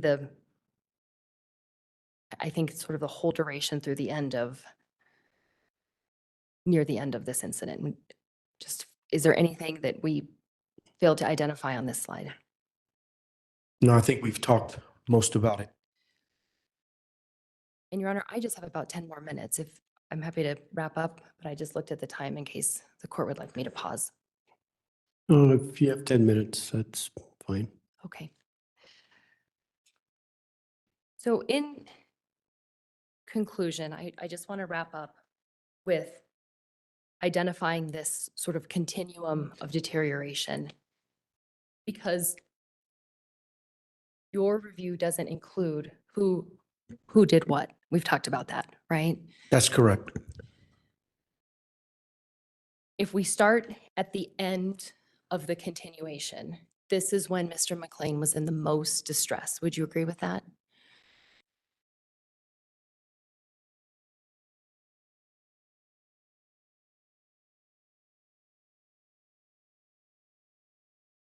He was in pretty bad distress. Prior to the ketamine being administered, probably a couple minutes before that, and then throughout. and after the ketamine administration.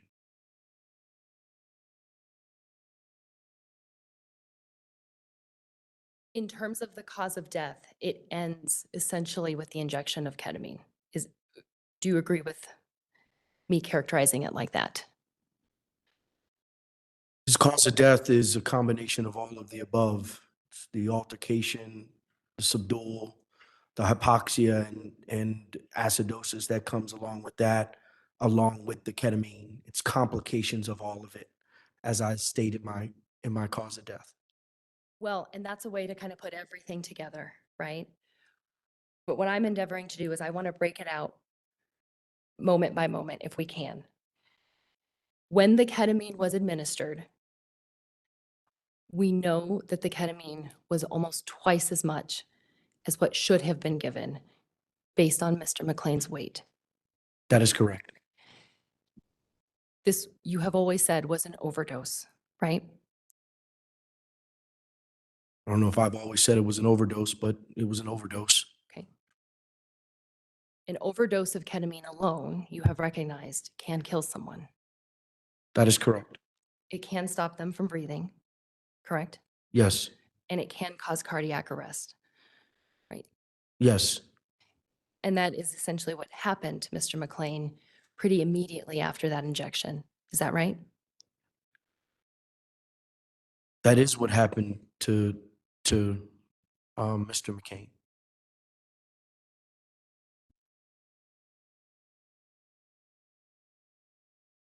You can't or won't say for sure that the ketamine alone would have caused him to die. Is that correct? I've said that the ketamine alone did not cause him to die. My cause of death is complications of all of it. So I've said, and in my report, and I've said many times, is that his cause of death is a combination of all that has happened to him. But you're not willing to say, and correct me if I'm wrong, that the ketamine alone could not have killed him.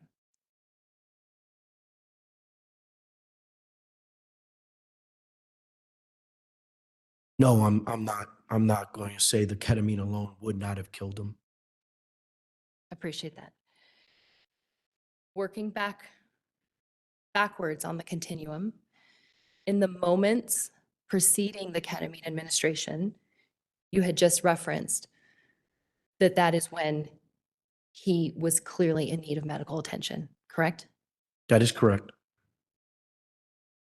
And you have shown us that based upon all of the people observing him, there was that opportunity, correct? There was opportunity throughout the whole time to render aid to Elijah McClain. For all of those who were present with him, That is correct. for anyone who was interacting with him. That is correct. There was also opportunity for the people who were interacting with him to not do things that would further compromise him. Would you agree with that? That is correct. So if we back up a little bit more, we have the ketamine administration. We have the moments prior to the ketamine where he looks to be in clear medical distress. And we have a group of people standing around him, right? I'm backing up now to the period of physical restraint, right? The sort of bulk that we talked about. Post-carotid hold as he's deteriorating. Let me rephrase, Your Honor. You may rephrase. Backing up, prior to just the moments we've talked about prior to the ketamine, there was a period of about 13 minutes of physical restraint, correct? Yes. And we have spent a lot of time talking about those 13 minutes, correct? You have. A whole day. In those 13 minutes, I want to talk to you about the events that occurred then, which included officer